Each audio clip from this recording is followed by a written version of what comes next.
Part 3. The Crimson King. We are old-timers. Each of us holds a locked razor. Robert Lowell, walking in the blue.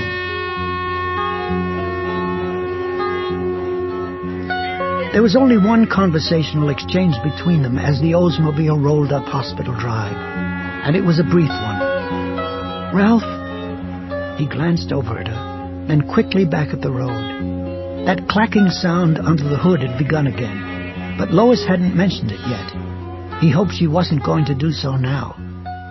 "I think I know where he is. Ed, I mean. I was pretty sure, even up on the roof, that I recognized that ramshackle old building they showed us." "What is it? And where?" "It's an airplane garage. What do you call it? Hangar." "Oh, my God," Ralph said. "Coastal air on the Bar Harbor Road?" Lois nodded. "They have charter flights, seaplane rides, things like that. One Saturday, when we were out for a drive, Mr. Chass went in and asked a man who worked there how much he'd charge to take us for a sightseeing hop over the islands. The man said $40, which was much more than we could have afforded to spend on something like that. And in the summer, I'm sure the man would have stuck to his guns. But it was only April, and Mr. Chass was able to dicker him down to 20. I thought that was still too much to spend on a ride that didn't even last an hour, but I'm glad we went. It was scary, but it was beautiful." "Like the auras?" Ralph said. "Yes, like—" Her voice wavered. Ralph looked over and saw tears trickling down her plump cheeks. "Like the auras. Don't cry, Lois." She found a Kleenex in her purse and wiped her eyes. "I can't help it. That Japanese word on the card means kamikaze, doesn't it, Ralph? Divine wind." She paused, lips trembling. "Suicide pilot." Ralph nodded. He was gripping the wheel very tightly. "Yes," he said. "That's what it means. Suicide pilot." Route 33, known as Newport Avenue in town, passed within 4 blocks of Harris Avenue, but Ralph had absolutely no intention of breaking their long fast over on the west side. The reason was as simple as it was compelling. He and Lois couldn't afford to be seen by any of their old friends, not looking 15 or 20 years younger than they had on Monday. Had any of those old friends reported them missing to the police yet? Ralph knew it was possible, but felt he could reasonably hope that so far they had escaped much notice and concern, at least from his circle. Fay and the rest of the folks who hung out in the picnic area near the extension would be in too much of a dither over the passing of not just one old crock colleague, but a pair of them, to spend much time wondering about where Ralph Roberts had gotten his skinny old ass off to. Both Bill and Jimmy could have been waked, funeraled, and buried by now, he thought. "If we've got time for breakfast, Ralph, find a place as quick as you can. I'm so hungry I could eat a horse with the hide still on." They were almost a mile west of the hospital now, far enough away to allow Ralph to feel reasonably safe, and he saw the Derry Diner up ahead. As he signaled and turned into the parking lot, he realized he hadn't been here since Carol had gotten sick. A year at least, maybe more. "Here we are," he told Lois. "And we're not just going to eat. We're going to eat all we can. We may not get another chance today." She grinned like a school kid. "You've just put your finger on one of my great talents, Ralph." She wriggled a little on the seat. "Also, I have to spend a penny." Ralph nodded. No food since Tuesday, and no bathroom stops either. Lois could spend her penny. He intended to pop into the men's room and let go of a couple of dollars. "Come on," he said, turning off the motor and silencing that troublesome clacking under the hood. "First the bathroom, then the food quake." On the way to the door, she told him, speaking in a voice Ralph found just a trifle too casual, that she didn't think either Minna or Simone would have reported her missing, at least not yet. When Ralph turned his head to ask her why, he was amazed and amused to see she was blushing rosy red. "They both know I've had a crush on you for years." "Are you kidding?" "Of course not," she said, sounding a bit put out. Carolyn knew, too. Some women would have minded, but she understood how harmless it was. How harmless I was. She was such a dear, Ralph. Yes, she was. Anyway, they'll probably assume that we've, gone off on a little French leave. Lois laughed. Something like that. Would you like to go off on a little French leave, Lois? She stood on tiptoe and nibbled briefly at his earlobe. If we get out of this alive, you just ask me. He kissed the corner of her mouth before pushing open the door. You can count on it, lady. They made for the bathrooms, and when Ralph rejoined her, Lois looked both thoughtful and a little shaken. I can't believe it's me, she said in a low voice. I must have spent at least 2 minutes staring at myself in the mirror, and I still can't believe it.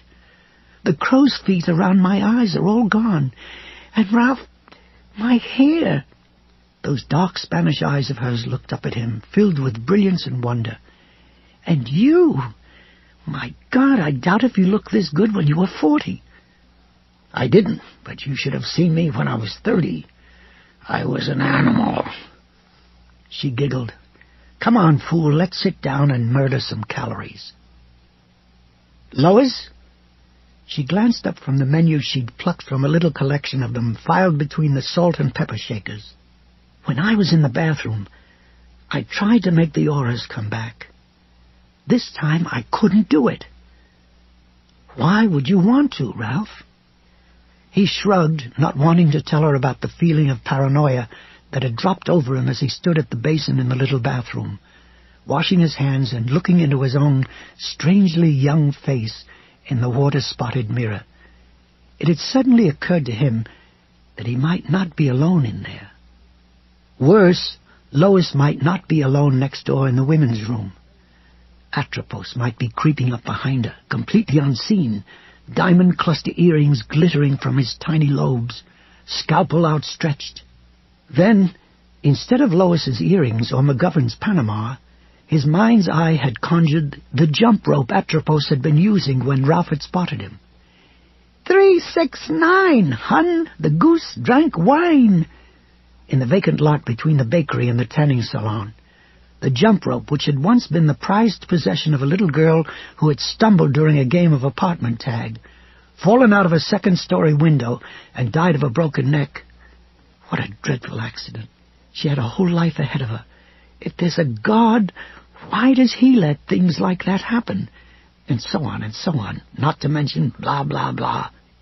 He had told himself to stop it, that things were bad enough without his indulging in gruesome fantasies of Atropos slashing Lois's balloon string. But it didn't help much, mostly because he knew Atropos might really be here with them in the restaurant, and Atropos could do anything to them he liked, anything at all. Lois reached across the table and touched the back of his hand. Don't worry. The colors will come back. They always do. I suppose. He took a menu of his own, opened it, and cast an eye down the breakfast bill of fare. His initial impression was that he wanted one of everything. The first time you saw Ed acting crazy, he was coming out of the Derry airport, Lois said. Now we know why. He was taking flying lessons, wasn't he? Of course. While Trigg was giving me a lift back to Harris Avenue, he even mentioned that you need a pass to come out that way through the service gate. He asked me if I knew how Ed had gotten one, and I said I didn't. Now I do. They must give them to all the general aviation flying students.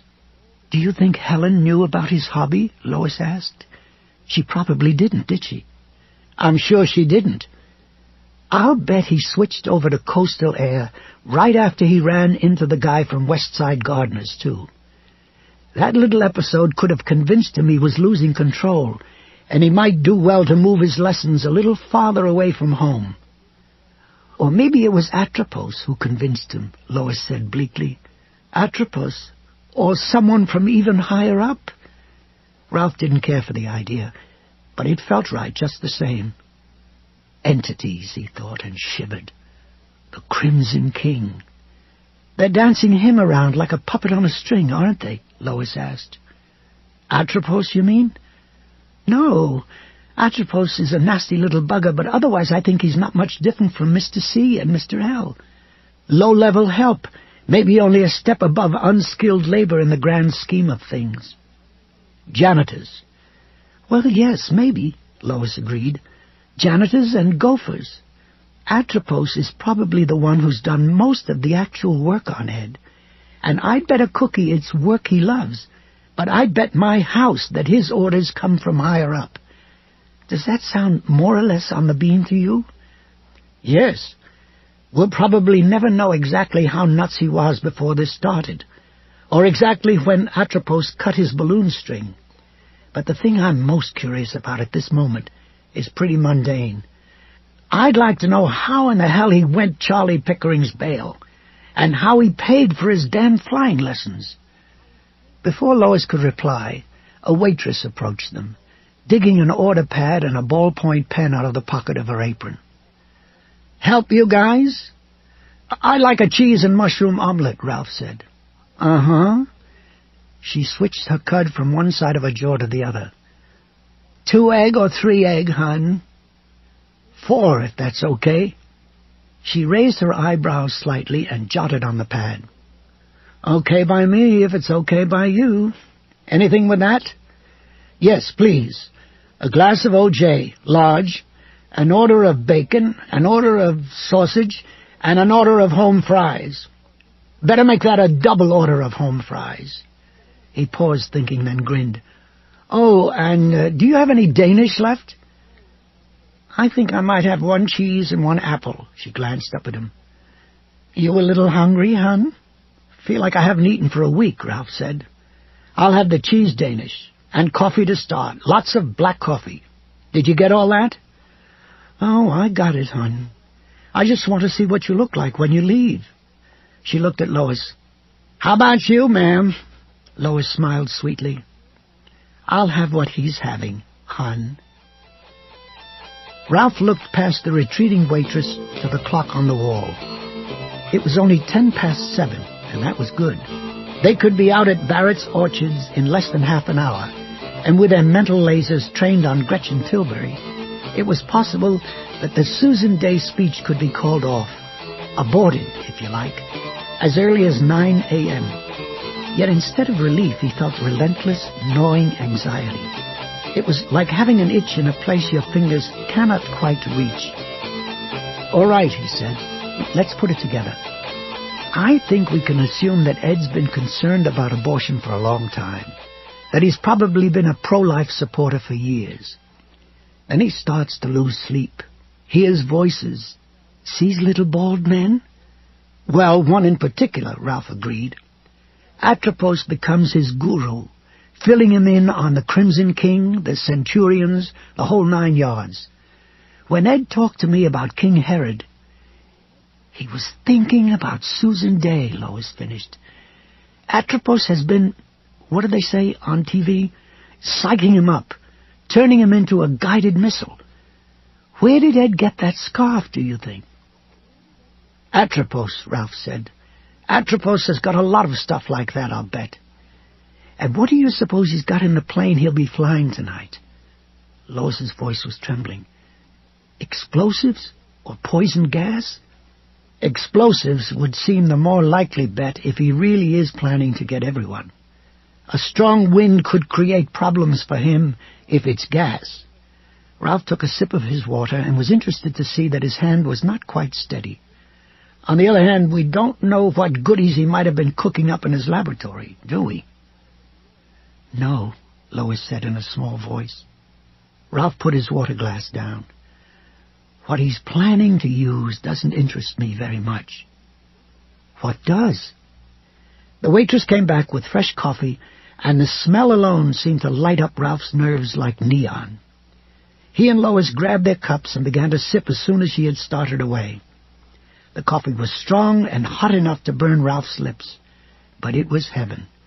When he set his cup back in its saucer again, it was half empty, and there was a very warm place in his midsection, as if he had swallowed a live ember. Lois was looking at him somberly over the rim of her own cup. What interests me, Ralph told her, is us. You said Atropos has turned Ed into a guided missile. That's right. That's exactly what the World War II kamikaze pilots were. Hitler had his V-2s. Hirohito had his Divine Wind. The disturbing thing is that Clotho and Lachesis had done the same thing to us. We've been loaded up with a lot of special powers and programmed to fly out to High Ridge in my Oldsmobile and stop Susan Day. I'd just like to know why. But we do know, she protested. If we don't step in, Ed Deepno is going to commit suicide tonight during that woman's speech and take 2,000 people with him. Yeah, Ralph said. And we're going to do whatever we can to stop him, Lois. Don't worry about that. He finished his coffee and set the cup down again. His stomach was fully awake now and raving for food.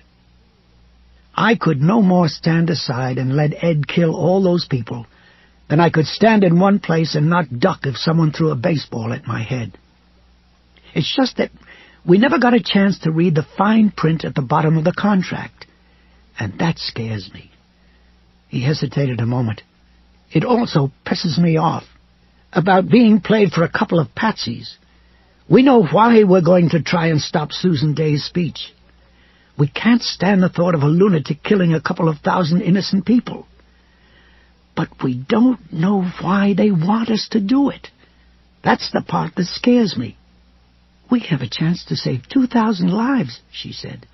Are you telling me that's enough for us but not for them? That's what I'm telling you. I don't think numbers impress these fellows very much. They clean us up not just by the tens or hundreds of thousands, but by the millions. And they're used to seeing the random or the purpose swat us in job lots. Disasters like the fire at the Coconut Grove, Lois said, or the flood here in Derry 8 years ago. Yes, but even things like that are pretty small beans compared to what can and does go on in the world every year. The flood of 85 here in Derry killed 220 people, something like that. But last spring there was a flood in Pakistan that killed 3,500. And the last big earthquake in Turkey killed over 4,000. And how about that nuclear reactor accident in Russia? I read someplace that you can put the floor on that one at 70,000 dead. That's a lot of Panama hats and jump ropes and pairs of eyeglasses, Lois. He was horrified at how close he had come to saying pairs of earrings. Don't, she said, and shuddered. I don't like thinking about it any more than you do, he said.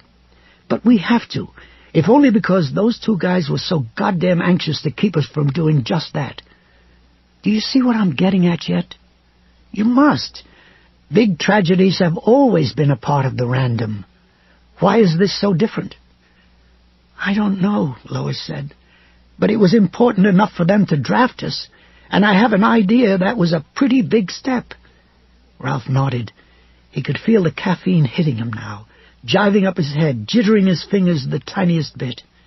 I'm sure it was. Now think back to the hospital roof. Did you ever in your entire life hear two guys explain so much without explaining anything? I don't get what you mean, Lois said.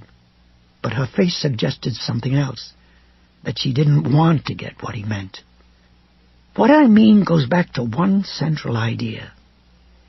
Maybe they can't lie. Suppose they can't. If you have certain information you don't want to give out, but you can't tell a lie, what do? Keep dancing away from the danger zone, Lois said. Or zones. Bingo. And isn't that what they did? Well, she said, I guess it was a dance, all right. But I thought you did a fair amount of leading, Ralph. In fact, I was impressed by all the questions you asked. I think I spent most of the time we were on that roof just trying to convince myself it was all really happening. Sure, I asked questions, lots of them, but... He stopped, not sure how to express the concept in his head, a concept which seemed simultaneously complex and baby-simple to him. He made another effort to go up a little, searching inside his head for that sensation of blink, knowing that if he could reach her mind, he could show her a picture that would be crystal clear. Nothing happened, and he drummed his fingers on the tablecloth in frustration. "I was just as amazed as you were," he said finally. "If my amazement came out as questions, it's because men, those from my generation anyway, are taught that it's very bad form to ooh and ah. That's for women who are picking out the drapes. Sexist." She smiled as she said it, but it was a smile Ralph couldn't return. He was remembering Bobby Richards. If Ralph had moved toward her, she would almost certainly have pushed the alarm button beneath her desk. But she had allowed Lois to approach because she had swallowed a little too much of the old sister, sister, sister crap. "Yes," he said quietly. "I'm sexist, I'm old-fashioned, and sometimes it gets me in trouble." "Ralph, I didn't mean—" "I know what you meant, and it's okay. What I'm trying to get across to you is that I was as amazed, as knocked out as you were. So I asked questions. So what? Were they good questions? Useful questions?" "I guess not, huh?" "Well, maybe I didn't start out so badly. As I remember, the first thing I asked when we finally made it to the roof was who they were and what they wanted. They slipped those questions with a lot of philosophical blather, but I imagine they got a little sweaty on the backs of their necks for a while just the same. Next we got all that background on the purpose and the random. Fascinating, but nothing we exactly needed in order to drive out to High Ridge and persuade Gretchen Tilbury to cancel Susan Day's speech. Hell, we would have done better, saved time, getting the road directions from them that we ended up getting from Simone's niece." Lois looked startled. "That's true, isn't it?" "Yeah, and all the time we were talking, time was flying by the way it does when you go up a couple of levels. They were watching it fly, too, you can believe that. They were timing the whole scene so that when they finished telling us the things we did need to know, there would be no time left to ask the questions they didn't want to answer. I think they wanted to leave us with the idea that this whole thing was a public service, that saving all those lives is what it's all about. But they couldn't come right out and say so, because that would be a lie. And maybe they can't lie." "Right. Maybe they can't lie." "So what do they want, Ralph?" He shook his head. "I don't have a clue, Lois. Not even a hint." She finished her own coffee, set the cup carefully back down in its saucer, studied her fingertips for a moment, then looked up at him. Again he was forcibly struck by her beauty, almost leveled by it. "They were good," she said. "They are good. I felt that very strongly, didn't you?" "Yes," he said almost reluctantly. Of course he had felt it. They were everything Atropos was not. "And you're going to try to stop Ed regardless. You said you could no more not try than you could not try to duck a baseball someone chucked at your head. Isn't that so?" "Yes," he said, more reluctantly still. "Then you should let the rest of it go," she said calmly, meeting his blue eyes with her dark ones. "It's just taking up space inside your head, Ralph. Making clutter." He saw the truth of what she said, but still doubted if he could simply open his hand and let that part of it fly free. Maybe you had to live to be 70 before you could fully appreciate how hard it was to escape your upbringing. He was a man whose education on how to be a man had begun before Adolf Hitler's rise to power, and he was still a prisoner of a generation that had listened to H.V. Kaltenborn and the Andrews Sisters on the radio, a generation of men that believed in moonlight cocktails and walking a mile for a camel. Such an upbringing almost negated such nice moral questions as who was working for the good and who was working for the bad. The important thing was not to let the bullies kick sand in your face, not to be led by the nose. "Is that so?" Carolyn asked, coolly amused. "How fascinating. But let me be the first to let you in on a little secret, Ralph. That's crap. It was crap back before Glenn Miller disappeared over the horizon, and it's crap now. The idea that a man's got to do what a man's got to do. Now, there might be a little truth to that, even in this day and age. It's a long walk back to Eden in any case, isn't it, sweetheart? Yes, a very long walk back to Eden. What are you smiling at, Ralph? He was saved the need to reply by the arrival of the waitress and a huge tray of food. He noticed for the first time that there was a button pinned to the frill of her apron. "Life is not a choice," it read. "Are you going to the rally at the Civic Center tonight?" Ralph asked her. "I'll be there," she said, setting her tray down on the unoccupied table next to theirs in order to free her hands. "Outside, carrying a sign, walking roundy-round." "Are you a friend of life?" Lois asked, as the waitress began to deal out omelettes and side dishes. "Am I living?" the waitress asked. "Yes, you certainly appeared to be," Lois said politely. "Well, I guess that makes me a friend of life, doesn't it? Killing something that could someday write a great poem or invent a drug that cures AIDS or cancer. In my book, that's just flat wrong. So I'll wave my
a bit like Superman on a speed trip. He also felt like a child molester. "I was just thinking that we didn't talk much like you and your friend when I was a kid." Nirvana Boy regarded him insolently. "Yeah? What did you talk like?" "I can't quite remember," Ralph said, "but I don't think we sounded quite so much like shitheads." He turned away from them as the screen door slammed. Lois came out of the Dunkin' Donuts with a large container of coffee in each hand. The boys, meanwhile, jumped on their fluorescent bikes and streaked off, Nirvana Boy giving Ralph one final distrustful look over his shoulder. "Can you drink this and drive the car at the same time?" Lois asked, handing him a coffee. "I think so," Ralph said, "but I don't really need it anymore. I'm fine, Lois." She glanced after the two boys, then nodded. "Let's go." The world blazed all around them as they drove out Route 33 toward what had once been Barrett's Orchards, and they didn't have to slide even a single inch up the ladder of perception to see it. The city fell away, and they drove through second-growth woods on fire with autumn. The sky was a blue lane above the road, and the Oldsmobile's shadow raced beside them, wavering across leaves and branches. "God, it's so beautiful," Lois said. "Isn't it beautiful, Ralph?" "Yes, it is." "You know what I wish, more than anything?" He shook his head. "That we could just pull over to the side of the road, stop the car, and get out and walk into the woods a little way. Find a clearing, sit in the sun, and look up at the clouds. You'd say, 'Look at that one, Lois. It looks like a horse.' And I'd say, 'Look over there, Ralph. It's a man with a broom.' Wouldn't that be nice?" "Yes," Ralph said. The woods opened in a narrow aisle on their left. Power poles marched down the steep slope like soldiers. High-tension lines shone silver between them in the morning sunlight, gossamer as spider webs. The feet of the poles were buried in brazen drifts of red sumac, and when Ralph looked up above the slash, he saw a hawk riding an air current as invisible as the world of auras. "Yes," he said again, "that would be nice. Maybe we'll even get a chance to do it sometime. But what?" "Each thing I do I rush through so I can do something else," Ralph said. She looked at him a little startled. "What a terrible idea." "Yeah, I think most true ideas are terrible. It's from a book of poems called Cemetery Nights. Dorrance Marsteller gave it to me on the same day he slipped upstairs to my apartment and put the spray can of Bodyguard into my jacket pocket." He glanced up into his rear-view mirror and saw at least 2 miles of Route 33 laid out behind them, a strip of black running through the fiery woods. Sunlight twinkled on chrome. A car, maybe 2 or 3, and coming fast from the look. "Old door," she mused. "Yes. You know, Lois, I think he's also a part of this." "Maybe he is," Lois said. "And if Ed's a special case—" More flames were billowing out of the kitchen windows. The heat was intense. Helen sagged against him, not unconscious but simply used up for the time being. Ralph had to grab her around the waist to keep her from falling to the ground. She clawed weakly at the back of his neck, trying to say something about Natalie. Then she saw her in Lois's arms and relaxed a little. Ralph got a better grip on her and half carried, half dragged her away from the bulkhead. As he did, he saw the remains of what looked like a brand-new padlock on the ground beside the open door. It was split into 2 pieces and oddly twisted, as if immensely powerful hands had torn it apart. The women were about 40 feet away, huddled at the corner of the house. Lois was facing them, talking to them, keeping them from going any farther. Ralph thought that with a little preparation and a little luck, they would be okay when they did. The firing from the police strong point hadn't stopped, but it had slackened off considerably. "Kick her in!"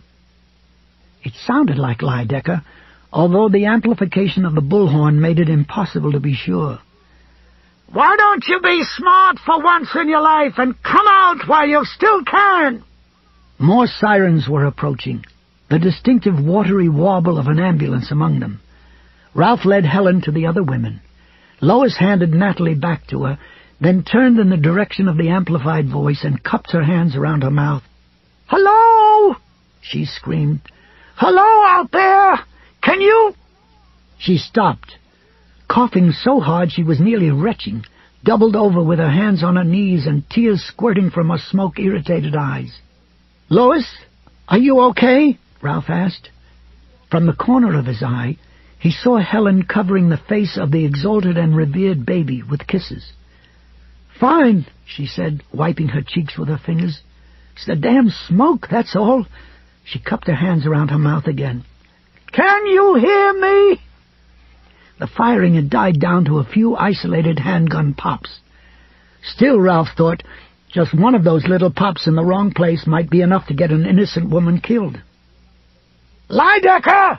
he yelled, cupping his own hands around his mouth. "John Lydecker!" There was a pause, and then the amplified voice gave a command that gladdened Ralph's heart. "Stop firing!" One more pop, then silence except for the sound of the burning house. "Who's talking to me? Identify yourselves!" But Ralph thought he had enough problems without adding that to them. "The women are back here!" he yelled, now having to fight a need to cough himself. "I'm sending them around to the front." "No, don't!" Lydecker responded. "There's a man with a gun in the last room on the ground floor. He's shot several people already."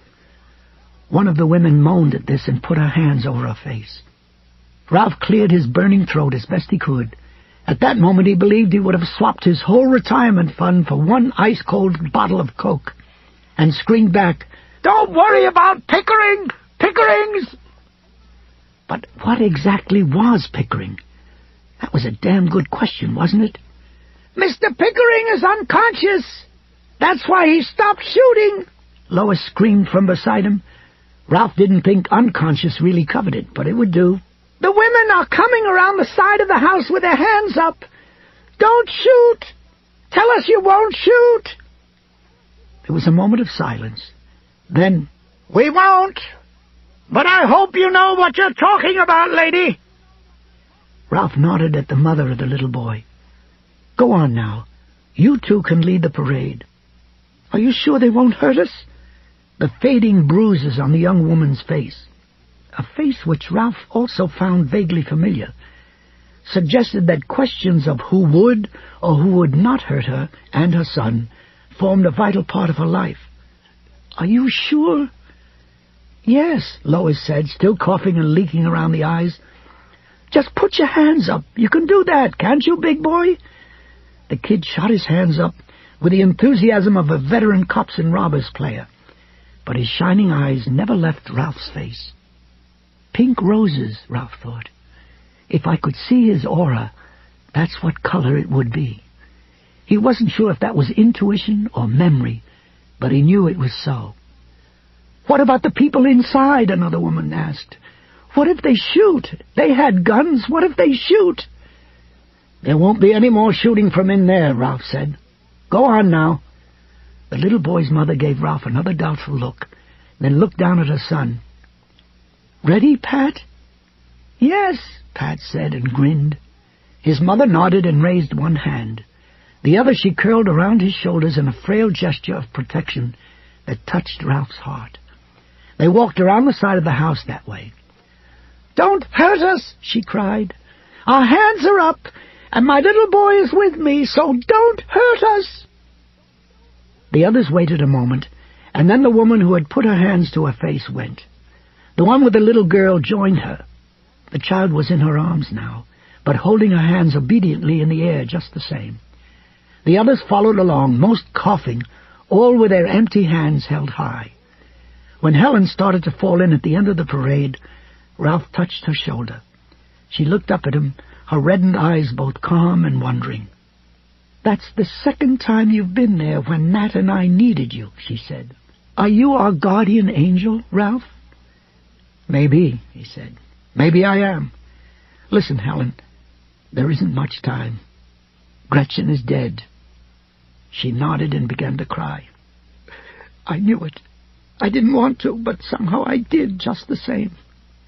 I'm very sorry. We were having such a good time when they came. I mean, we were nervous, but there was also a lot of laughing and a lot of chatter. We were going to spend the day getting ready for the speech tonight. The rally and Susan Day's speech. It's tonight I have to ask you about, Ralph said, speaking as gently as he could. Do you think they'll still spread out like a banquet tent made of cobwebs and tiers instead of canvas and rope? We don't see it, not down on our short-time level, but we feel it. Oh, yes, we feel it. And now it was trying to suck them dry. Maybe they weren't vampires, as they both had feared, but this thing was.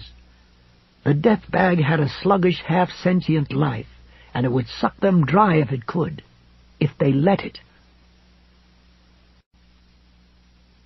Lois stumbled against him, and Ralph had all he could do to keep them both from sprawling to the pavement. Then she lifted her head, slowly, as if her hair had been dipped in cement, curled a hand around her mouth, and inhaled sharply. At the same time, she flickered a little. Under other circumstances, Ralph might have dismissed that flicker as a momentary glitch in his own eyes, but not now. She had slid up, just a little, just enough to feed. He hadn't seen Lois dip into the waitress's aura, but this time everything happened in front of him. The auras of the news people were like small but brightly colored Japanese lanterns, glowing bravely in a vast, gloomy cavern. Now a tight beam of violet gray speared out from one of them, from Michael Rosenberg, Connie Chung's bearded cameraman, in fact. It divided in two, an inch or so in front of Lois's face. The upper branch divided in two again, and slipped into her nostrils. The lower branch went between her parted lips and into her mouth. He could see it glowing faintly behind her cheeks, lighting her from the inside as a candle lights a jack-o'-lantern. Her grip on him loosened, and suddenly the leaning pressure of her weight was gone. A moment later the violet beam of light disappeared. She looked around at him. Color, not a lot, but some, was returning to her leaden cheeks. That's better. A lot better. Now you, Ralph. He was reluctant. It still felt like stealing, but it had to be done if he didn't want to simply collapse right here. He could almost feel the last of Nirvana Boy's borrowed energy running out through his pores. He curled his hand around his mouth now, as he had in the Dunkin' Donuts parking lot that morning, and turned slightly to his left, seeking a target. Connie Chung had backed several steps closer to them. She was still looking up at the bedsheet banner hanging from the canopy, and talking to Rosenberg, who seemed none the worse for wear as a result of Lois's borrowing, about it. With no further thought, Ralph inhaled sharply through the curled tube of his fingers. Chung's aura was the same lovely shade of wedding gown ivory as those which had surrounded Helen and Nat on the day they'd come to his apartment with Gretchen Tilbury. Instead of a ray of light, something like a long, straight ribbon shot from Chung's aura. Ralph felt strength begin to fill him almost at once, vanishing the aching weariness in his joints and muscles. And he could think clearly again, as if a big cloud of sludge had just been washed out of his brain. Connie Chung broke off, looked up at the sky for a moment, then began to talk to the cameraman again. Ralph glanced around and saw Lois looking at him anxiously. "Any better?" she whispered. "All kinds," he said. "But it's still like being zipped up in a body bag." "I think," Lois began, and then her eyes fixed on something to the left of the... Except for Joe Wise's comb, except for his own lost place in the purpose, and of course, except for Helen, and possibly Nat, and the 2,000 other people who were going to be at the Civic Center tonight. Lois was right.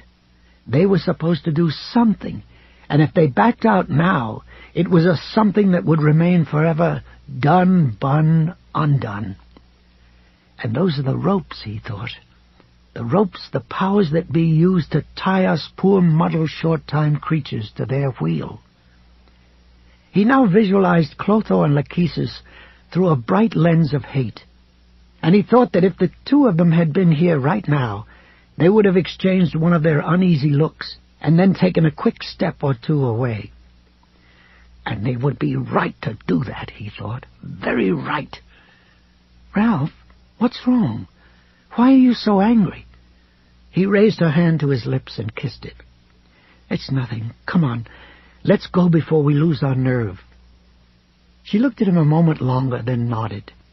And when Ralph sat down and poked his legs into the gaping, root-lined mouth at the foot of the tree, she was right beside him. Ralph slid beneath the tree on his back, holding his free hand over his face to keep dirt from crumbling into his open eyes. He tried not to flinch as root knuckles caressed the side of his neck and prodded the small of his back. The smell under the tree was a revolting monkey house aroma that made his gorge rise. He was able to go on kidding himself that he would get used to it, until he was all the way into the hole under the oak, and then the kidding stopped. He raised himself on one elbow, feeling smaller roots digging at his scalp and dangling flaps of bark tickling his cheeks, and ejected as much of his breakfast as still remained in the holding tank. He could hear Lois doing the same thing on his left. A terrible woozy faintness went rolling through his head like a breaking wave. The stench was so thick he was almost eating it, and he could see the red stuff they had followed to this nightmare place under the tree all over his hands and arms. Just looking at this stuff had been bad. Now he found himself taking a bath in it, for God's sake. Something groped for his hand, and he almost gave in to panic before realizing it was Lois. He laced his fingers through hers. "Ralph, come up a little bit. It's better. You can breathe." He understood what she meant at once, and had to restrain himself, haul himself down at the last moment. If he hadn't, he would have shot up the ladder of perception like a rocket under full thrust. The world wavered, and suddenly there seemed to be a little more light in this stinking hole, and a little more room, too. The smell didn't go away, but it became bearable. Now it was like being in a small closed tent full of people with dirty feet and sweaty armpits. Not nice, but something you could live with, at least for a while. Ralph suddenly imagined the face of a pocket watch, complete with hands that were moving too fast. It was better without the stench trying to pour down his throat and gag him, but this was still a dangerous place to be. Suppose they came out of here tomorrow morning, with nothing left of the civic center but a smoking hole on Main Street. And it could happen. Keeping track of time down here, short time, long time, or all time, was impossible. He glanced at his watch, but it was meaningless. He should have set it earlier, but he had forgotten. "Let it go, Ralph. You can't do anything about it, so let it go." He tried, and as he did, it occurred to him that Old Door had been 100% correct on the day Ed had crashed into Mr. Westside Gardner's pickup truck. It was better not to mess into long-time business. And yet here they were, the world's oldest Peter Pan and the world's oldest Wendy, sliding under a magic tree into some slimy underworld neither one of them wanted to see.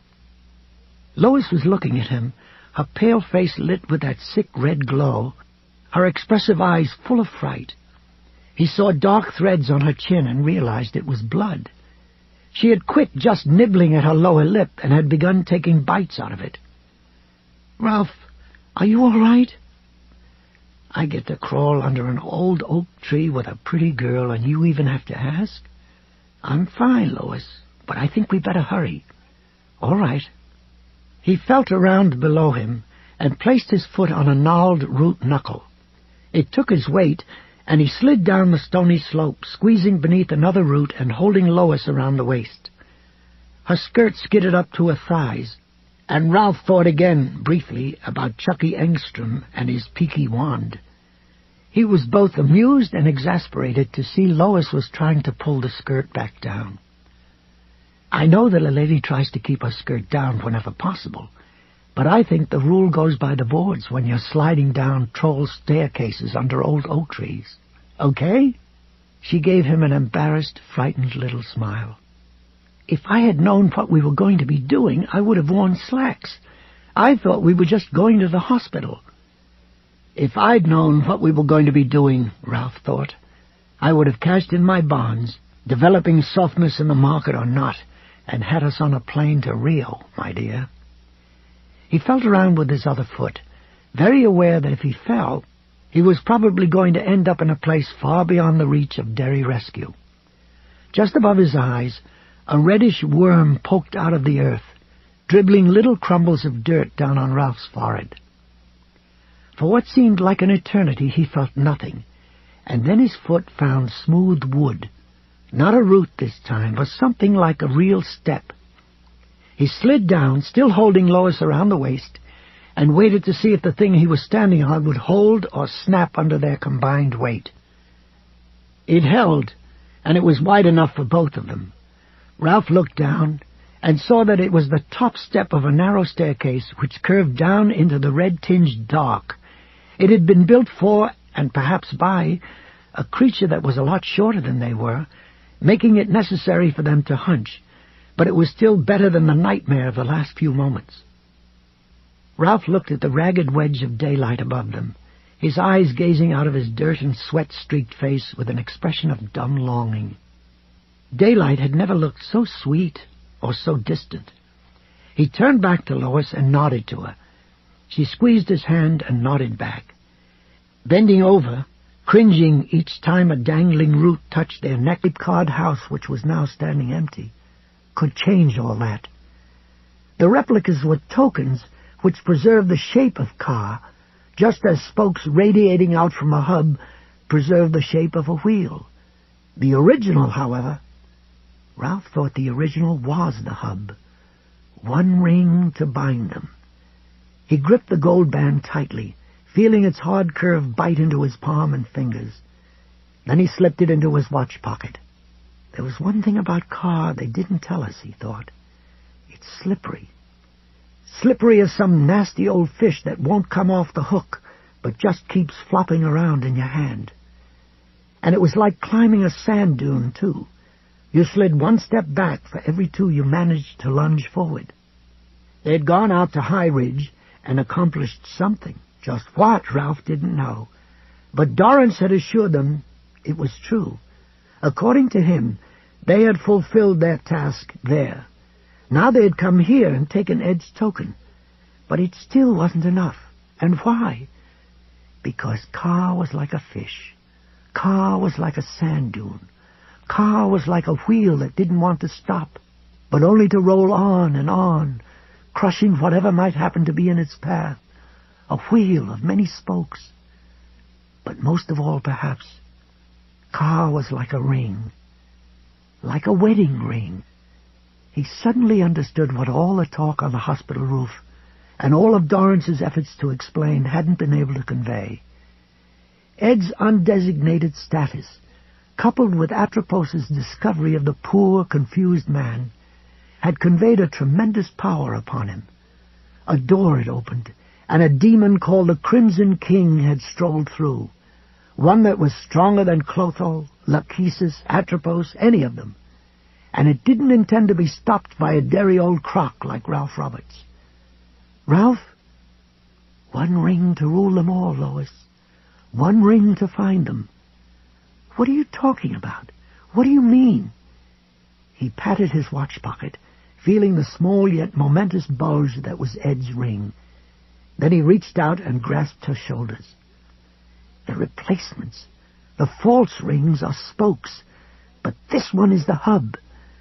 Take away the hub, and a wheel can't turn. Are you sure? He was sure, all right. He just didn't know how to do it. Yes, now come on. Let's get out of here while we still can. Ralph sent her beneath the overloaded dining-room table first, then dropped to his knees and followed. He paused halfway under and looked back over his shoulder. He saw a strange and terrible thing. Although the buzzing sound had not returned, the death bag was re-knitting itself around the replacement wedding ring. Already the bright gold had dimmed to a ghostly circlet. He stared at it for several seconds, fascinated, almost hypnotized, then tore his eyes away with an effort and began to crawl after Lois. Ralph was afraid they would lose valuable time trying to navigate their way back through the maze of corridors which crisscrossed Atropus's storehouse of keepsakes. But that turned out not to be a problem. Their own footprints, fading but still visible, were there to guide them. He began to feel a little stronger as they put the terrible little room behind them. But Lois was now flagging badly. By the time they reached the archway between the storehouse and Atropus's filthy apartment, she was leaning on him. He asked if she was all right. Lois managed a shrug and a small, tired smile. "Most of my problem is being in this place. It doesn't really matter how high up we go. It's still foul, and I hate it. Once I get some fresh air, I think I'll be fine, honestly." Ralph hoped she was right. As he ducked under the arch into Atropus's apartment, he was trying to think of a pretext by which he could send Lois on ahead of him. That would give him an opportunity to give the place a quick search. If that didn't turn up the earrings, he would have to assume that Atropus was still wearing them. He noticed her slip was hanging below the hem of her dress again, opened his mouth to tell her, and saw a flicker of movement from the tail of his left eye. He realized they had been a lot less cautious on the return trip, partly because they were worn out, and now they might have to pay a high price for dropping their guard. "Lois, look out!" Too late. Ralph felt her arm jerked away as the snarling creature in the dirty tunic seized her about the waist and dragged her backward. Atropus's head only came to her armpit, but that was enough to allow him to hold his rusty blade over her. When Ralph made an instinctive lunge at him, Atropus brought the straight razor down until it was touching the pearl-gray cord which drifted up from the crown of her head. He bared his teeth at Ralph in an unspeakable grin. "Not another step, Shorts! Not one!"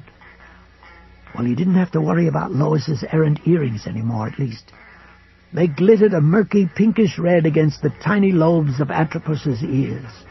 It was more the sight of them than the shout that stopped Ralph where he was. The scalpel drew back a little, but only a little. "Now, Shorts, you took something of mine just now, didn't you? Don't try to deny it. I know. And now you're going to give it back." The scalpel returned to Lois's balloon string. Atropus caressed it with the flat of the blade. "You give it back, or this bitch is going to die here in front of you. You can stand there and watch the sack turn black. So what do you say, short stuff? Hand it over!"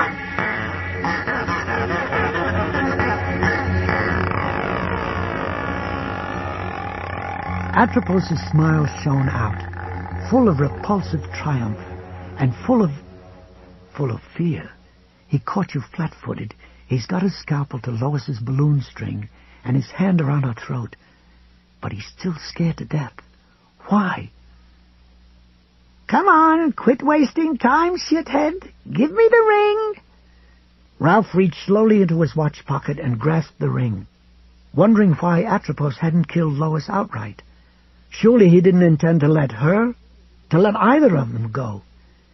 "He's afraid I might hammer him with another one of those telepathic karate chops, and that's just for starters. I think he's also afraid of screwing up, afraid of the thing, the entity that's running him, afraid of the Crimson King. You're scared of the boss, aren't you, my filthy little friend?"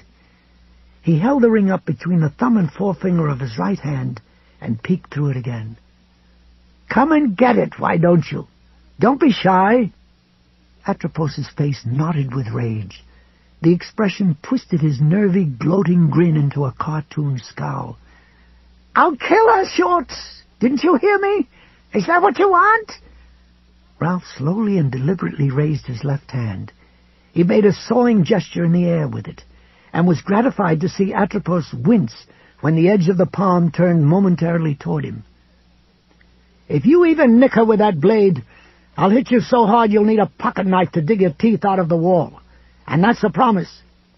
"Just give me the ring, Shorts." They can't lie, Ralph thought suddenly. I can't remember if I was actually told that or just intuited it, but I'm sure it's true. They can't lie. I can, though. I'll tell you what, Mr. A. Promise me it's a push, and I'll give it to you. Atropos gave him a narrow look in which doubt and suspicion were mingled. A push? What do you mean, a push? Ralph, no. He glanced at her, then back at Atropos. He raised his left hand to scratch his cheek, without considering how the gesture would look to the little bald doctor. The scalpel was pressed against Lois's balloon string again in a trice, this time hard enough to dent it and create a dark splotch at the point of contact. It looked like a blood blister. Great beads of sweat stood out on Atropos's brow, and when he spoke, his voice was a panicky shriek. "Don't you go throwing any of your cut-rate thunderbolts at me! The woman dies if you do!" Ralph lowered his hand in a hurry, then put both of them behind his back like a penitent child. Ed's wedding ring was still folded into his hand, and now, almost without thinking about it, he tucked it into the back pocket of his pants. It was only then that he was completely sure he didn't mean to give up the ring. Even if it cost Lois her life, both of them their lives, he didn't mean to give up the ring. But perhaps it wouldn't come to that. "A push means we both walk away, Mr. A. I give you the ring, you give me back my lady friend. All you have to do is promise not to hurt her. What do you say?" "No, Ralph, no." What Atropos said was nothing. His eyes glittered at Ralph with fiery, hateful impotence. If ever in his long life he'd wished for the ability to lie, Ralph supposed he must be wishing for it at that moment. All it would take was, "Okay, it's the deal," and the ball would be right back in Ralph's court. But he couldn't say that, because he couldn't do that. He knows he's in a nasty corner, Ralph thought. It really doesn't matter if he cuts a cord or lets her go. He must think I mean to flash-fry him in either case. And he's not wrong. "How much damage can you actually do to him, sweetheart?" Carolyn asked doubtfully from a place she kept inside his head. "How much juice have you got left after cutting open the death bag around the wedding ring?" The answer, unfortunately, was not much. Maybe enough to singe his bald head, but probably not enough to saute it. And then Ralph saw something he didn't like. The edge of panic quality in Atropos's grin was being replaced by cautious confidence, and he felt those mad eyes crawling avidly over him, his face, his body, but mostly his aura. Ralph had a sudden clear vision of a mechanic using a dipstick to find out how much oil was left in an automobile crankcase. "Do something," Lois begged him with her eyes. "Please, Ralph." But he didn't know what to do. He was completely out of ideas. Atropos's smile took on a gloating, nasty edge. "You're unloaded, short stuff, ain't you? Gee, that's sad." "Hurt her and you'll find out, you sawed-off piece of shit." Atropos's grin went on, widening. "You couldn't give a rat a hot foot with what you've got left. Why don't you just be a good boy and hand over the ring before I—" "Oh, you bastard!" It was Lois. She was no longer looking at Ralph. She was looking across the room into the mirror where Atropos no doubt checked the fit and tilt of his latest fashion accents. Rosalie's bandana, say, or Bill McGovern's Panama. Her eyes were wide and full of fury, and Ralph knew exactly what she was seeing. "Those are mine, you rotten little thief!" She shoved violently backward, using her greater weight to slam Atropos against the side of the archway. A startled grunt escaped him. The hand holding the scalpel flew upward. The blade dug dry scales of dirt from the wall. Lois turned toward him, her face knotted in an angry snarl. A look so un-our Lois that McGovern might have fainted in shock at the sight of it.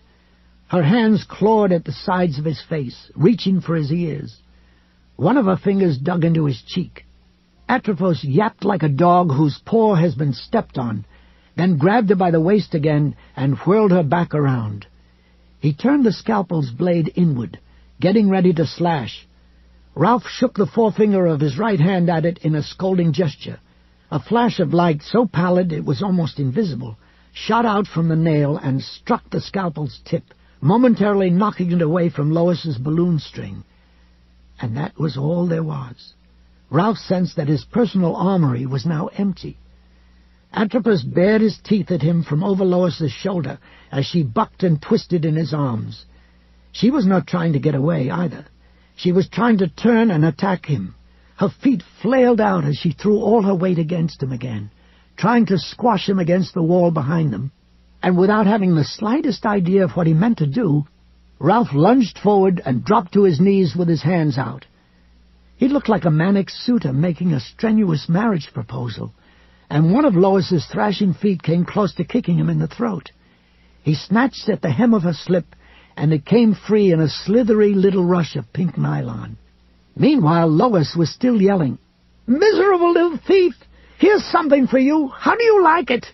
Atropos uttered a squeal of pain, and when Ralph looked up, he saw that Lois had buried her teeth in his right wrist. His left hand, the one holding the scalpel, flailed blindly at her balloon string, missing it by less than an inch. Ralph sprang to his feet, and still with no clear idea of what he was doing, pulled Lois's pink half-slip over Atropos's slashing hand, and his head. "Get away from him, Lois! Run!" She spat out the small white hand and stumbled toward the barrel-head table in the center of the room, wiping Atropos's blood from her mouth with atavistic loathing. But the dominant expression on her face was still one of anger. Atropos himself, for the moment, just a bawling, writhing shape under the pink half-slip, groped after her with his free hand. Ralph slapped it away and shoved him back against the side of the archway. "No, you don't, my friend. Not at all." "Let me go! Let me go, you bastard! You can't do this!" And the weirdest thing of all is that he really believes that, Ralph thought. He's had it his own way for so long that he's completely forgotten what short-timers can do. I can fix that, I think. Ralph remembered how Atropos had slashed Rosalie's balloon string after the dog had licked his hand, and his hatred for this strutting, leering, complacently insane creature suddenly exploded in his head like a rotten green road flare. He grabbed one side of Lois's slip and twisted his fist twice around it in a savage winding-up gesture, pulling it so tight that Atropos's features stood out in a pink nylon death mask. Then, just as the blade of the scalpel popped through the fabric and began to cut it open, Ralph whirled Atropos around, using the slip as a man might use a sling to whirl a stone, and sent him flying across the archway. The damage might have been less if Atropos had fallen, but he didn't. His feet knocked against each other but never quite crossed.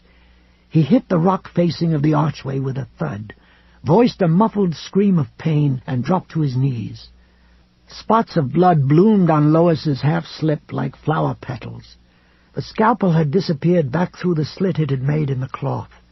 Ralph sprang after Atropos just as it reappeared and lengthened the original cut, freeing the bald creature's staring, bewildered face.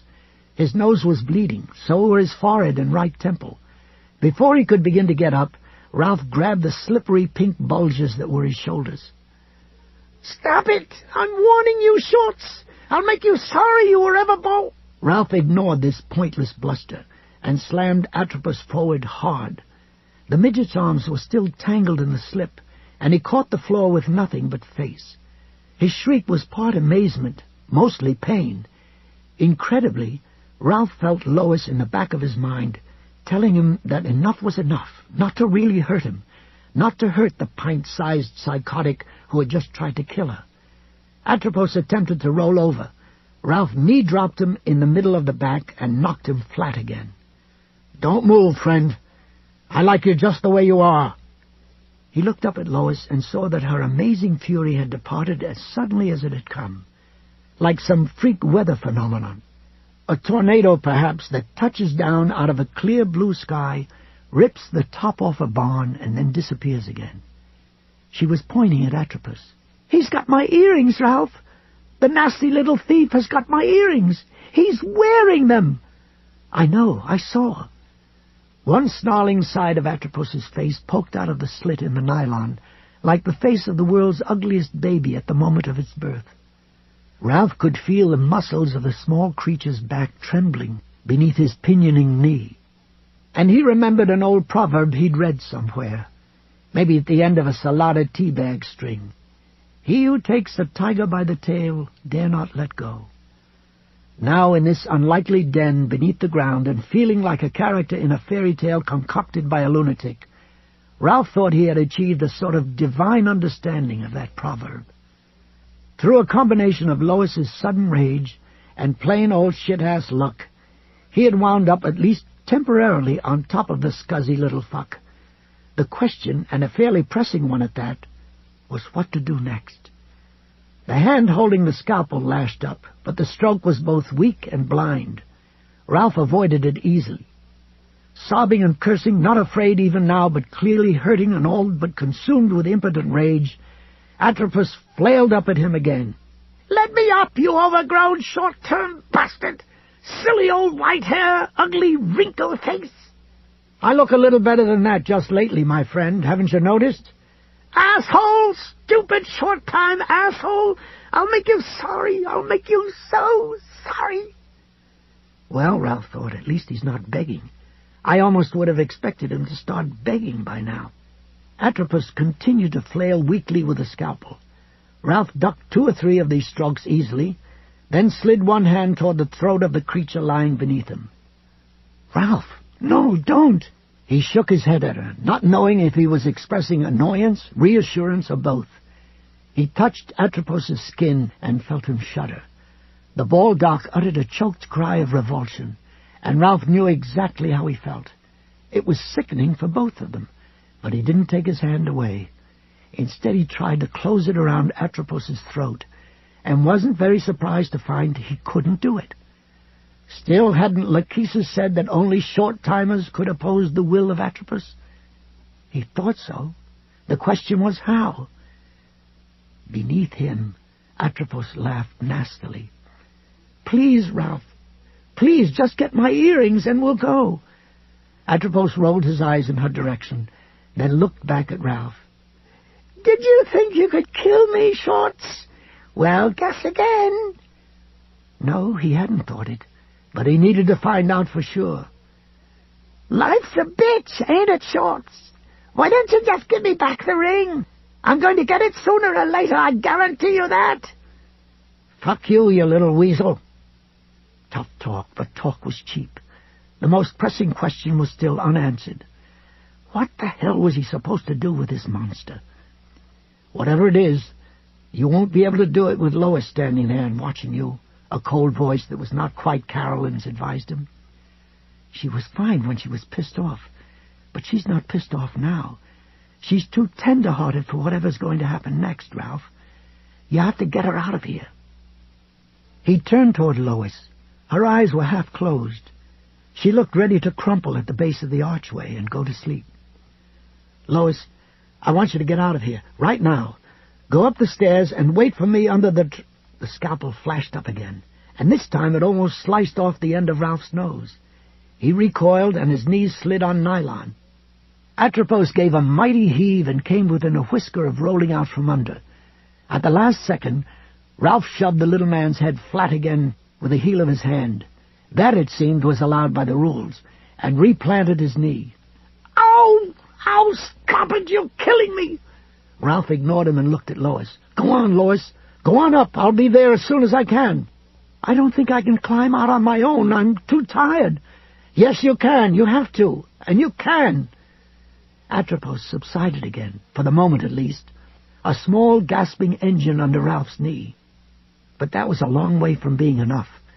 Time was passing topside, passing fast. And right now time was the real enemy, not Ed Deepno. "My earrings!" "I'll bring them when I come, Lois, I promise."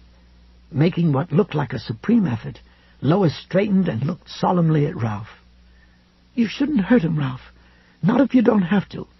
It's not Christian." "No, not at all Christian," a capering little creature deep inside Ralph's head agreed. "Not Christian, but still, I can't wait to get started." "Go on, Lois. Leave him to me." She looked at him sadly. It wouldn't do me any good to ask you to promise not to hurt him, would it?"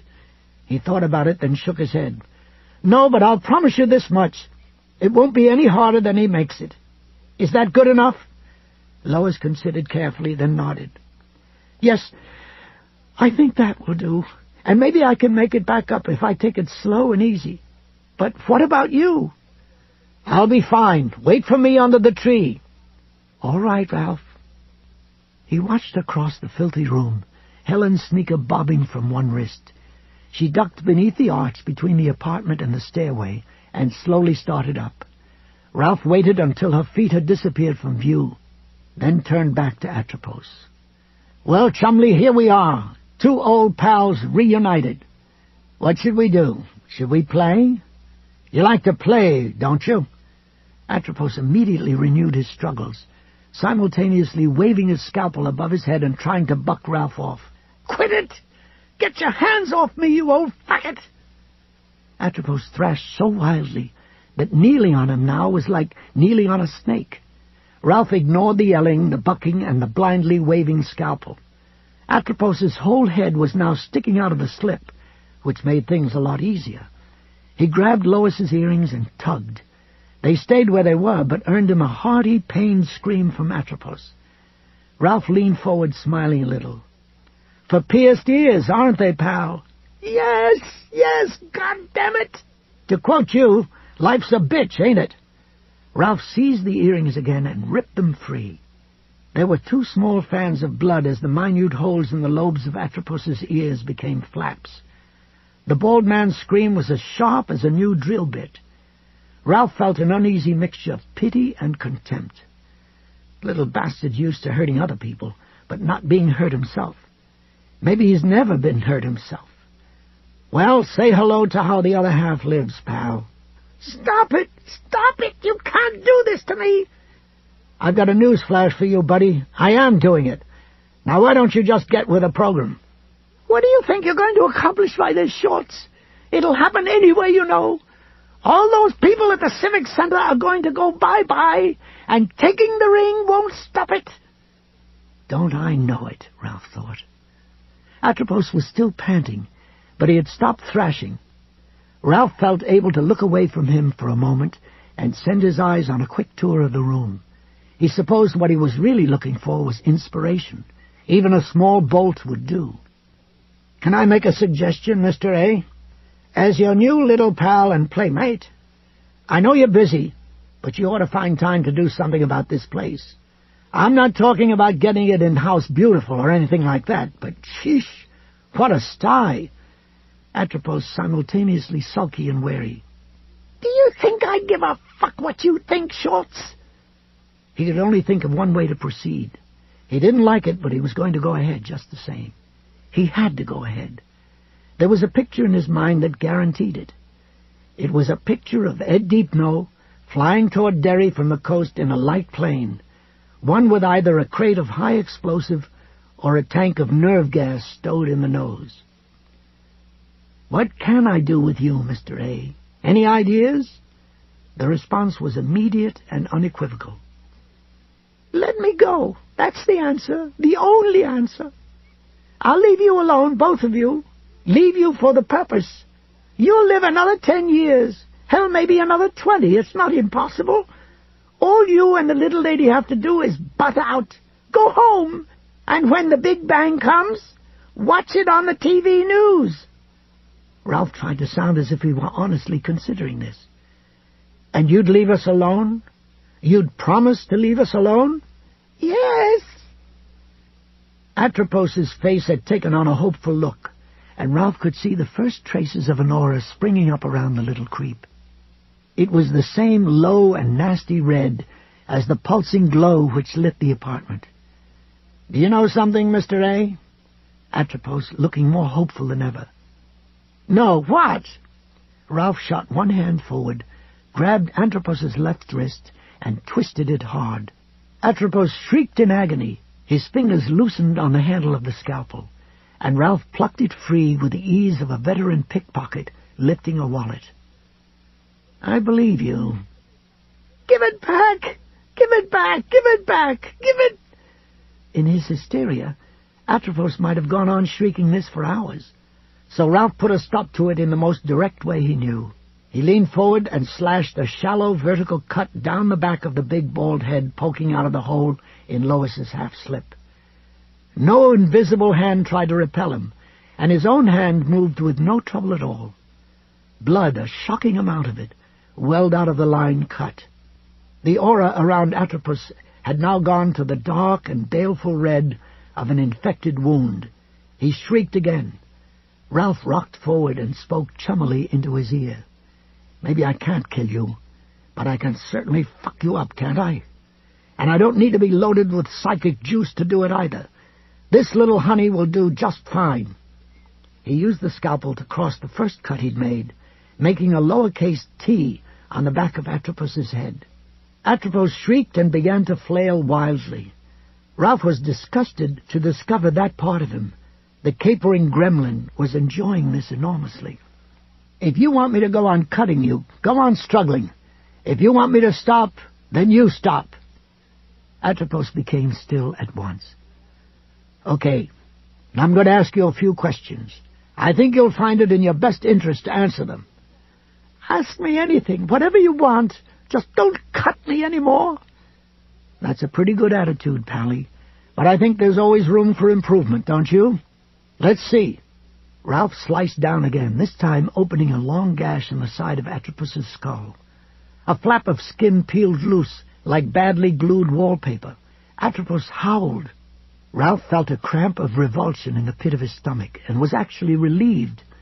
But when he spoke, thought at Atropos, he took great pains not to let that feeling show. "Okay, that's my motivational lecture, Doc. If I have to repeat it, you'll need crazy glue to keep the top of your head from flying off in a high wind. Do you understand me?" "Yes, yes." "And do you believe me?" "Yes, rotten old white hair, yes." "Okay, that's good.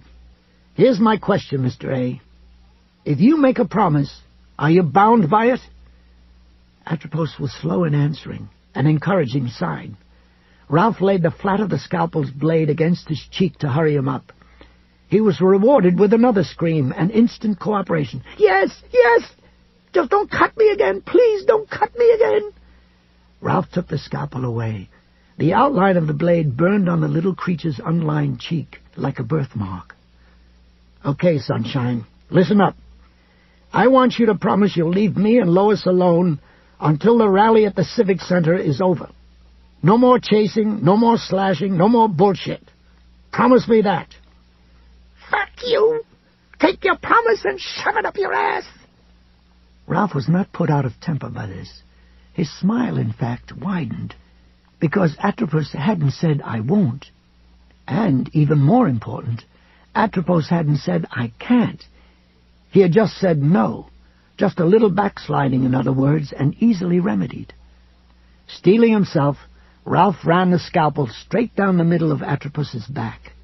The slip split, the dirty white tunic beneath it split, and so did the flesh beneath the tunic. Blood poured out in a sickening flood, and Atropos's tortured, wailing shriek beat at Ralph's ears. He leaned over and murmured into the small ear again, grimacing and avoiding the blood as best he could. "I don't like doing this any more, Chumley. In fact, about 2 more cuts and I'm going to throw up again. But I want you to know that I can do it, and I'm going to keep on doing it until you either give me the promise I want, or until the force that stopped me from choking you stops me again. I think if you wait for that to happen, you're going to be one hurting unit.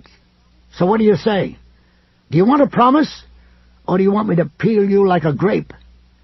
Atropos was blubbering. It was a nauseating, horrible sound. "You don't understand. If you succeed in stopping what's been started, the chances are slim, but it's possible that you might. I will be punished by the creature you call the Crimson King." Ralph clamped his teeth together and slashed down again. His lips pressed so tightly together that his mouth looked like a long-healed scar. There was a faint tug as the scalpel's blade slid through gristle, and then Atropos's left ear tumbled to the floor. Blood poured out of the hole on the side of his bald head, and his scream this time was loud enough to hurt Ralph's ears. They're sure a long way from being gods, aren't they? Ralph thought. He felt sick with horror and dismay. The only real difference between them and us is that they live longer, and they're a little harder to see.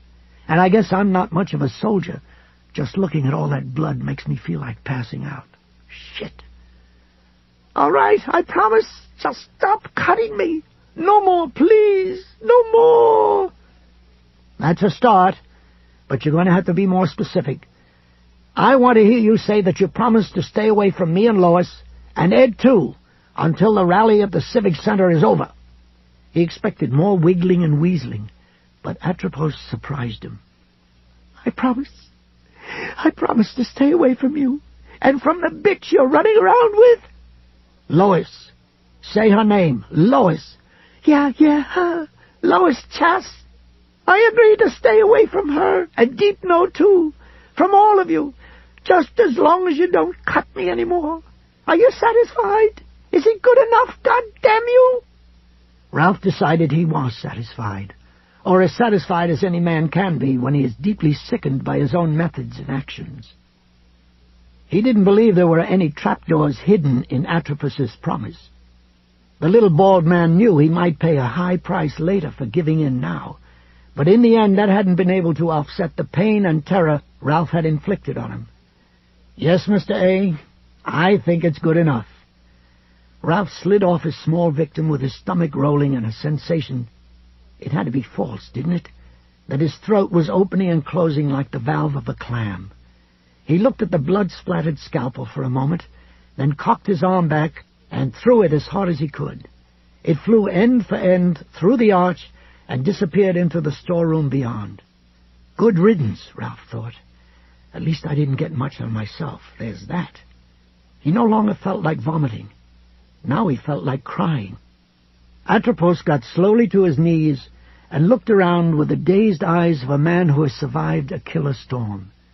He saw his ear lying on the floor and picked it up. He turned it over in his small hands and looked at the strands of gristle trailing out from the backside. Then he looked up at Ralph. His eyes swam with tears of pain and humiliation, but there was something else in them as well, a rage so deep and deadly that Ralph recoiled from it.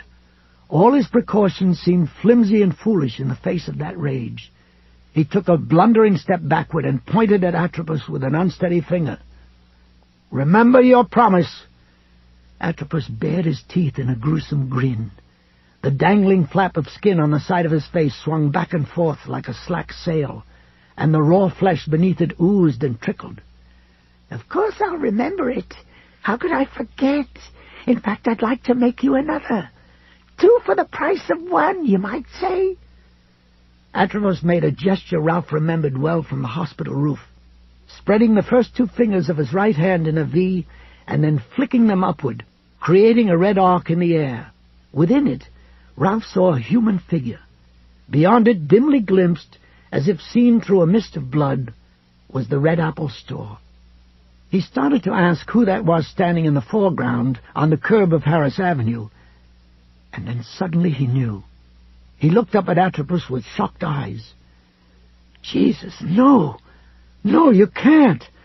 The grin on Atropos's face continued to widen.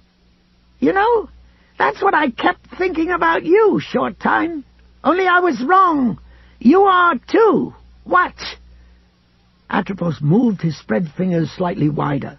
Ralph saw someone wearing a Boston Red Sox baseball cap come out of the Red Apple. And this time Ralph knew immediately whom he was looking at. This person called to the one across the street, and then something terrible began to happen. Ralph turned away, sickened from the bloody arc of the future between Atropos's small fingers. But he heard it when it happened. The one I showed you first belongs to the random, Shorts. To me, in other words.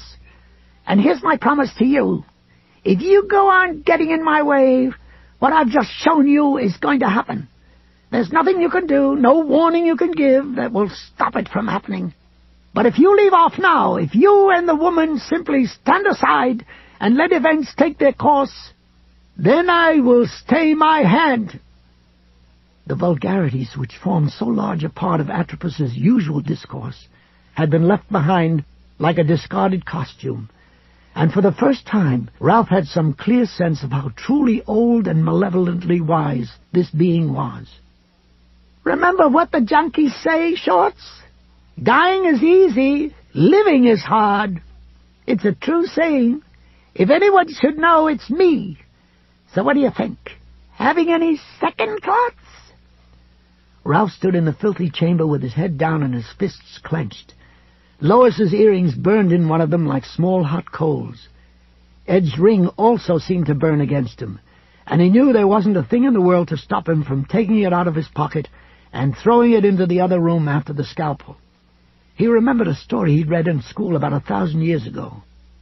The Lady or the Tiger, it had been called, and now he understood what it was to be given such a terrible power, and such a terrible choice. On the surface it seemed easy enough. What, after all, was one life against 2,000? But that one life... Yet really, it isn't as if anyone would ever have to know, he thought coldly. No one except maybe for Lois. And Lois would accept my decision. Carolyn might not have done, but they're very different women. Yes, but did he have the right? Atropos also read this in his aura. It was spooky how much the creature saw. "Of course you do, Ralph. That's what these matters of life and death are really about. Who has the right? This time it's you. So what do you say?" "I don't know what I say.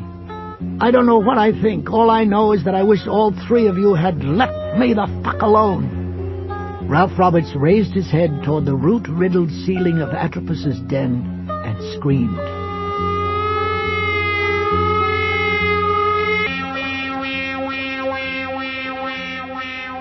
"5 minutes later, Ralph's head poked out of the shadows beneath the old leaning oak. He saw Lois at once. She was kneeling in front of him, peering anxiously through the tangle of roots at his upturned face. He raised a grimy, blood-streaked hand, and she took it firmly, holding him steady as he made his way up the last few steps. Gnawed roots that were actually more like ladder rungs. Ralph wriggled his way out from under the tree and turned over onto his back, taking the sweet air in great long pulls of breath. He thought air had never in his whole life tasted so good. In spite of everything else, he was enormously grateful to be out, to be free. "Ralph, are you all right?" He turned her hand over, kissed her palm, then put her earrings where his lips had been. "Yes, fine. These are yours." She looked at them curiously, as if she had never seen earrings these or any others before, and then put them in her dress pocket. "You saw them in the mirror, didn't you, Lois?" "Yes, and it made me angry. But I don't think I was really surprised, not down deep." "Because you knew." "Yes, I guess I did. Maybe from when we first saw Atropos wearing Bill's hat. I just kept it, in the back of my mind." She was looking at him carefully, assessingly. "Never mind my earrings right now. What happened down there?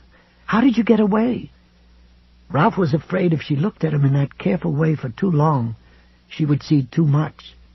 He also had an idea that if he didn't get moving soon, he might never move again. His weariness was now so large, it was like some great encrusted object, a long-sunken ocean liner, perhaps, lying inside him, calling to him, trying to drag him down. He got to his feet. He couldn't allow either of them to be dragged down, not now. The news the sky told wasn't as bad as it could have been, but it was bad enough. It was 6 o'clock at least. All over Derry, people who didn't give a shit one way or the other about the abortion issue, the vast majority, in other words, were sitting down to hot dinners. At the Civic Center, the doors would now be open. 10K TV lights would be bathing them, and minicams would be transmitting live shots of early arriving pro-choice advocates driving past Dan Dalton and his sign-waving Friends of Life.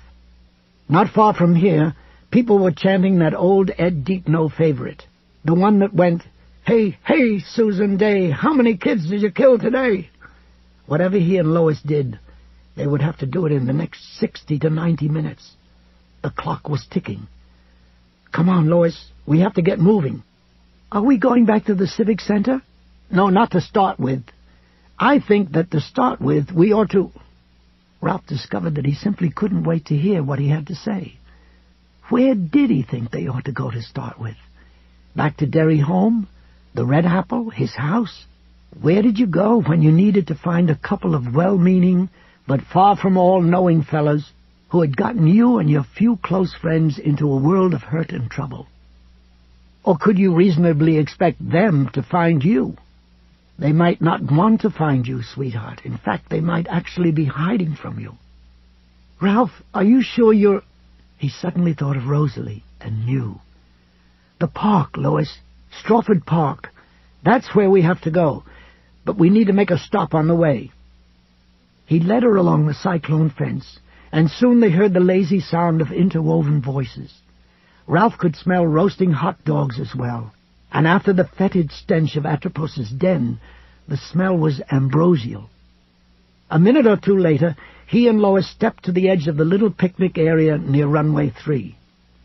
Dorrance was there, standing at the heart of his amazing multicolored aura and watching as a light plane drifted down toward the runway. Behind him, Faye Chapin and Don Vesey were sitting at one of the picnic tables with a chessboard between them and a half-finished bottle of Blue Nun near to hand.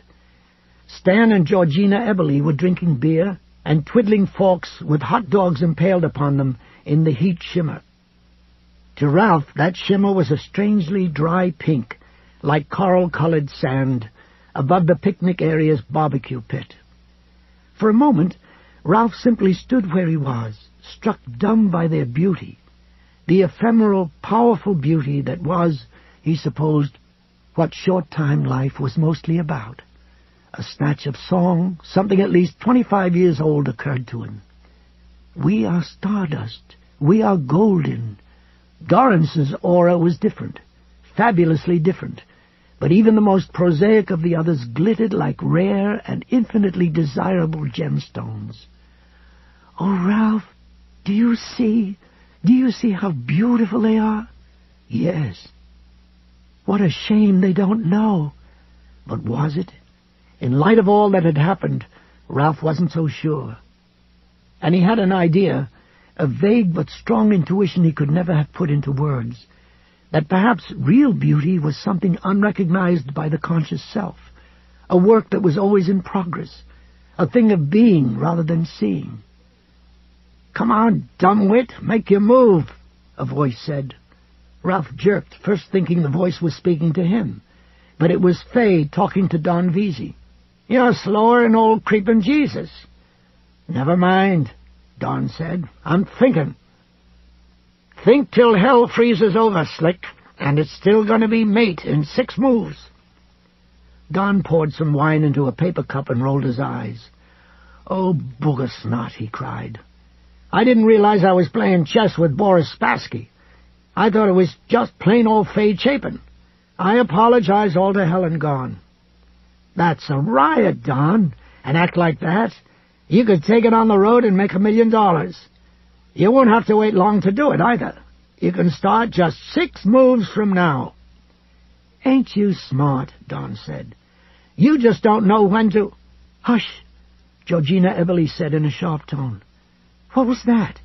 It sounded like something blew up." That was Lois sucking a flood of vibrant rainforest green from Georgina's aura.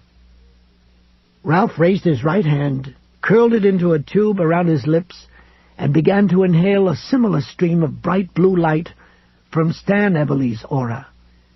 He felt fresh energy fill him at once.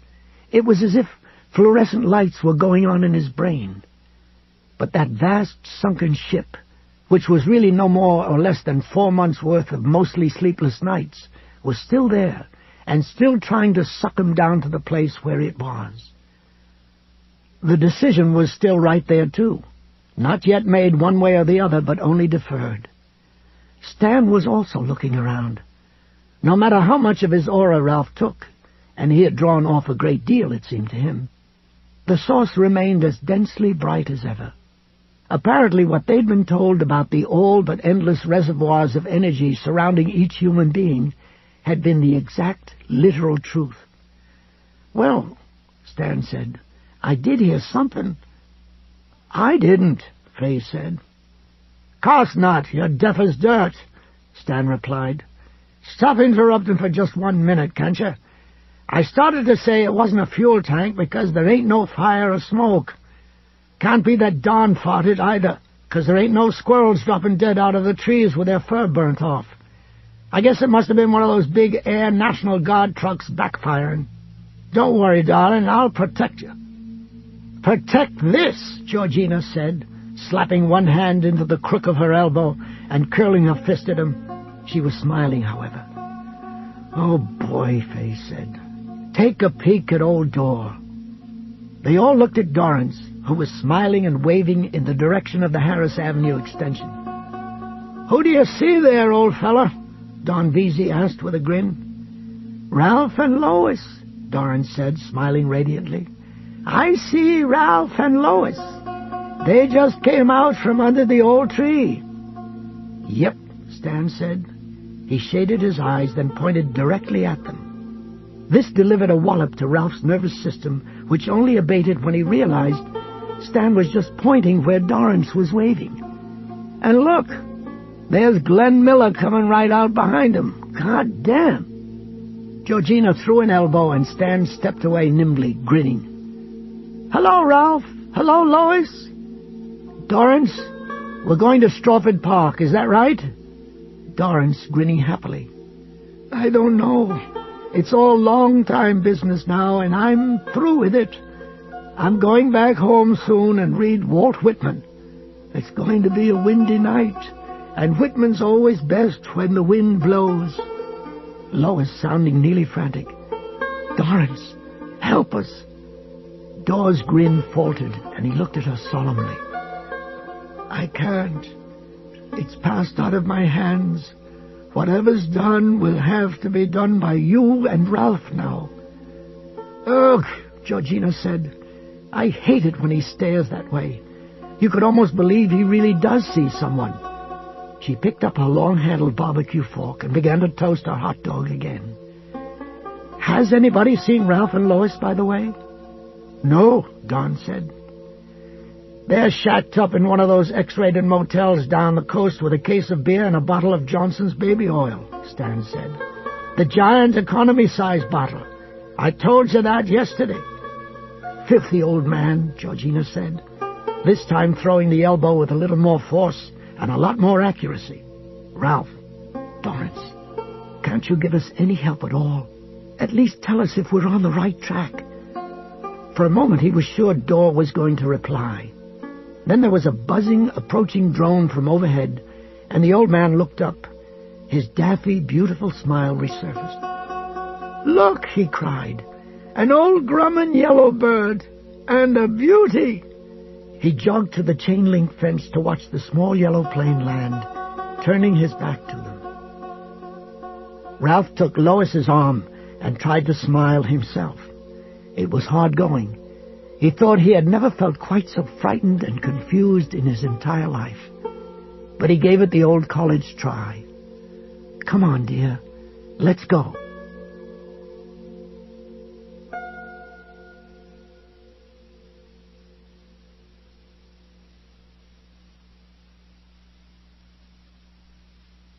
Ralph remembered thinking, this while they had been making their way along the abandoned rail line which had eventually taken them back to the airport, that walking was not exactly what they were doing. It had seemed more like gliding. They went from the picnic area at the end of Runway 3 back to Strawford Park in that same fashion, only the glide was faster and more pronounced now. It was like being carried along by an invisible conveyor belt. As an experiment, he stopped walking. The houses and storefronts continued to flow mildly past. He looked down at his feet to make sure, and yes, they were completely still.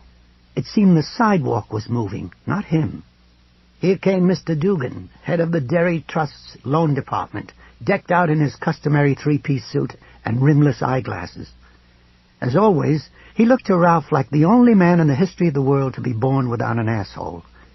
He had once rejected Ralph's application for a bill-payer loan, which Ralph supposed might account for a few of his negative feelings about the man. Now he saw that Dugan's aura was the dull, uniform gray of a corridor in a VA hospital, and Ralph decided that didn't surprise him much. He held his nose like a man forced to swim across a polluted canal and passed directly through the banker. Dugan did not so much as twitch. That was sort of amusing, but when Ralph glanced at Lois, his amusement faded in a hurry. He saw the worry on her face and the questions she wanted to ask, questions to which he had no satisfactory answers. Ahead was Strawford Park. As Ralph looked, the streetlights came on suddenly.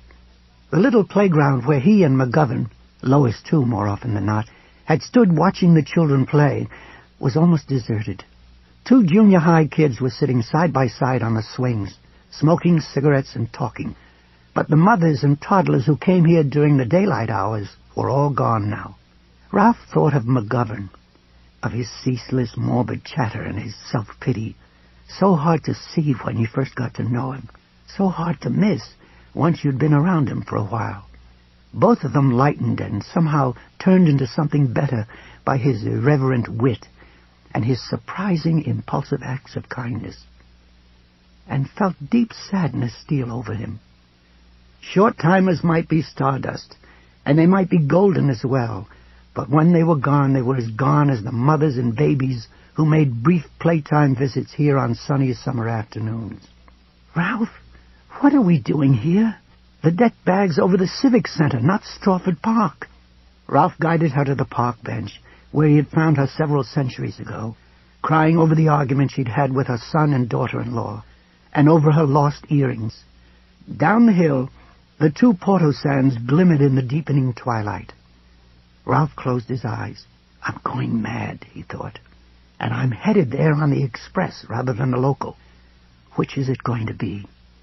The lady or the tiger? Ralph, we have to do something. Those lives, those thousands of lives." In the darkness behind his closed lids, Ralph saw someone coming out of the Red Apple store. A figure in dark corduroy pants and a Red Sox cap. Soon the terrible thing would start to happen again, and because Ralph didn't want to see it, he opened his eyes and looked at the woman beside him. Every life is important, Lois, wouldn't you agree? Every single one. He didn't know what she saw in his aura, but it clearly terrified her. "What happened down there after I left? What did he do or say to you? Tell me, Ralph, you tell me." So which was it going to be? The one or the many? The lady or the tiger?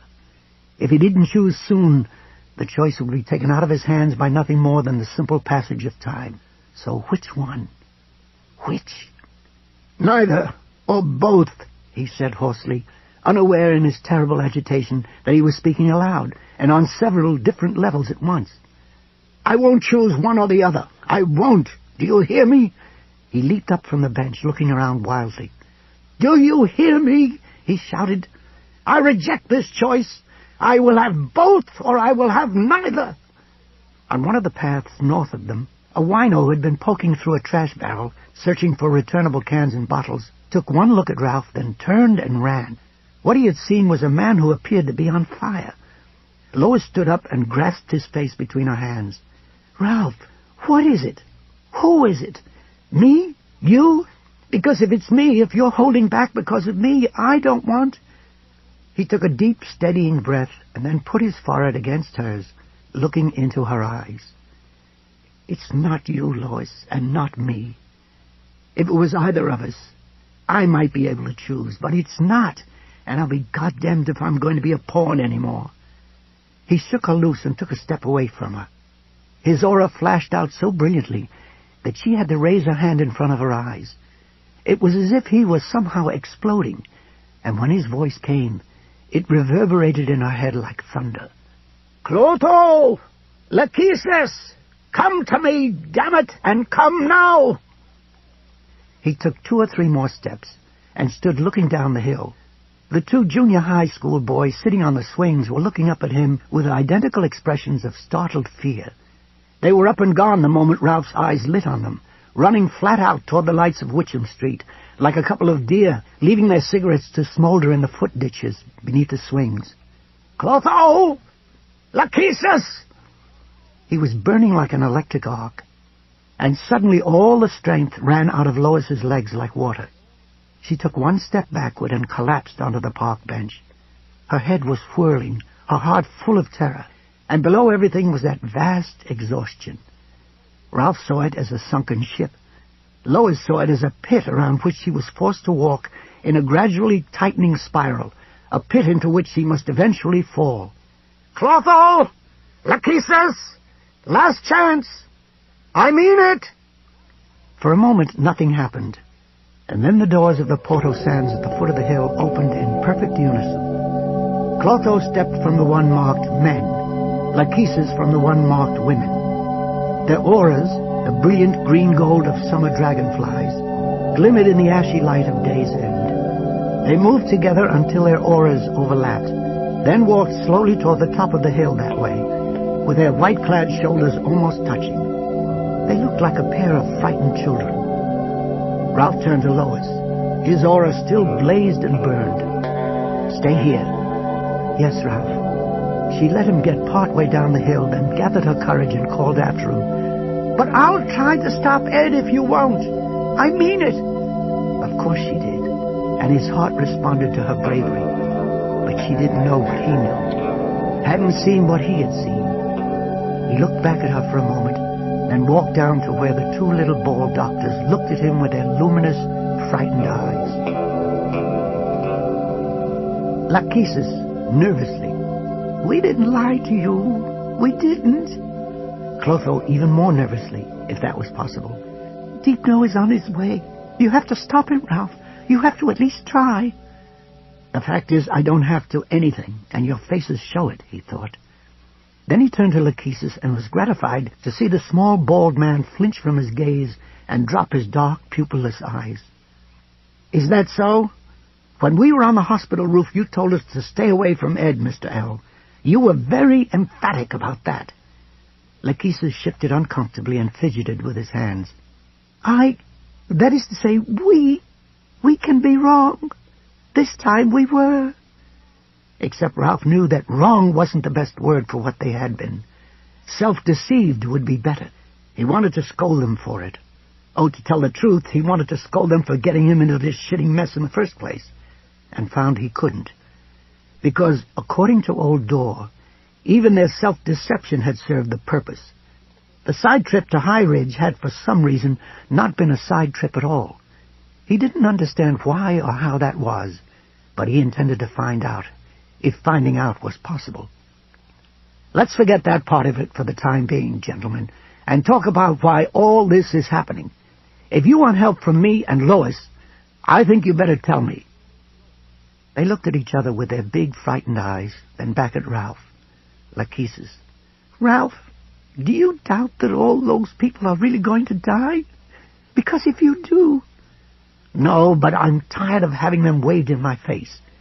If an earthquake that served the purpose happened to be scheduled for this area, and the butcher's bill came to 10,000 instead of just 2,000 and change, you'd never even bat an eye, would you? So what's so special about this situation? Tell me." Clotho. "Ralph, we don't make the rules any more than you do. We thought you understood that." Ralph sighed.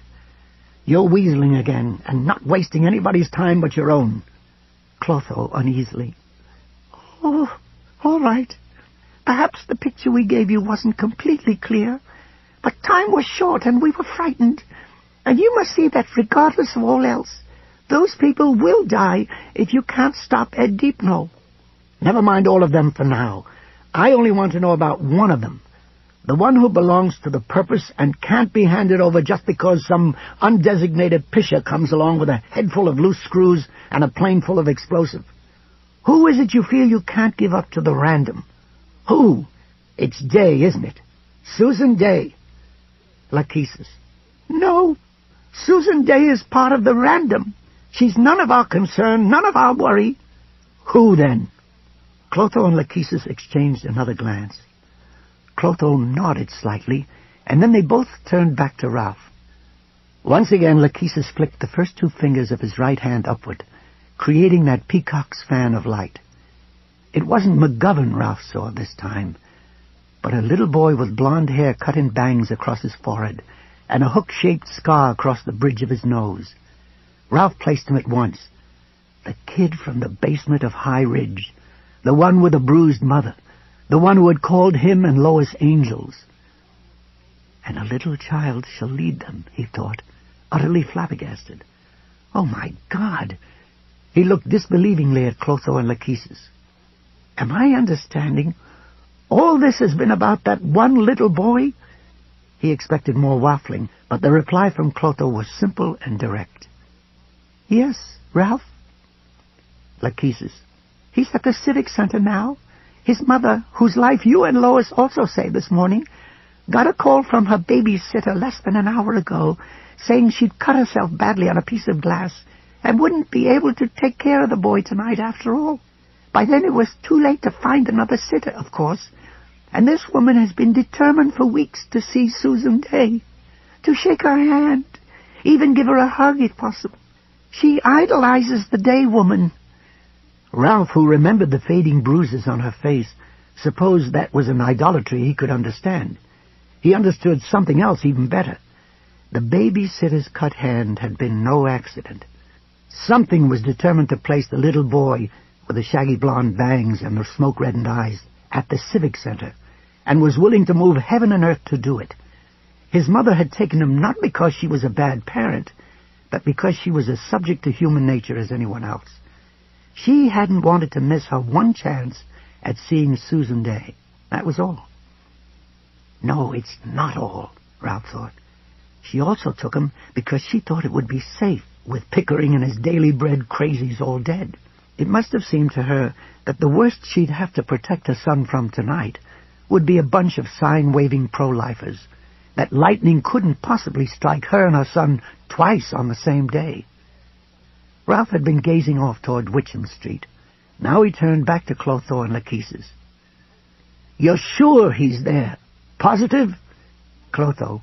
Yes, sitting in the upper north balcony next to his mother, with a McDonald's poster to color and some storybooks. Would it surprise you to know that one of the stories is The 500 Hats of Bartholomew Cubbins? Ralph shook his head. At this point, nothing would surprise him. Lachesis. It's the north side of the Civic Center that Deep Nose Plane will strike. This little boy will be killed instantly if steps are not taken to prevent it. And that can't be allowed to happen. This boy must not die before his scheduled time. Lachesis was looking earnestly at Ralph. The fan of blue-green light between his fingers had disappeared. We can't go on talking like this, Ralph. He's already in the air, less than 100 miles from here. Soon it will be too late to stop him. That made Ralph feel frantic, but he held his place just the same. Frantic, after all, was how they wanted him to feel, how they wanted both of them to feel. I'm telling you that none of that matters until I understand what the stakes are. I won't let it matter. Clotho. Listen, then. Every now and again, a man or woman comes along whose life will affect not just those about him or her, or even all those who live in the short-time world, but those on many levels above and below the short-time world. These people are the great ones, and their lives always serve the purpose. If they are taken too soon, everything changes. The scale seeks to balance. Can you imagine, for instance, how different the world might be today if Hitler had drowned in the bathtub as a child? You may believe the world would be better for that, but I can tell you that the world would not exist at all if it had happened. Suppose Winston Churchill had died of food poisoning before he ever became Prime Minister. Suppose Augustus Caesar had been born dead, strangled on his own umbilical cord. Yet the person we want you to save is of far greater importance than any of these.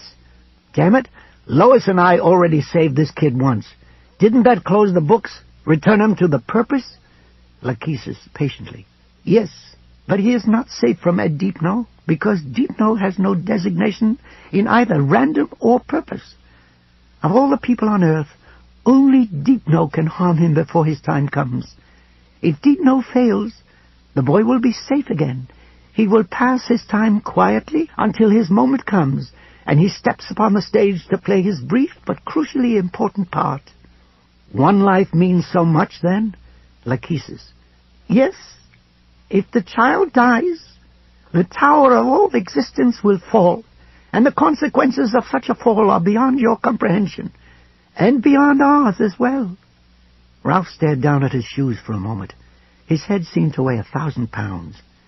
There was an irony here, one he was able to grasp easily in spite of his weariness. Atropos had apparently set Ed in motion by inflaming some sort of messiah complex, which might have been pre-existing, a byproduct of his undesignated status, perhaps. What Ed didn't see, and would never believe if told, was that Atropos and his bosses on the upper levels intended to use him not to save the messiah, but to kill him. He looked up again into the anxious faces of the two little bald doctors. Okay, I don't know how I'm supposed to stop Ed, but I'll give it a shot. Clotho and Lachesis looked at each other and smiled identical and very human broad smiles of relief. Ralph raised a cautioning finger. Wait, you haven't heard all of it. Their smiles faded. I want something back from you. One life. I'll trade the life of your 4-year-old boy for... Lois didn't hear the end of that. His voice dropped below the range of audibility for a moment, but when she first saw Clotho and then Lachesis begin shaking their heads, her heart sank. Lachesis. I understand your distress. And yes, Atropos can certainly do as he threatens. Yet you must surely comprehend that this one life is hardly as important as... Ralph. But I think it is, don't you see? I think it is. What you two guys need to get through your heads is that, to me, both lives are equally... She lost him again, but had no problem hearing Clotho. In the depth of his distress, he was almost wailing. But this is different. This boy's life is different. Now she heard Ralph clearly, speaking, if speech was what it was, with a fearless, relentless logic that made Lois think of her father. All lives are different. All of them matter, or none matters. That's only my short-sighted, short-time view, of course. But I guess you boys are stuck with it, since I'm the one with the hammer. The bottom line is this. I'll trade you, even up, the life of yours for the life of mine. All you have to do is promise, and the deal's on. Lachesis. Ralph, please, please understand that we really must not... There was a long moment of silence. When Ralph spoke, his voice was soft but still audible. It was, however, the last completely audible thing Lois heard in their conversation. There's a world of difference between cannot and must not, wouldn't you say? Clotho said something, but Lois caught only an isolated, trade might possibly be, phrase. Lachesis shook his head violently. Ralph replied, and Lachesis answered by making a grim little scissoring gesture with his fingers. Surprisingly, Ralph replied to this with a laugh and a nod. Clotho put a hand on his colleague's arm and spoke to him earnestly before turning back to Ralph. Lois clenched her hands in her lap, willing them to reach some sort of agreement. Any agreement that would keep Ed Deepno from killing all those people while they just stood here yattering. Suddenly the side of the hill was illuminated by brilliant white light. At first Lois thought he came down from the sky, but that was only because myth and religion had taught her to believe the sky was the source of all supernatural emanations. In reality, it seemed to come from everywhere. Trees, sky, ground, even from herself, streaming out of her aura like ribbons of fog.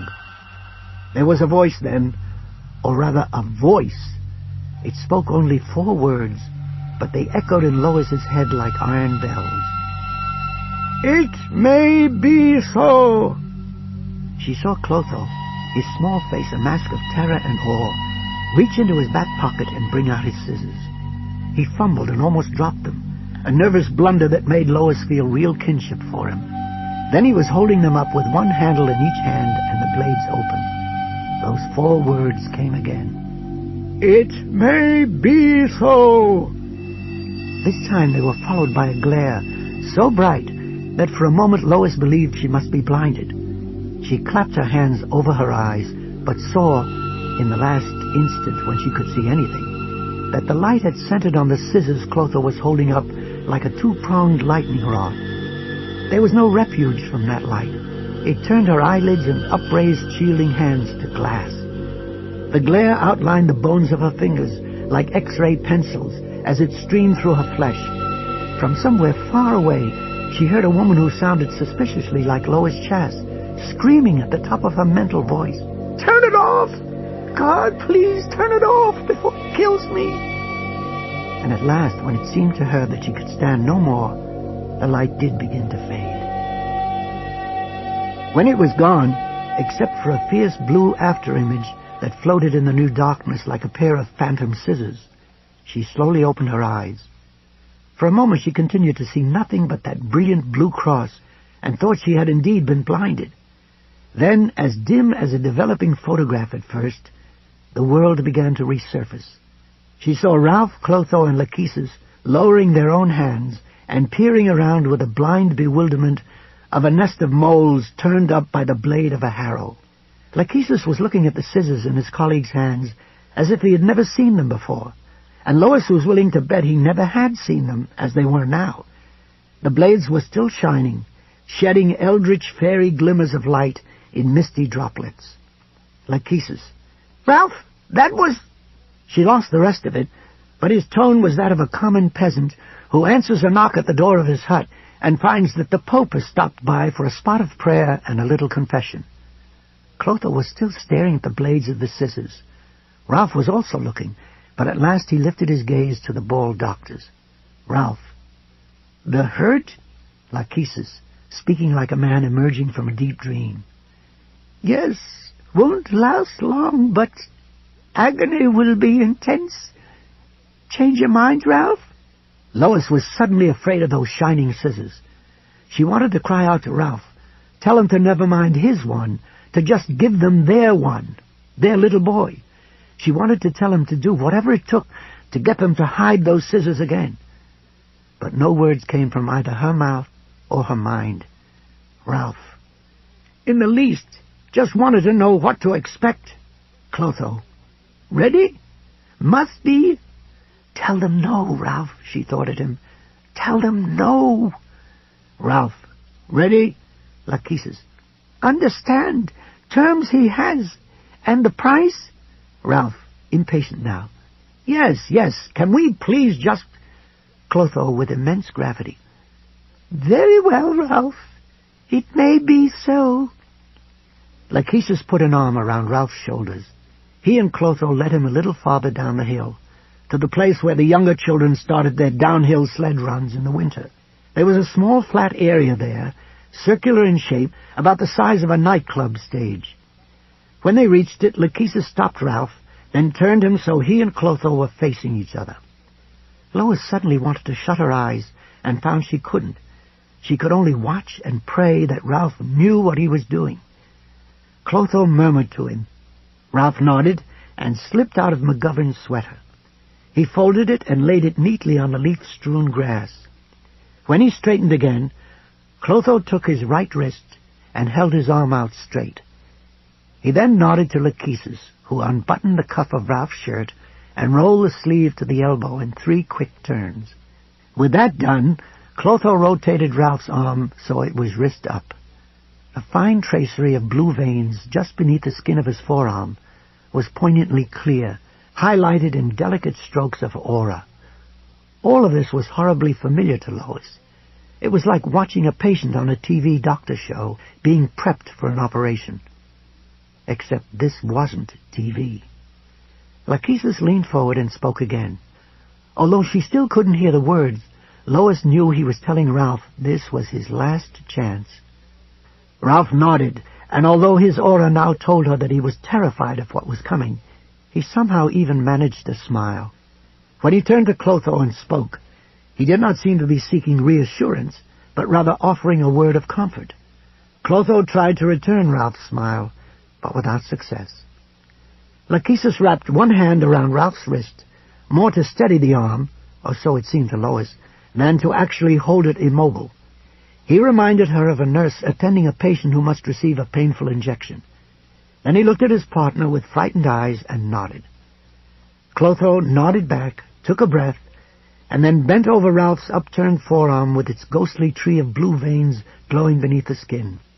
He paused for a moment, then slowly opened the jaws of the scissors, with which he and his old friend traded life for death.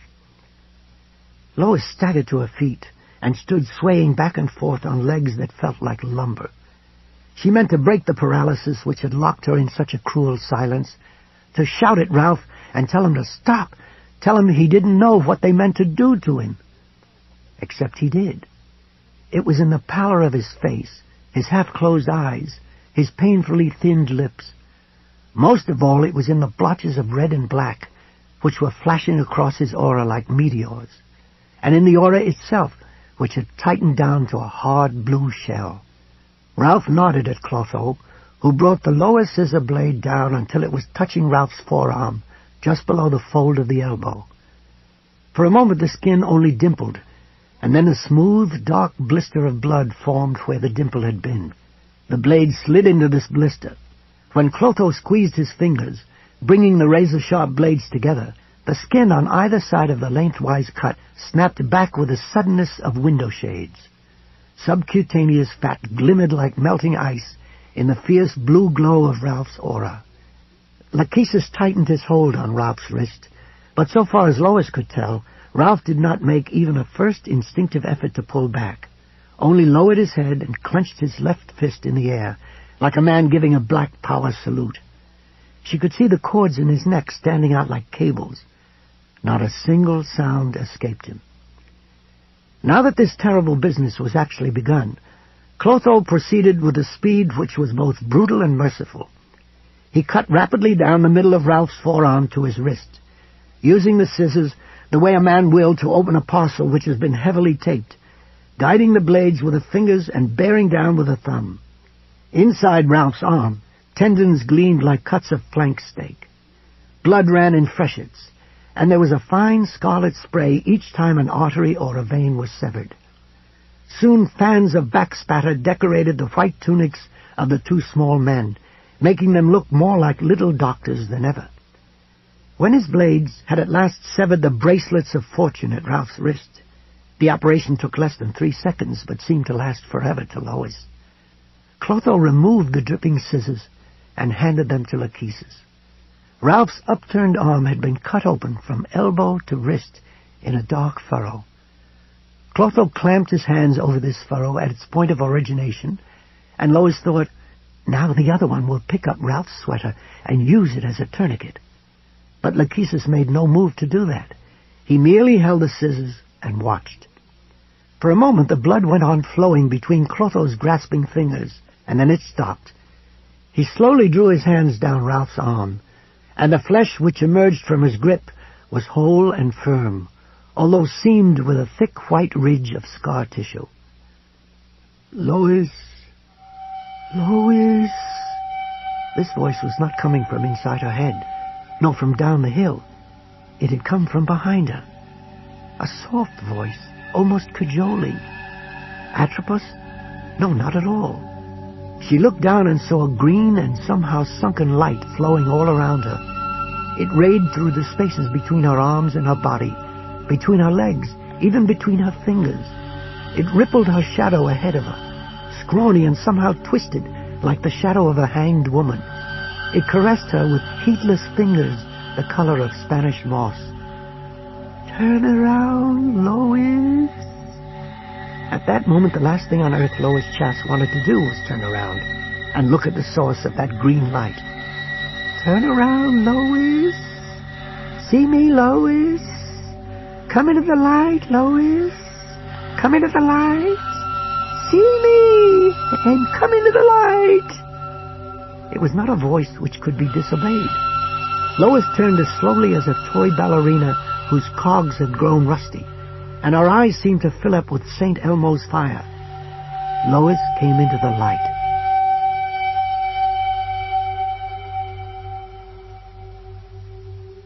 Clotho. "You have your visible sign, Ralph. Are you satisfied?"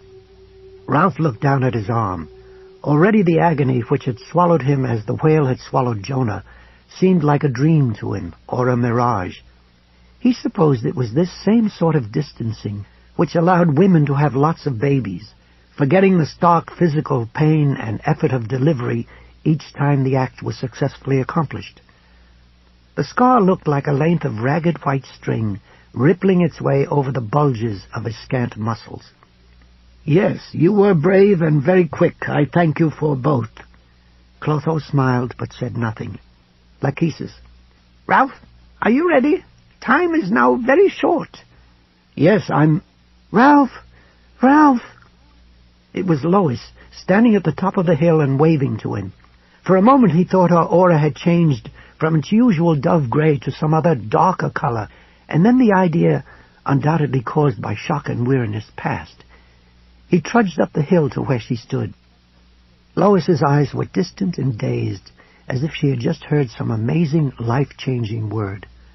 "Lois, what is it? What's wrong? Is it my arm? Because if that's it, don't worry. Look, good as new." He held it out so she could see for herself, but Lois didn't look.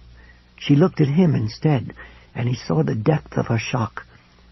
"Ralph, a green man came." "A green man?"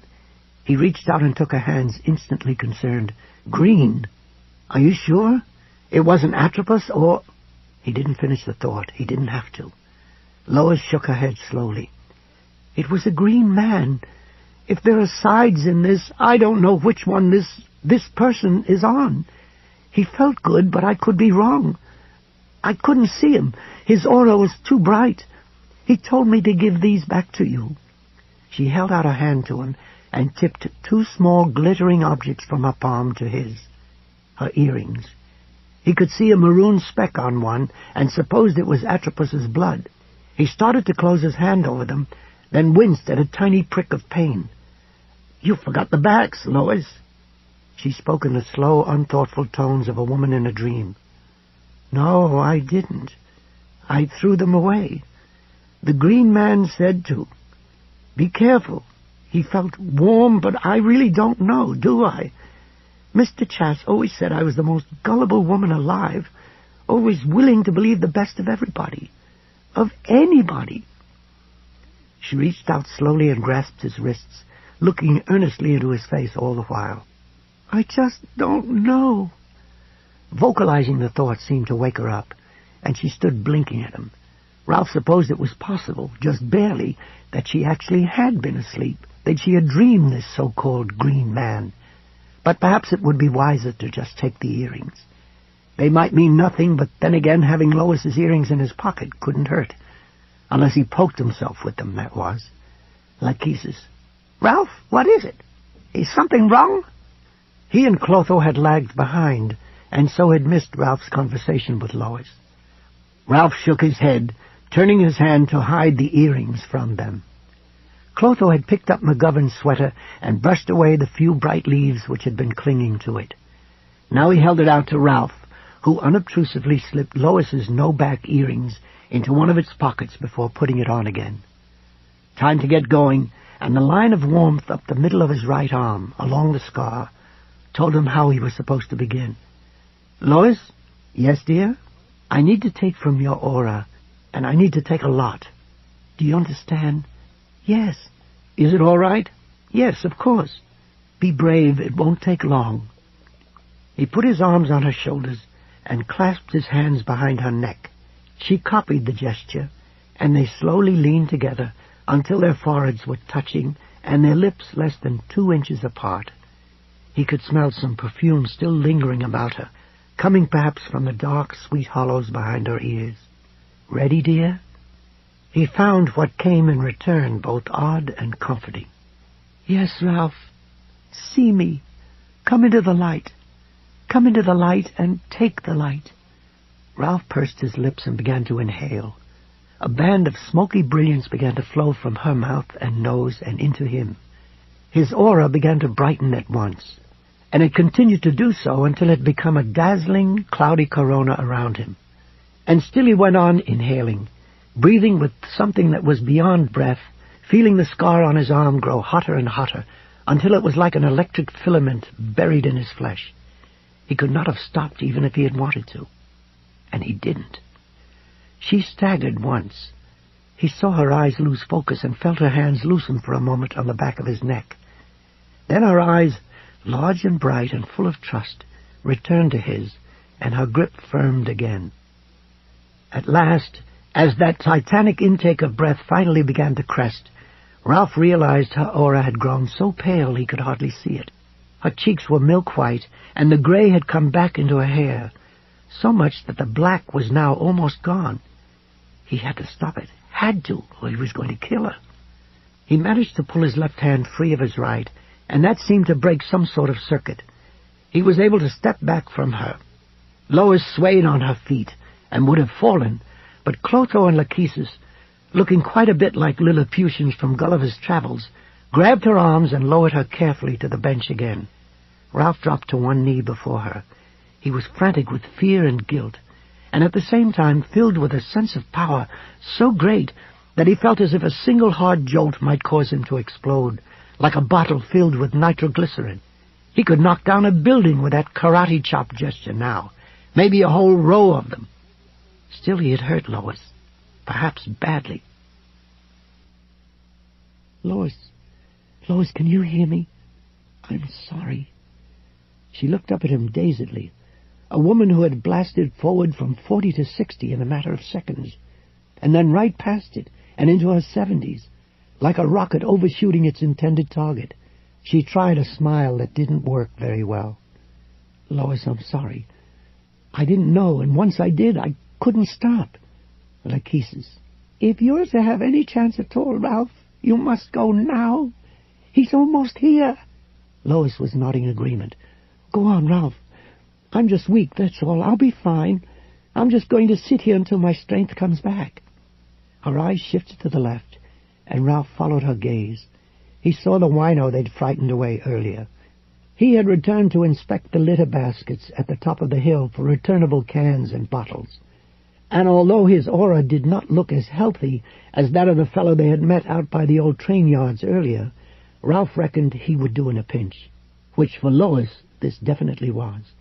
Clotho, we'll see that he wanders over this way, Ralph. We don't have much power over the physical aspects of the short-time world, but I think we can manage that much. You sure? Yes. Okay, good. Ralph took a quick look at the two little men, noted their anxious, frightened eyes, and nodded. Then he bent and kissed Lois's cool, wrinkled cheek. She gave him the smile of a tired old grandmother. I did that to her, he thought. Me. Then you better make sure you didn't do it for nothing, Carolyn's voice responded tartly. Ralph gave the three of them, Clotho and Lachesis were now flanking Lois protectively on the bench, a final glance, and then began to walk down the hill again. When he reached the toilets, he stood between them for a moment, then leaned his head against the one marked Women. He heard nothing. When he tipped his head against the blue plastic wall of Men, however, he heard a faint, droning voice raised in song. Who believes that my wildest dreams and my craziest schemes will come true? You, baby, nobody but you. Christ, he's nuttier than a fruitcake. This is news, sweetheart? Ralph supposed it wasn't. He walked around to the door of the portisan and opened it. Now he could also hear the distant waspy buzz of an airplane engine. But there was nothing to see that he hadn't seen dozens of times before. The cracked toilet seat resting askew over the hole in the seat, a roll of toilet paper with a strange and somehow ominous swelled look, and to the left, a urinal that looked like a plastic teardrop. The walls were tangles of graffiti. The largest and most exuberant had been printed in foot-high red letters above the urinal. Tony Boynton has got the tightest little buns in Derry. A cloying pine-scented deodorizer overlaid the smells of shit, piss, and lingering wino farts like makeup on the face of a corpse. The voice he was hearing seemed to come from the hole in the center of the portisan's bench seat. Or perhaps it was seeping out of the very walls. From the time I fall asleep until the morning comes, I dream about you, baby, nobody but you. Where is he? Ralph wondered.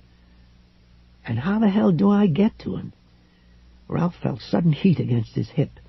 It was as if someone had slipped a warm coal into his watch pocket. He began to frown, then remembered what was in there.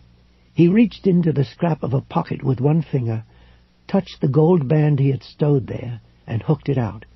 He laid it on his palm, over the place where his love line and lifeline diverged, and poked at it gingerly. It had cooled again. Ralph found he wasn't very surprised. HD, ED, 8587.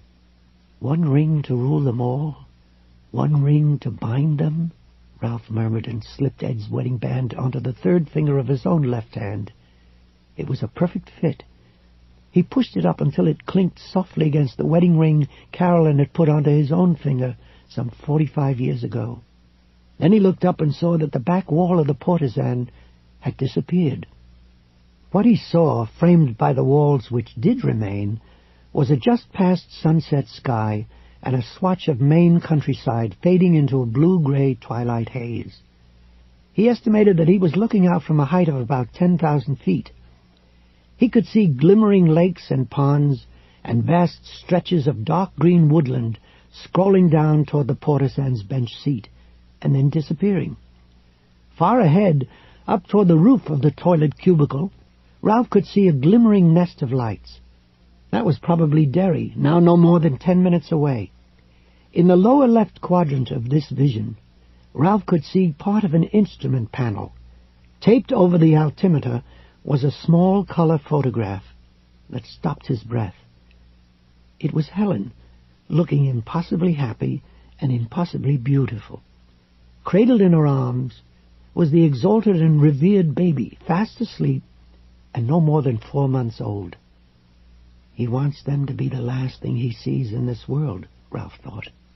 He's been turned into a monster, but I guess even monsters don't forget how to love. Something on the instrument panel began to beep. A hand came into view and flicked a switch. Before it disappeared, Ralph could see the white indentation on the third finger of that hand, faint but still visible, where the wedding ring had rested for at least 6 years. He saw something else as well.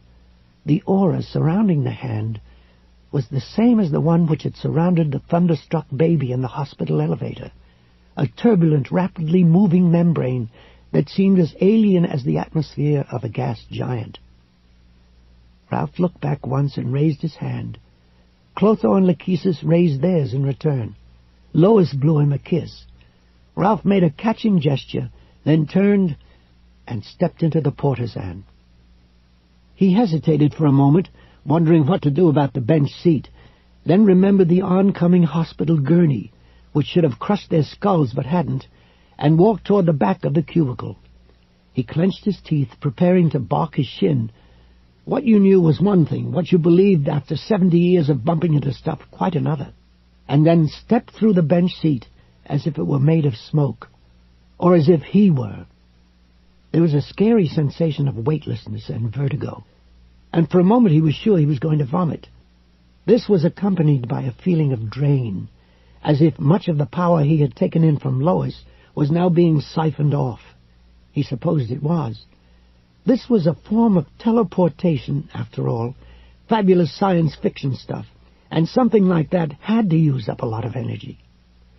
The vertigo passed, but it was replaced by a perception that was even worse, a feeling that he had been split at the neck somehow. He realized he now had a completely unobstructed view of a whole sprawling section of the world. Jesus Christ, what's happened to me? What's wrong?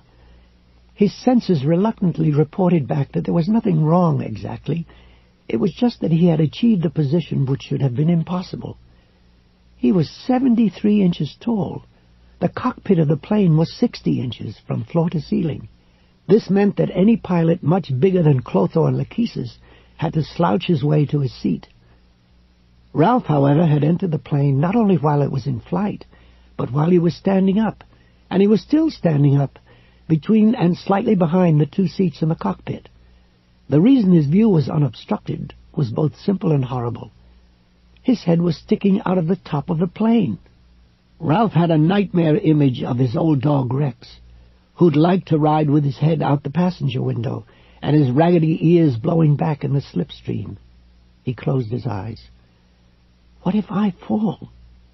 If I can stick my head out through the damn roof, what's to keep me from sliding right down through the floor and falling all the way to the ground?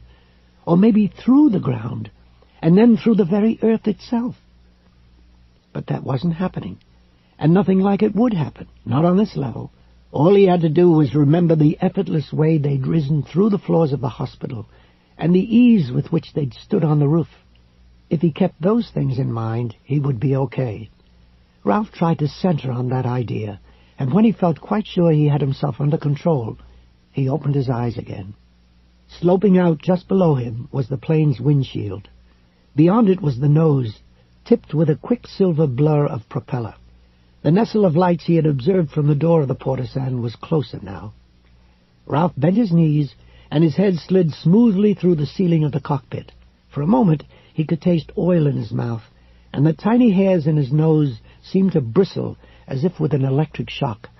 And then he was kneeling between the pilot's and co-pilot's seats. He didn't know what he had expected to feel, seeing Ed again after all this time and under such extravagantly weird circumstances. But the pang of regret, not just pity, but regret, which came, was a surprise. He was wearing an old T-shirt instead of an Oxford or Arrow, with buttons up the front and a Fruit Loop on the back, and it had had an extraordinary effect, making him look not emaciated, but somehow heroic in a Gothic romantic way. Ralph was forcefully reminded of Carolyn's favorite poem, The Highwayman by Alfred Noyes. Ed's skin was as pale as paper, his green eyes both dark and light, like emeralds in moonlight, Ralph thought, behind the small round John Lennon spectacles, his lips so red they looked as if they'd been rouged. He had tied the white silk scarf with its red Japanese characters around his forehead, so that the fringed ends trailed down his back. Within the thunderbolt swirls of his aura, Ed's intelligent, mobile face was filled with terrible regret and fierce determination. He was beautiful, beautiful, and Ralph felt a sense of déjà vu twist through him. Now he knew what he had glimpsed on the day he'd stepped between Ed and the man from West Side Gardeners. He was seeing it again. Looking at Ed, lost inside a typhoon aura from which no balloon string floated, was like looking at a priceless Ming vase which had been thrown against a wall and shattered. At least he can't see me, not on this level. At least I don't think he can. As if in response to this thought, Ed turned and glanced directly at Ralph. His eyes were wide and full of mad caution. The corners of his finely molded mouth quivered and gleamed with buds of saliva. Ralph recoiled, momentarily positive that he was being seen.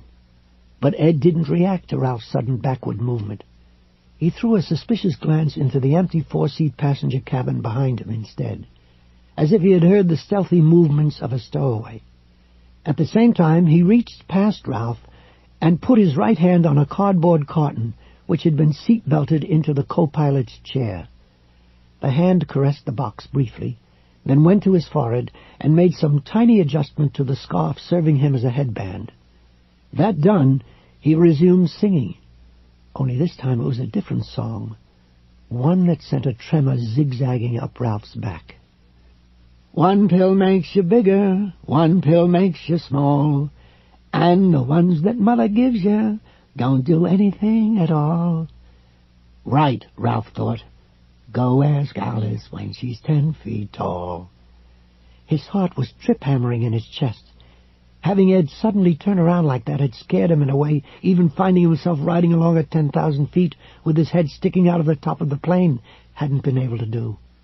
Ed didn't see him. Ralph was almost positive of that.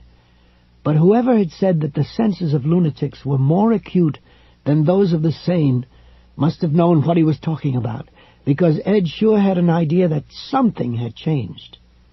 The radio squawked, making both men jump. This is for the Cherokee over South Haven. You're on the edge of Derry airspace at an altitude which requires a filed flight plan. Repeat, you're about to enter a controlled airspace over a municipal area. Get your hot-dogging butt up to 16,000 feet, Cherokee, and come to 170. That's 170. While you're doing it, please identify yourself and state... Ed closed his hand into a fist and began to hammer the radio with it. Glass flew. Soon blood also began to fly. It spattered the instrument panel, the picture of Helen and Natalie, and Ed's clean gray T-shirt. He went on hammering until the voice on the radio first began to fade into a rising roar of static, and then quit altogether. "Good," he said, in the low, sighing voice of a man who talks to himself a lot. "Lots better. I hate all those questions. They just..." He caught sight of his bloody hand and broke off. He held it up, looked at it more closely, and then rolled it into a fist again. A large sliver of glass was sticking out of his pinky just below the third knuckle. Ed pulled it free with his teeth, spat it casually aside, then did something which chilled Ralph's heart. Drew the side of his bloody fist first down his left cheek and then his right, leaving a pair of red marks. He reached into the elasticized pocket built into the wall on his left, pulled out a hand mirror, and used it to check his makeshift war paint. What he saw seemed to please him, because he smiled and nodded before returning the mirror to the pocket. "Just remember what the Dormouse said," Ed advised himself in his low, sighing voice, and then pushed in on the control wheel. The Cherokee's nose dropped, and the altimeter slowly began to unwind. Ralph could see Derry straight ahead now. The city looked like a handful of opals scattered across dark blue velvet. There was a hole in the side of the carton in the co-pilot's seat. 2 wires came out of it. They led into the back of a doorbell taped to the arm of Ed's seat. Ralph supposed that as soon as he had a visual on the Civic Center and actually began his kamikaze run, Ed would settle one finger on the raised white button in the middle of the plastic rectangle, and just before the plane hit, he would push it. "Ding dong, Avon calling." Break those wires, Ralph. Break them. An excellent idea with only one drawback. He couldn't break so much as a strand of cobweb while he was on this level. That meant dropping back down to short-time country. And he was preparing to do just that when a soft, familiar voice on his right spoke his name. "Ralph." To his right? That was impossible. There was nothing on his right but the co-pilot's seat, the side of the aircraft, and leagues of twilit New England air. The scar along his arm had begun to tingle like a filament in an electric heater. "Ralph." Don't look. Don't pay any attention at all. Ignore it. But he couldn't. Some great brick-like force had come to bear on him, and his head began to turn. He fought it, aware that the airplane's angle of descent was growing steeper, but it did no good. "Ralph, look at me. Don't be afraid." He made one last effort to disobey the voice and was unable. His head went on turning, and Ralph suddenly found himself looking at his mother, who had died of lung cancer 25 years ago. Bertha Roberts sat in her bentwood rocker, about 5 feet beyond where the side wall of the Cherokee's cockpit had been, knitting and rocking back and forth on thin air a mile or so above the ground. The slippers Ralph had given her for her 50th birthday, lined with real mink they had been, how goofy, were on her feet. A pink shawl was thrown around her shoulders. An old political button, "Win with Wilkie," it said, held the shawl closed. That's right, Ralph thought. She wore them as jewelry. It was her little affectation. I'd forgotten that. The only thing that struck a wrong note, other than that she was dead and currently rocking at 6,000 feet, was the bright red piece of afghan in her lap. Ralph had never seen his mother knit, wasn't even sure she knew how, but she was knitting furiously just the same. The needles gleamed and winked as they shuttled through the stitches. "Mother? Mom? Is it really you?" The needles paused as she looked up from the crimson blanket in her lap. Yes, it was his mother, the version Ralph remembered from his teens anyway. Narrow face, high scholar's brow, brown eyes, and a bun of salt and pepper hair rolled tightly at the nape of the neck. It was her small mouth which looked mean and ungenerous until it smiled, that was. "Why, Ralph Roberts, I'm surprised that you even have to ask." That's not really an answer, though, is it? Ralph thought. He opened his mouth to say so, and then decided it might be wiser, for the time being at least, to keep quiet. A milky shape was now swimming in the air to her right. When Ralph looked at it, it darkened and solidified into the cherry-stained magazine stand he had made her in woodshop during his sophomore year at Derry High. It was filled with Reader's Digests and Life magazines. And now the ground far below her began to disappear into a pattern of brown and dark red squares that spread out from the rocker in a widening ring like a pond ripple. Ralph recognized it at once. The kitchen linoleum of the house on Richmond Street in Marymead, the one where he'd grown up.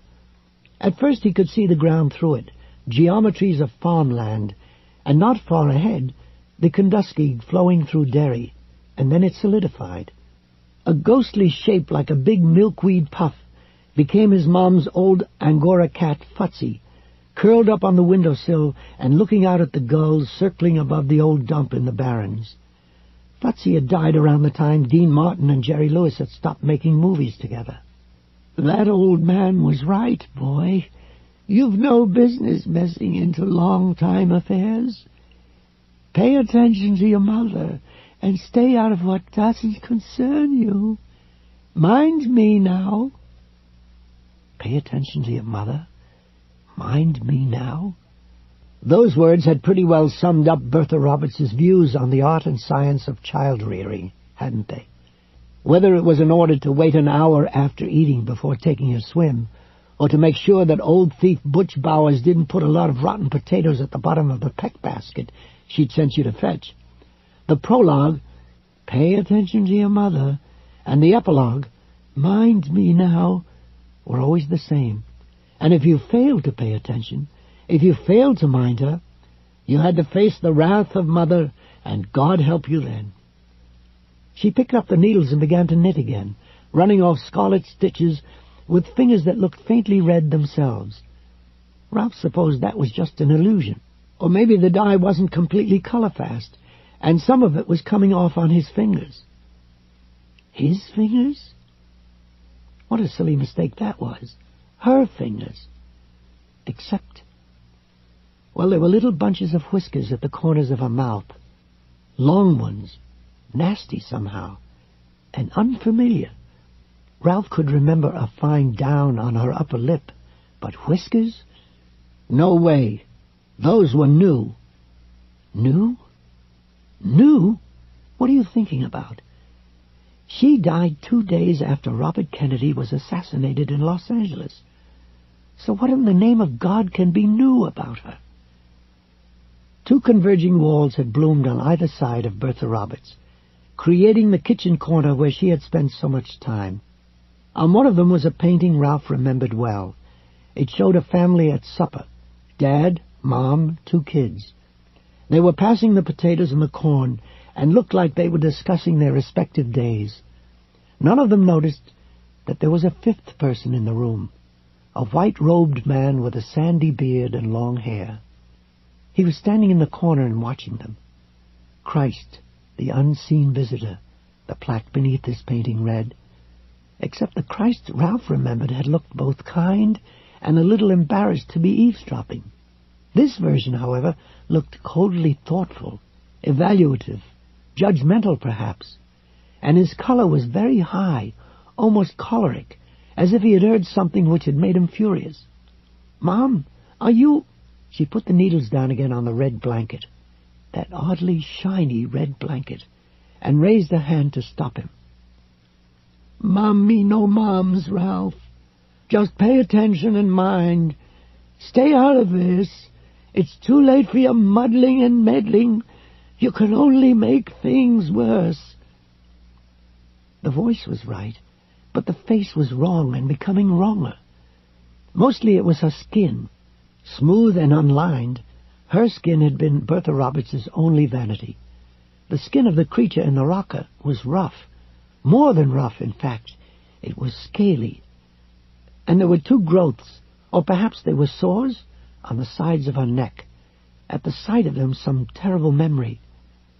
"Get it off me, Johnny. Oh, please, get it off," stirred far down in his mind. And, well, her aura. Where was her aura? "Never mind my aura, and never mind about that fat old whore you've been running around with. Although I'll bet Carolyn is just rolling in her grave." The mouth of the woman, not a woman, that thing is not a woman, in the rocker was no longer small. The lower lip had spread, puffed outward and downward. The mouth itself had developed a drooping sneer, a strangely familiar drooping sneer. "Johnny, it's biting me, it's biting me." Something horridly familiar about the bunches of whiskers bristling at the corners of the mouth, too. "Johnny, please, it's eyes, it's black eyes." "Johnny can't help you, boy. He didn't help you then, and he can't help you now." Of course he couldn't. His older brother Johnny had died 6 years ago. Ralph had been a pallbearer at his funeral. Johnny had died of a heart attack, possibly as random as the one which had felled Bill McGovern, and... Ralph looked to the left, but the pilot's side of the cockpit had also disappeared, and Ed Deepno with it. Ralph saw the old combination gas and wood stove on which his mother had cooked in the house on Richmond Street, a job she had resented bitterly and done badly all her life, and the arch leading into the dining room. He saw their maple dining table. A glass pitcher stood in the center of it. The pitcher had been filled with a choke of lurid red roses. Each seemed to have a face, a blood-red, gasping face. But that's wrong, he thought. All wrong. She'd never had roses in the house. She was allergic to most blooms, and roses were the worst. She used to sneeze like crazy when she was around them. The only thing I ever saw her put on the dining room table was Indian bouquet, and that wasn't anything but autumn grasses. I see roses because... He looked back at the creature in the rocking chair, at red fingers which had now melted together into appendages that looked almost like fins. He regarded the scarlet mass which lay in the creature's lap, and the scar along his arm began to tingle again. What in God's name is going on here? But he knew, of course. He only had to look from the red thing in the rocking chair to the picture hanging on the wall, the picture of the scarlet-faced, malevolent Jesus watching the family eat their supper, to confirm it. He was not in his old house in Marymead, and he was not precisely in an aircraft over Derry either. He was in the court of the Crimson King.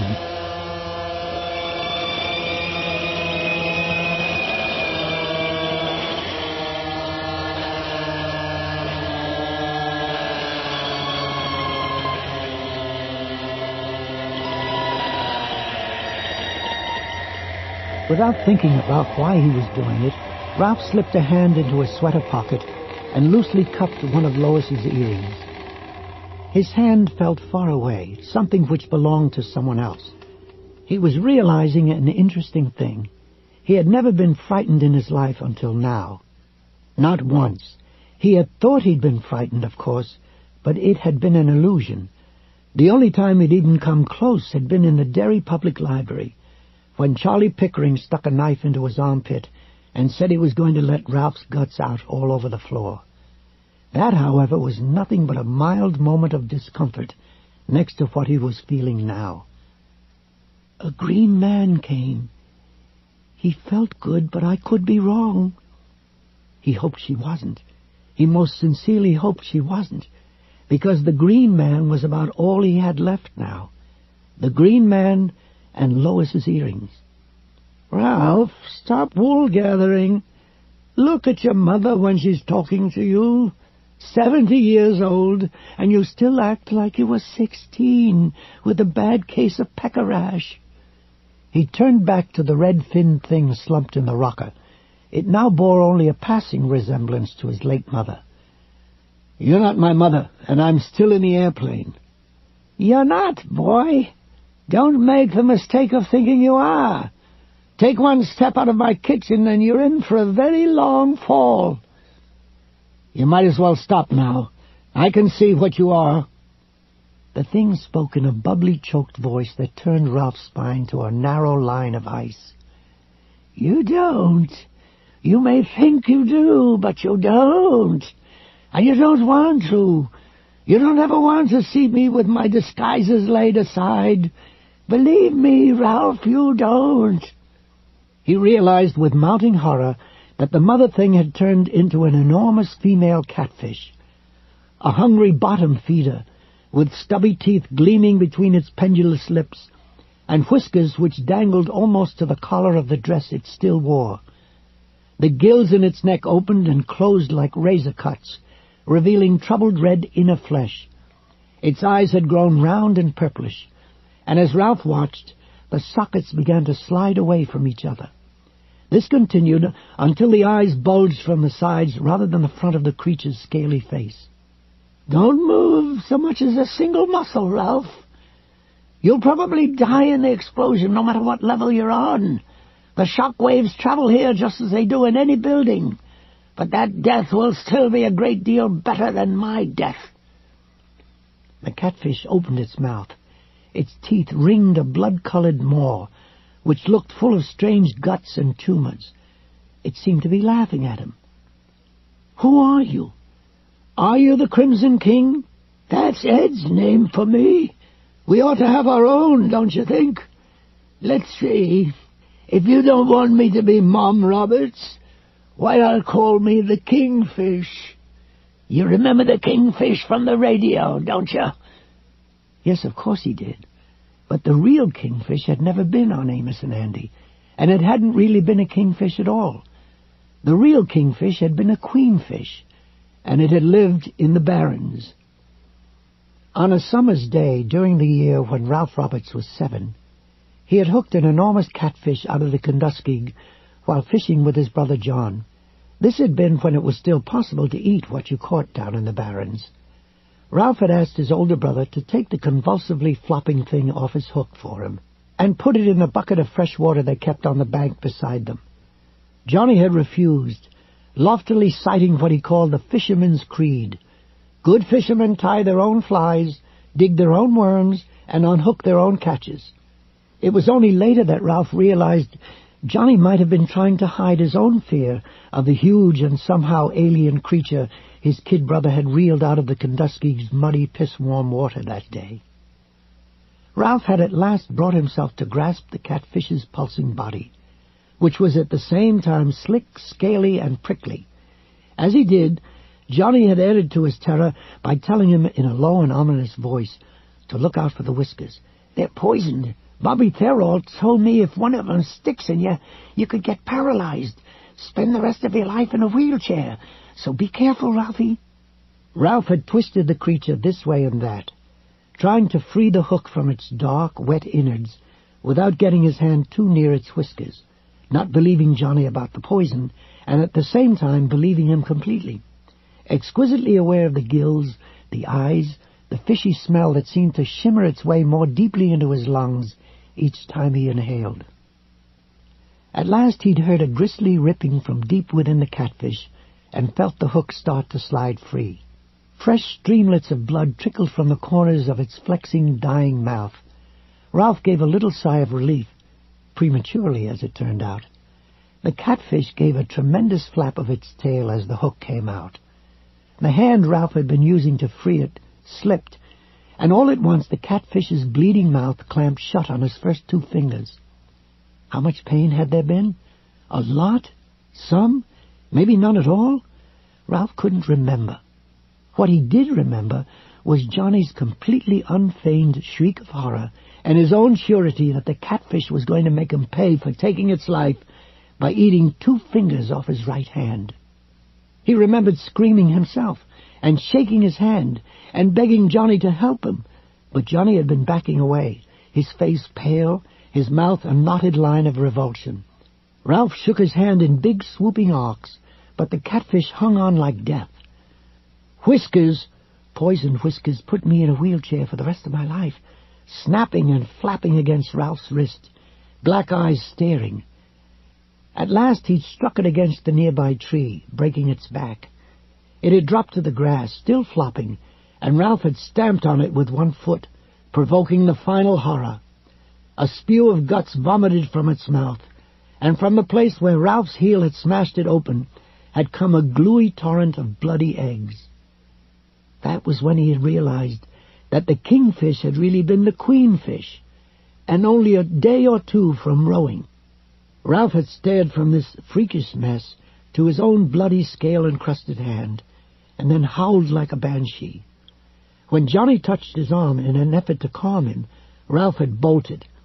He hadn't stopped running until he got home, and he'd refused to come out of his room for the rest of the day. It had been almost a year before he'd eaten another piece of fish, and he never had anything to do with catfish again. Until now, that was. "Ralph?" That was Lois's voice, but distant, so distant. "You have to do something right away. Don't let it stop you." Ralph now realized that what he'd taken for an Afghan in his mother's lap was actually a mat of bloody eggs in the lap of the Crimson King. It was leaning toward him over this throbbing blanket, its thick lips quivering in a parody of concern. "Something wrong, Ralphie? Where does it hurt? Tell Mother." "You're not my mother." "No, I be the queenfish. I be loud and I be proud. I got the walk and I got the talk. Actually, I can be whatever I want. You may not know it, but shape-changing is a time-honored custom in Derry." "Do you know the green man Lois saw?" "Of course. I know all the neighborhood folks." But Ralph sensed momentary puzzlement on that scaly face. The heat along his forearm cranked up another notch, and Ralph had a sudden realization. If Lois were here now, she would hardly be able to see him. The queenfish was putting out a pulsing, ever-brightening glow, and it was gradually surrounding him.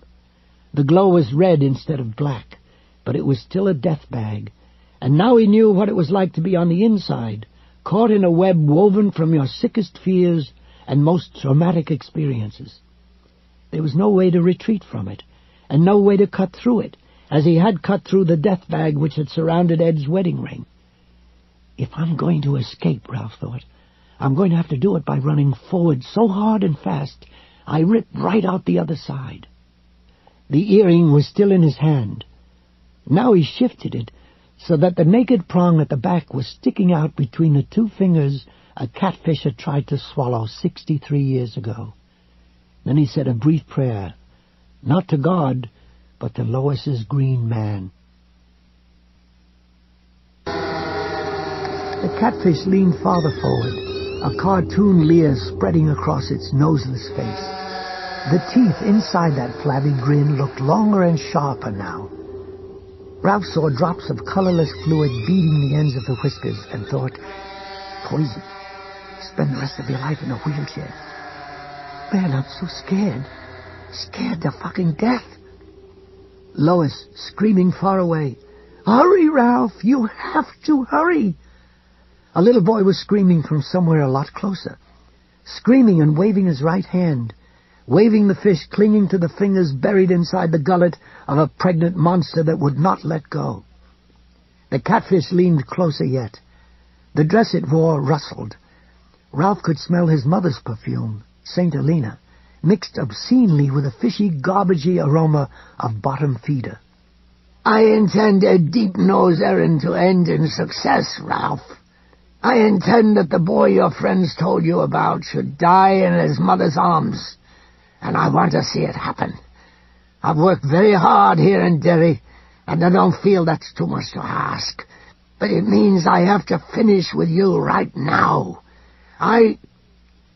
Ralph took a step deeper into the thing's garbagey stink, and now he began to see a shape behind the shape of Mother, behind the shape of the queenfish.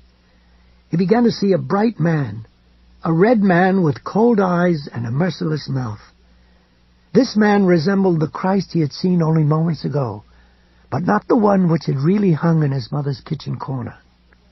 An expression of surprise came into the lidless black eyes of the queenfish, and into the cold eyes of the red man beneath. What do you think you're doing? Get away from me! Do you want to spend the rest of your life in a wheelchair? I can think of worse things, pal. My days of playing first base are pretty definitely over.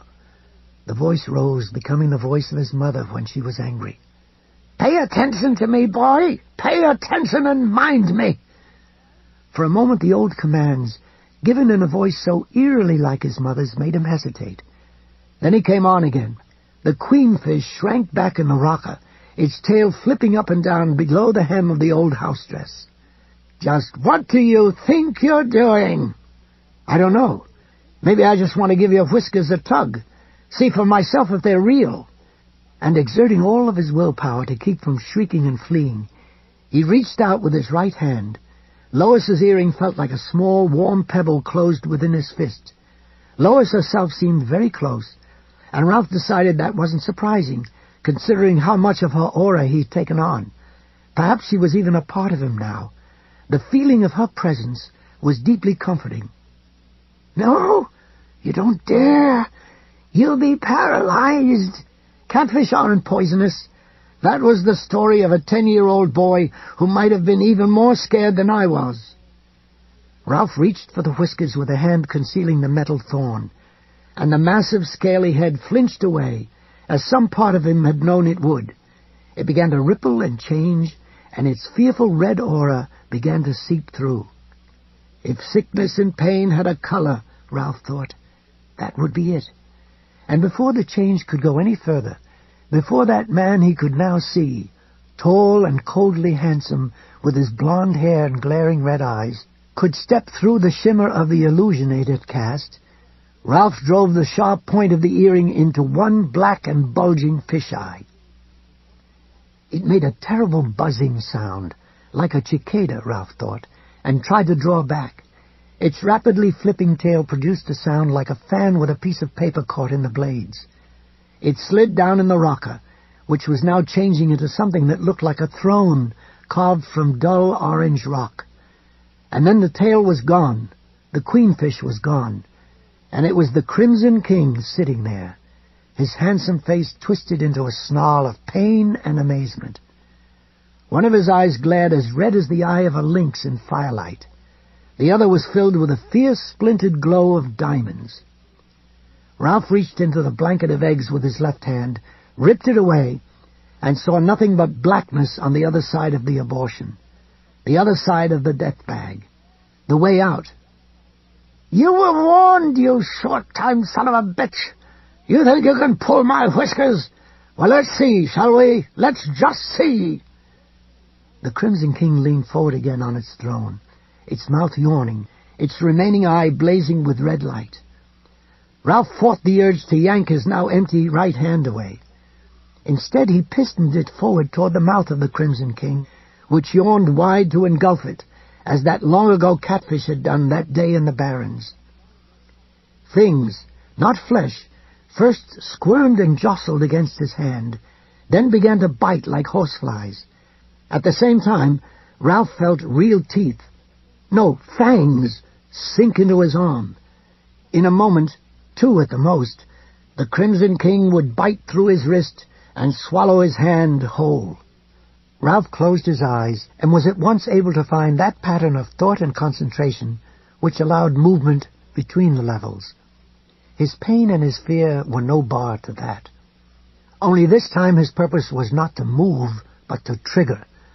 Clotho and Lachesis had planted a booby trap inside his arm, and the time had come to set it off. Ralph felt that sensation of blink inside his head. The scar on his arm immediately went white-hot and critical. That heat didn't burn Ralph, but flew out from him in an expanding ripple of energy. He was aware of a titanic green flash, so bright that for one moment it was as if the Emerald City of Oz had exploded all around him. Something or someone was screaming. That high, jagged sound would have driven him mad if it had gone on for long, but it didn't. It was followed by a vast hollow bang that made Ralph think of the time he had lit an M80 firecracker and tossed it into a steel culvert. A sudden rush of force blew past him. In a fan of wind and fading green light, he caught a strange, skewed glimpse of the Crimson King, no longer handsome and no longer young, but ancient and twisted, and less human than the strangest creature to ever flop or hop its way along the short-time level of existence. Then something above them opened, revealing darkness shot through with conflicting swirls and rays of color. The wind seemed to blow the Crimson King up toward it, like a leaf in a chimney flue. The colors began to brighten, and Ralph turned his face away, raising one hand to shield his eyes. He understood that a conduit had opened between the level where he was and the unimaginable level stacked above it. He also understood that if he looked for long into that brightening glow, those deadlights, swirling colors, then death would not be the worst thing that could happen to him, but the best. He did not just squeeze his eyes shut, he squeezed his mind shut. A moment later everything was gone. The creature which had identified itself to Ed as the Crimson King, the kitchen in the old house on Richmond Street, his mother's rocking chair. Ralph was kneeling on thin air, about 6 feet to the right of the Cherokee's nose, his hands upraised as an off-beaten child might raise his hands before the approach of a cruel parent. And when he looked between his knees, he saw the Civic Center and the adjacent parking lot directly below him. At first he thought his eyes were being fooled by an optical illusion, because the arc sodiums in the parking lot seemed to be spreading apart. They almost looked like a crowd of very tall, very skinny people, which is starting to break up because the excitement, whatever it was, is over. And the lot itself seemed to be, well, expanding. Not expanding, but getting closer, Ralph thought coldly. He's going down. He started his kamikaze run. For a moment Ralph was frozen in place, enchanted by the simple wonder of his position. He'd become a mythical in-between creature. Clearly no god. No god could be as tired and terrified as he was right now. But clearly no such earthbound creature as a man either. This was what it was really like to fly, to see the earth from above, with no border around it. This... "Ralph!" Her scream was like a shotgun fired beside his ear. Ralph flinched from it, and the moment his gaze left the hypnotic sight of the ground swelling up toward him, he was able to move. He rose to his feet and walked back to the plane. He did this as easily and normally as a man walking down a hallway in his own home. No wind buffeted his face or blew his hair back from his brow, and when his left shoulder passed through the Cherokee's propeller, the whirling blade harmed him no more than it would have harmed smoke. For a moment he saw Ed's pallid, handsome face, the face of the highwayman who'd come riding up to the old inn door in the poem which had always made Carolyn cry, and his previous feeling of mingled pity and regret was replaced by anger. It was difficult to become really infuriated with Ed. He was, after all, just another chess piece being moved across the board, and yet the building he had aimed his airplane at was full of real people, innocent people. Ralph saw something balky, childish, and willful about the dopey expression of disassociation on Ed's face, and as he passed through the thin skin of the cockpit wall, Ralph thought, "I think that on some level, Ed, you knew the devil had come in. I think you might even have been able to put him out again. Didn't Mr. C and Mr. L say there's always a choice? If there is, you have to own a piece of this, God damn you." For a moment Ralph's head poked through the ceiling, as it had done before, and he knelt again. Now the Civic Center filled the entire windshield of the plane, and he understood that it was too late to stop Ed from doing something. He had pulled the doorbell free of the tape. He was holding it in his hand. Ralph reached into his pocket and gripped the remaining earring, once again holding it between his fingers with the prongs sticking out. He curled his other hand into a tube around the wires running between the cardboard carton and the doorbell. Then he closed his eyes and concentrated, creating that flexing sensation in the middle of his head again. There was a sudden hollow, fluttery sensation in his stomach, and he had time to think, "Oh, this is the express elevator." Then he was down on the short-time level, where there were no gods or devils, no bald doctors with magic scissors and scalpels, no auras. down where passing through walls and walking away from plane crashes was an impossibility, down on a short-time level where he could be seen. And Ed, Ralph realized, was doing just that. Ralph? It was the drugged voice of a man just waking from his life's soundest sleep. Ralph Roberts? What are you doing here? Oh, I was in the neighborhood, and I thought I'd drop in, Ralph said. Drag up a rock, so to speak. And with that he closed his curled hand into a fist and tore the wires out of the box. No! Ed shrieked. Oh, no, don't! You'll spoil everything!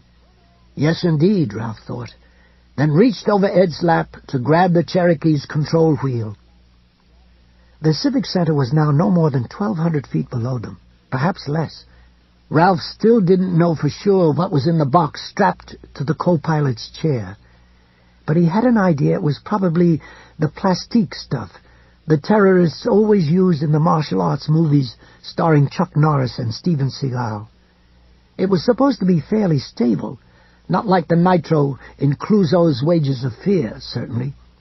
But this was hardly the time to put his trust in the gospel of movie land.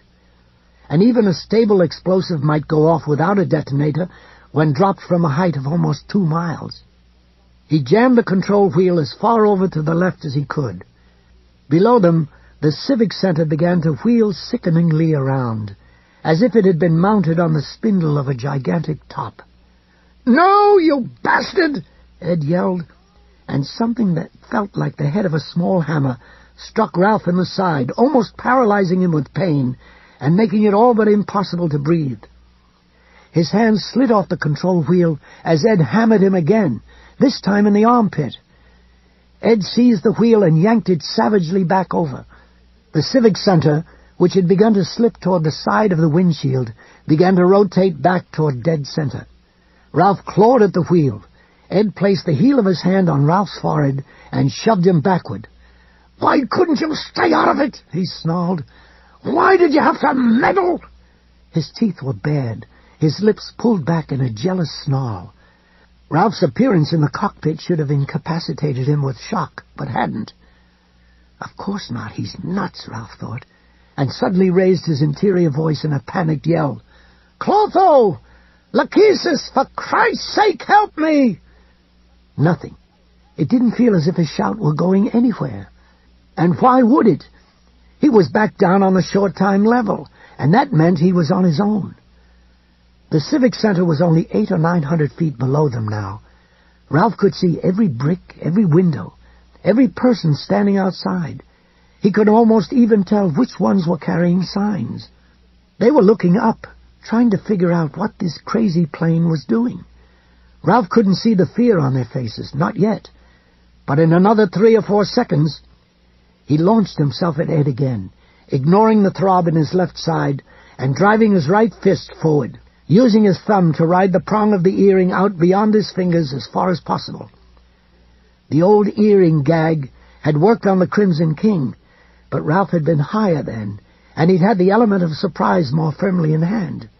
He went for the eye this time, too, but Ed snapped his head away at the last moment.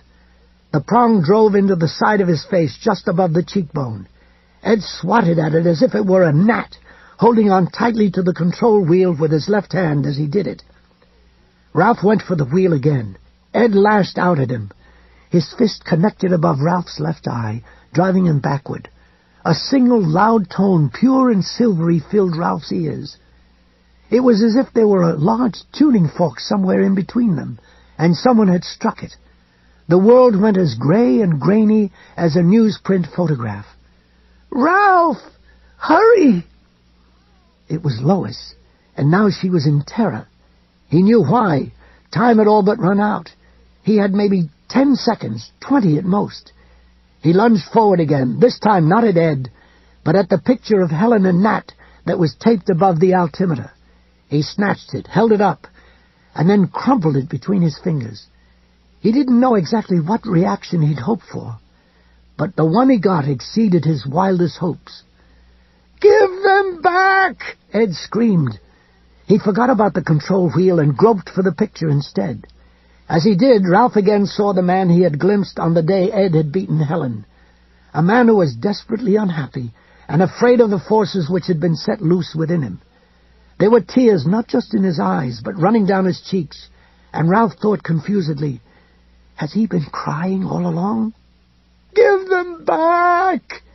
he bawled again, but Ralph was no longer sure he was the subject of that cry. He thought his former neighbor might be addressing the being which had stepped into his life, looked around itself to make sure it would do, and then simply taken it over. Lois's earring glittered in Ed's cheek like a barbaric funerary ornament. "Give them back! They're mine!" Ralph held the crumpled photograph just beyond the reach of Ed's waving hands. Ed lunged, the seat belt bit into his gut, and Ralph punched him in the throat as hard as he could, feeling an indescribable mixture of satisfaction and revulsion as the blow landed on the hard, gristly protuberance of Ed's Adam's apple. Ed fell back against the cockpit wall, eyes bulging with pain and dismay and bewilderment, hands going to his throat. A thick, gagging noise came from somewhere deep inside him. It sounded like some heavy piece of machinery in the process of stripping its gears. Ralph shoved himself forward over Ed's lap and saw the Civic Center now leaping up toward the airplane. He turned the wheel all the way to the left again, and below him, directly below him, the Civic Center again began to rotate toward the side of the Cherokee's soon-to-be-defunct windshield. But it moved with agonizing slowness. Ralph realized he could smell something in the cockpit, some faint aroma both sweet and familiar. Before he could think what it might be, he saw something that distracted him completely. It was the Hoodsey ice cream wagon that sometimes cruised along Harris Avenue, tinkling its cheery little bell. My God, Ralph thought, more in awe than in fear. I think I'm going to wind up in the deep freeze, along with the creamsicles and Hoodsey rockets. That sweet smell was stronger, and his hands suddenly seized his shoulders. Ralph realized it was Lois Chass's perfume. "Come up!" she screamed. "Ralph, you dummy! You have to—" He didn't think about it, he just did it. The thing in his mind clenched, the blink happened, and he heard the rest of what she had to say in that eerie, penetrating way that was more thought than speech. "Come up! Push with your feet!" Too late, he thought. But he did as she said, nevertheless, planting his feet against the base of the radically canted instrument panel and shoving as hard as he could. He felt Lois rising up through the column of existence with him as the Cherokee shot through the last 100 feet between it and the ground. And as they zoomed upward, he felt a sudden blast of Lois power wrap itself around him and yank him backward like a bungee cord. There was a brief, nauseating sensation of flying in two directions at the same time. Ralph caught a final glimpse of Ed Deepno slumped against the side wall of the cockpit, but in a very real sense he did not see him at all. The thunderstruck yellow-gray aura was gone. Ed was also gone, buried in a death bag as black as midnight in hell. Then he and Lois were falling as well as flying.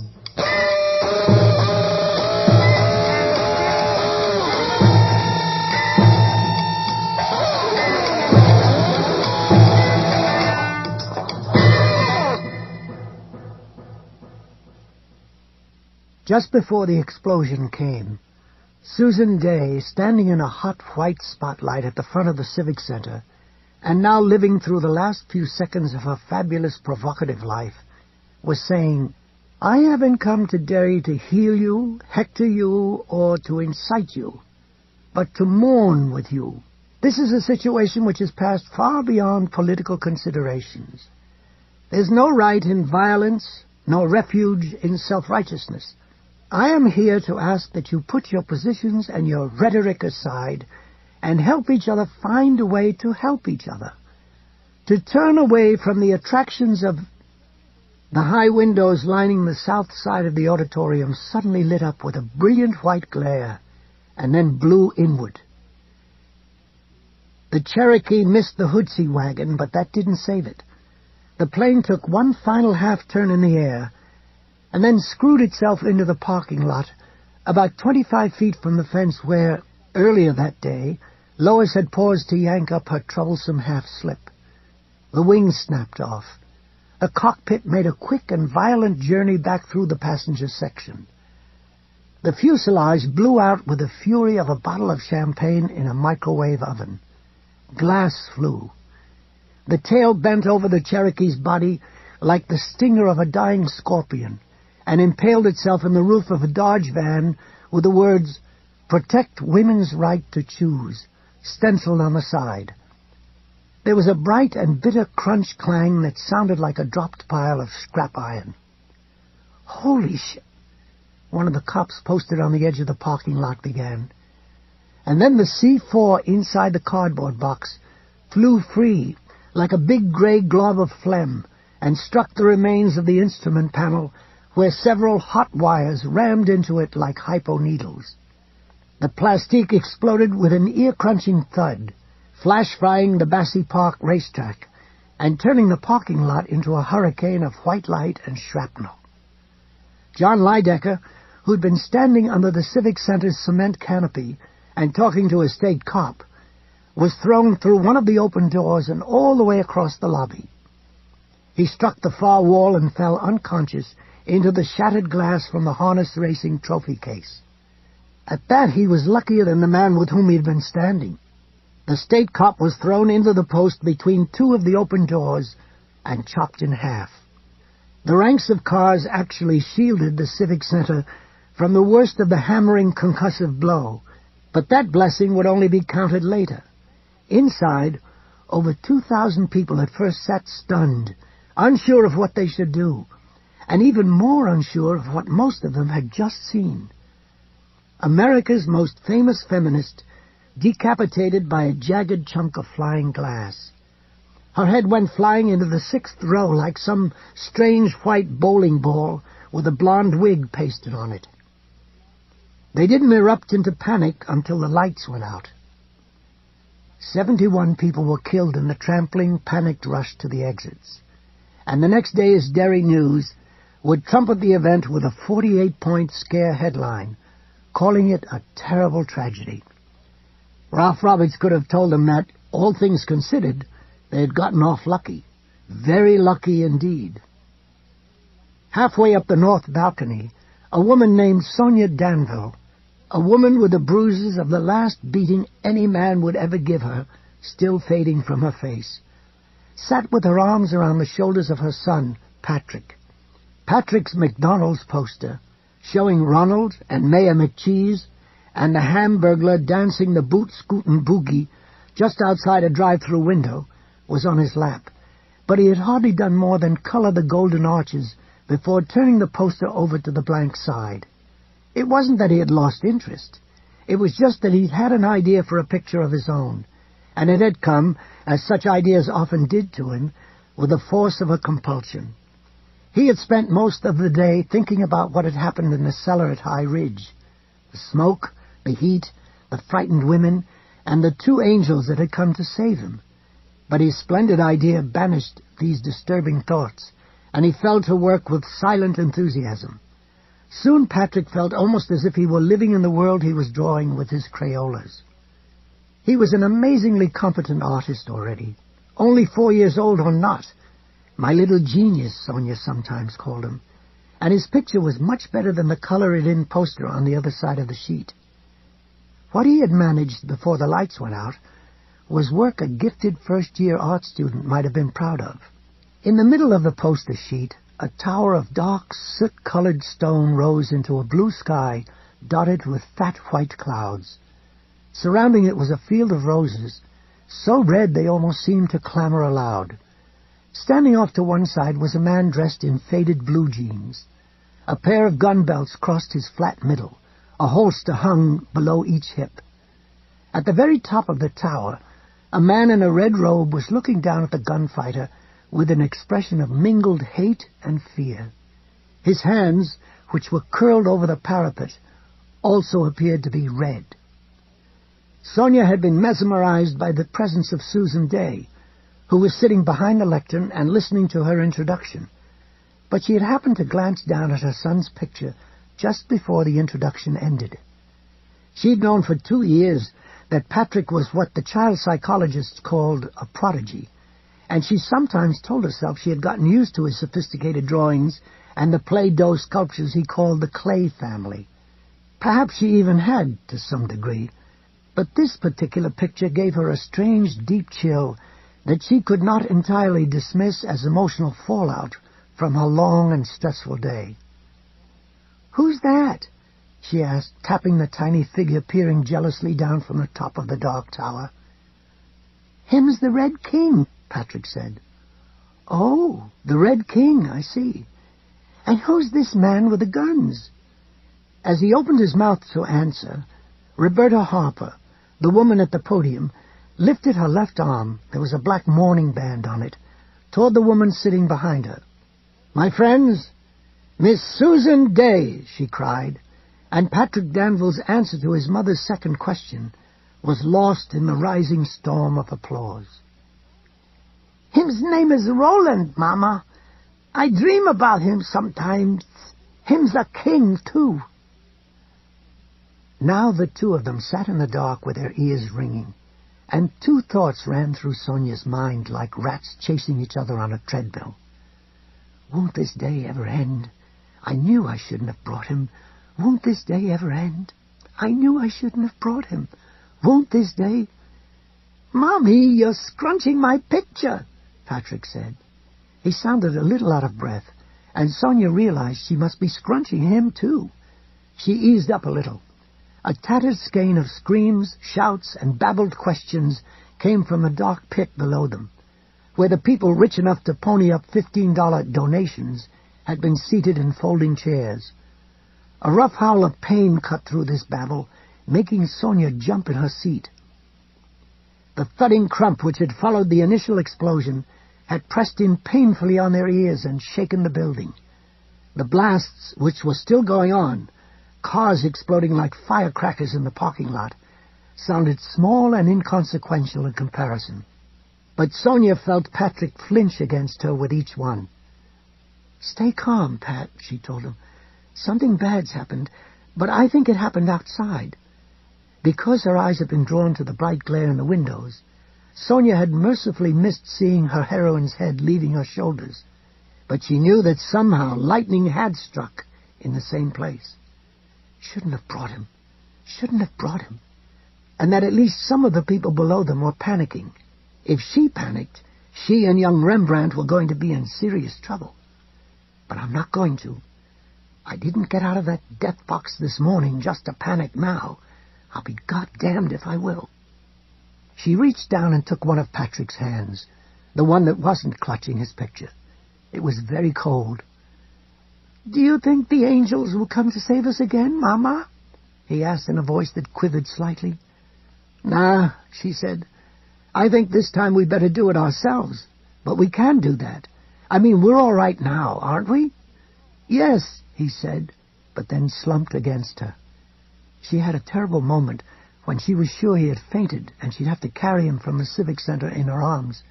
But then he straightened up again. "My books was on the floor," he said. I didn't want to leave without my books, especially the one about the boy who can't take off his hat. Are we leaving, Mama?" "Yes, as soon as people stop running around. There'll be lights in the halls, ones that run on batteries, even though the ones in here are out. When I say we're going to get up and walk up the steps to the door. I'm not going to carry you, but I'm going to walk right behind you with both my hands on your shoulders. Do you understand, Pat?" "Yes, Mama." No questions, no blubbering, just his books thrust into her hands for safekeeping. He held on to the picture himself. She gave him a quick hug and kissed his cheek. They waited in their seats 5 minutes by her slow count to 300. She sensed that most of their immediate neighbors were gone before she got to 150, but she made herself wait. She could now see a little, enough for her to believe that something was burning fiercely outside, but on the far side of the building. That was very lucky. She could hear the warble wail of approaching police cars ambulances, and fire trucks. Sonia got to her feet. "Come on. Keep right in front of me." Pat Danville stepped into the aisle with his mother's hands pressed firmly down on his shoulders. He led her up the stairs toward the dim yellow lights which marked the north balcony corridor, stopping only once as the dark shape of a running man hurtled toward them. His mother's hands tightened on his shoulders as she yanked him aside. "Goddamn right to lifers!" the running man cried. "Fucking self-righteous turds! I'd like to kill them all!" Then he was gone, and Pat began walking up the stairs again. She felt a calmness in him now, a scented lack of fear that touched her heart with love, and with some queer darkness as well. He was so different, her son, so special. But the world did not love people like that. The world tried to root them out like tares from a garden. They emerged at last into the corridor. A few deeply shocked people wandered back and forth, eyes dazed and mouths agape, like zombies in a horror movie. Sonia hardly glanced at them, just got Pat moving toward the stairs. 3 minutes later, they exited into the fire-shot night perfectly unscathed, and upon all the levels of the universe, matters both random and purposeful resumed their ordained courses. Worlds which had trembled for a moment in their orbits now steadied. And in one of those worlds, in a desert that was the apotheosis of all deserts, a man named Roland turned over in his bedroll and slept easily once again beneath the alien constellations. Across town in Strawford Park, the door of the Portosan marked Men blew open. Lois Chass and Ralph Roberts came flying out backward in a haze of smoke, clutching each other. From within came the sound of the Cherokee hitting, and then the plastique exploding. There was a flash of white light, and the toilet's blue walls bulged outward, as if some giant had hammered them with his fists. A second later, they heard the explosion all over again. This time it came rolling across the open air. The second version was fainter, but somehow more real. Lois's feet stuttered, and she thumped to the grass of the lower hillside with a cry, which was partly relief. Ralph landed beside her, then pushed himself up to a sitting position. He stared unbelievingly at the Civic Center, where a fist of fire was now clenched on the horizon. A purple lump, the size of a doorknob, was rising on his forehead, where Ed had hit him. His left side still throbbed, but he thought maybe the ribs in there were only sprung, not broken. "Lois, are you all right?" She looked at him uncomprehendingly for a moment, then began to feel at her face and neck and shoulders. There was something so perfectly, sweetly Lois about this examination that Ralph laughed. He couldn't help it. Lois smiled tentatively back at him. "I think I'm fine. In fact, I'm quite sure I am." "What were you doing there? You could have been killed." Lois, appearing somewhat rejuvenated, Ralph guessed that the handy wino had had something to do with that, looked him in the eye. "I may be old-fashioned, Ralph, but if you think I'm going to spend the next 20 years or so fainting and fluttering like the heroine's best friend in those Regency romances my friend Minna's always reading, you better pick another woman to chum around with." He gaped for a moment, then pulled her to her feet and hugged her. Lois hugged back. She was incredibly warm, incredibly bare. Ralph reflected for a moment on the similarities between loneliness and insomnia, how they were both insidious, cumulative, and divisive, the friends of despair and the enemies of love. And then he pushed those thoughts aside and kissed her. Clotho and Lachesis, who had been standing at the top of the hill and looking as anxious as workmen who have wagered their Christmas bonuses on a prize-fight underdog, now rushed down to where Ralph and Lois stood with their foreheads once more pressed together, looking into each other's eyes like love-struck teenagers. From the far side of the barrens, the sound of sirens rose like voices heard in uneasy dreams. The pillar of fire which marked the grave of Ed Deep-Nose Obsession was now too bright to look at without squinting. Ralph could hear the faint sound of cars exploding. and he thought of his car sitting abandoned somewhere out in the willywags. He decided that was okay. He was too old to drive.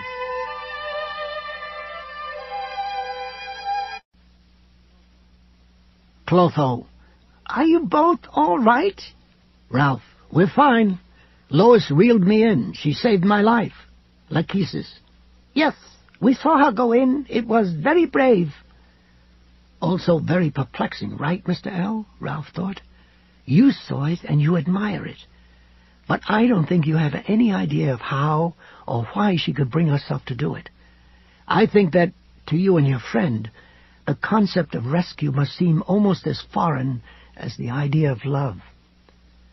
For the first time, Ralph felt a kind of pity for the little bald doctors, and understood the central irony of their lives.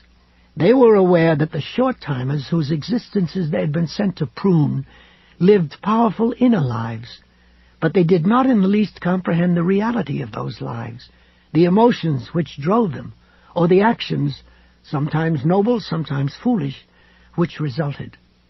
Mr. C. and Mr. L.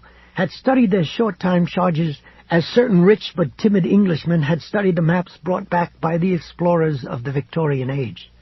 Explorers who had in many cases been funded by these same rich but timid men.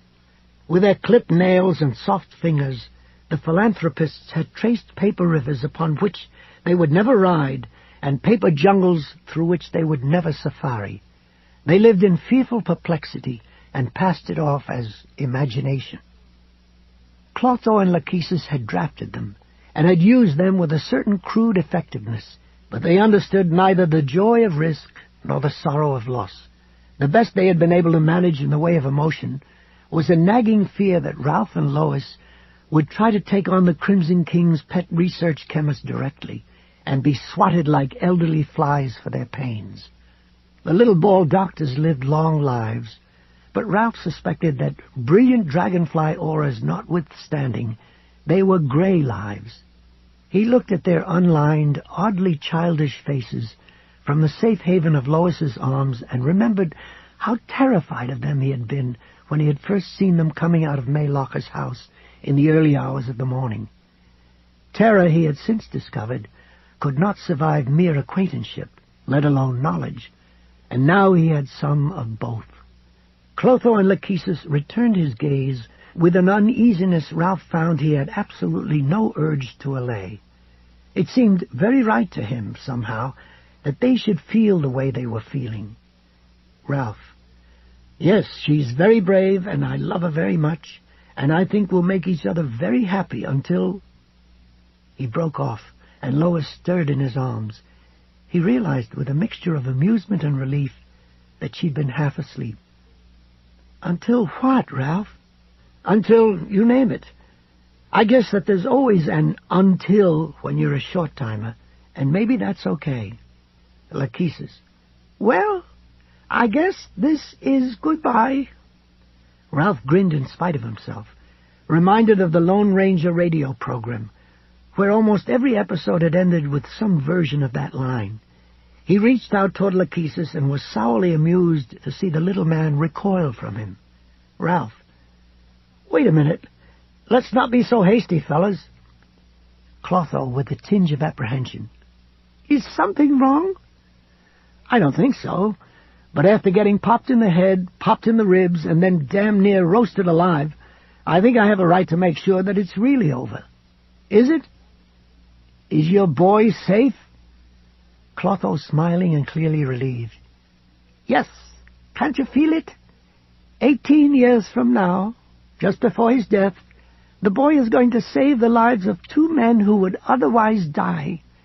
And one of those men must not die if the balance between the random and the purpose is to be maintained.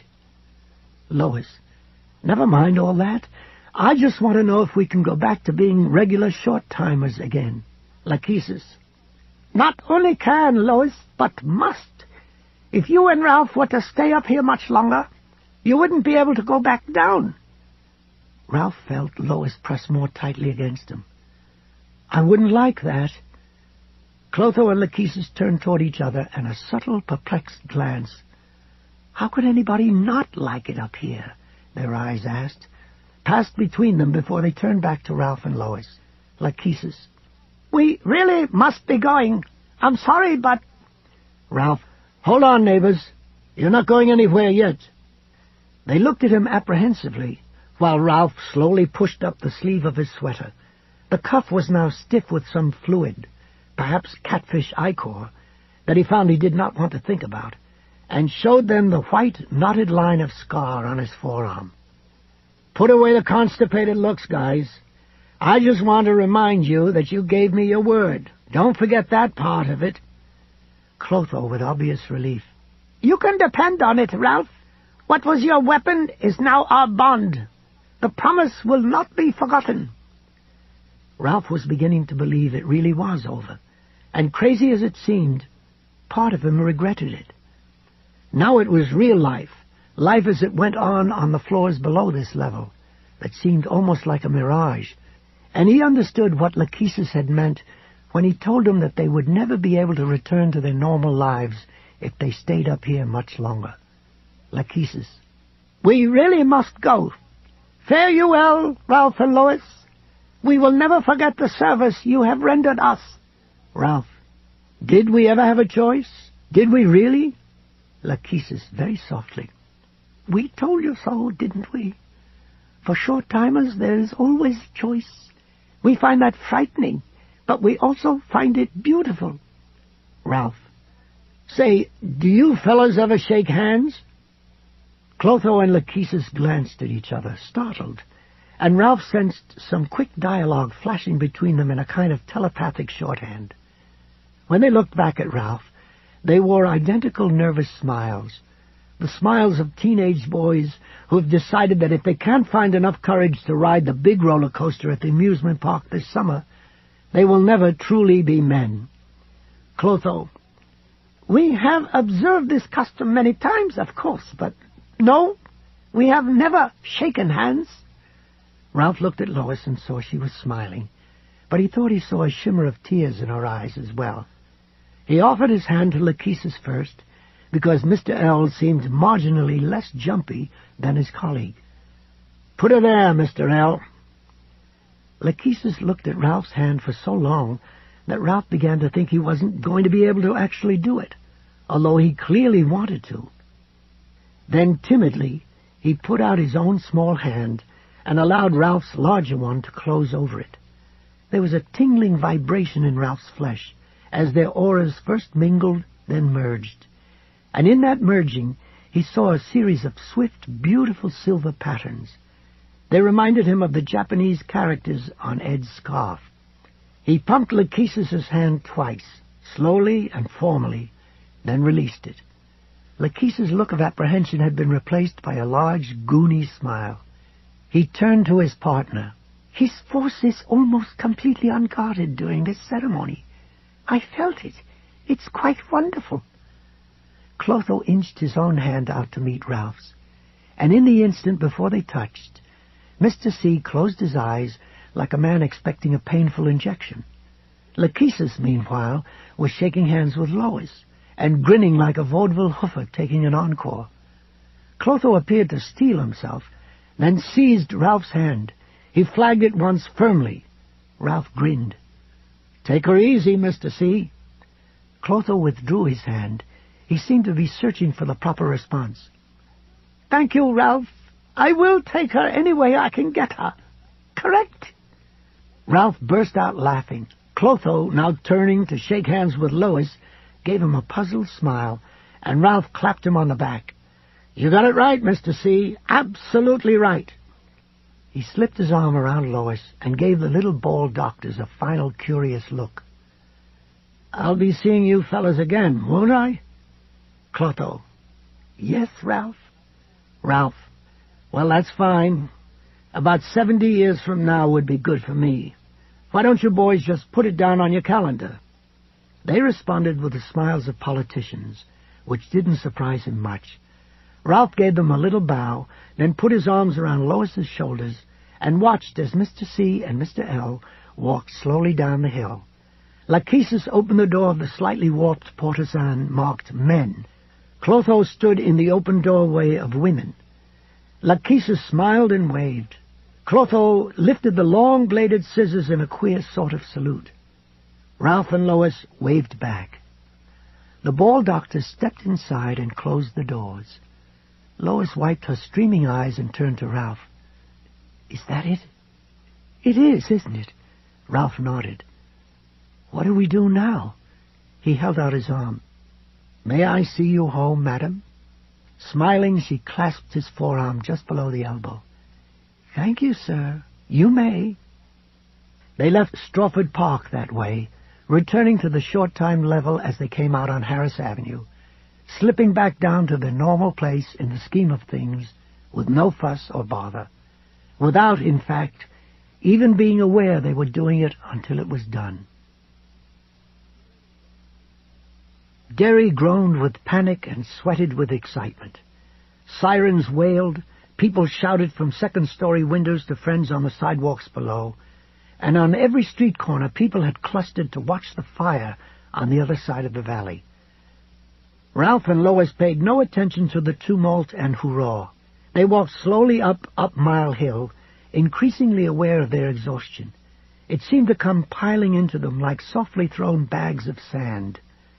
The pool of white light marking the Red Apple Store's parking lot seemed an impossible distance away, although Ralph knew it was only 3 blocks, and short ones at that.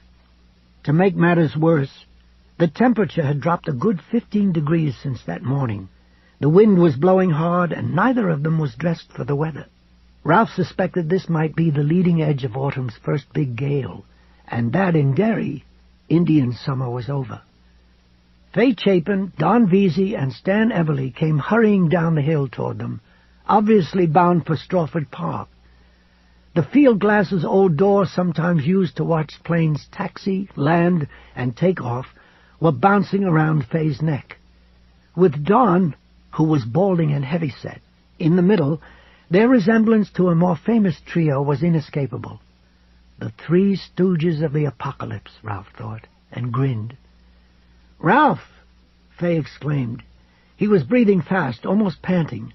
The wind blew his hair into his eyes, and he raked it back impatiently. "Goddamn Civic Center blew up. Someone bombed it from a light plane. We heard there's 1,000 people dead." "I heard about the same," Ralph agreed gravely. "In fact, Lois and I have just been down at the park having a look. You can see straight across the valley from there, you know." "Christ, I know that. I've lived here all my damn life, haven't I? Where do you think we're going?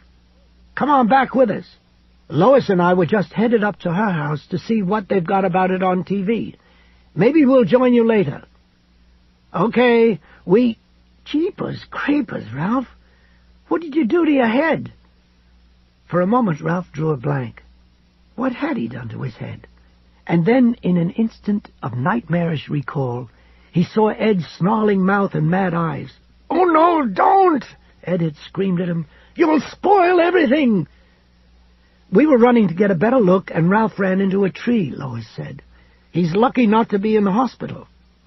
Don laughed at that, but in the half-distracted manner of a fellow who has bigger fish to fry. Fay wasn't paying attention to them at all. Stan Everly was, however, and Stan didn't laugh. He was looking at them with close, puzzled curiosity. "Lois," he said. "What? Did you know you've got a sneaker tied to your wrist?"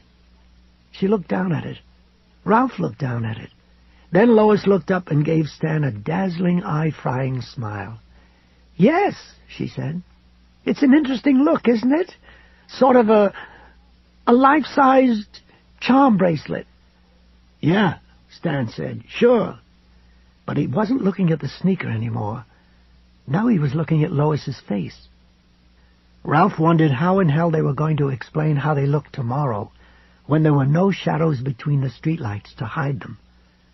"Come on," Fay cried impatiently. "Let's get going." They hurried off. Stan gave them one last doubtful glance over his shoulder as they went.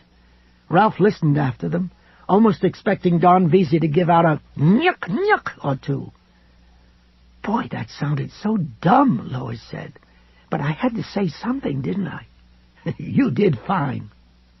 Well, when I open my mouth, something always seems to fall out, she said. It's one of my two great talents, the other being the ability to clean out an entire Whitman sampler during a 2-hour TV movie. She untied Helen's sneaker and looked at it. She's safe, isn't she? Yes, Ralph agreed and reached for the sneaker. As he did, he realized he already had something in his left hand. The fingers had been clamped down so long that they were creaky and reluctant to open. When they finally did, he saw the marks of his nails pressed into the flesh of his palm.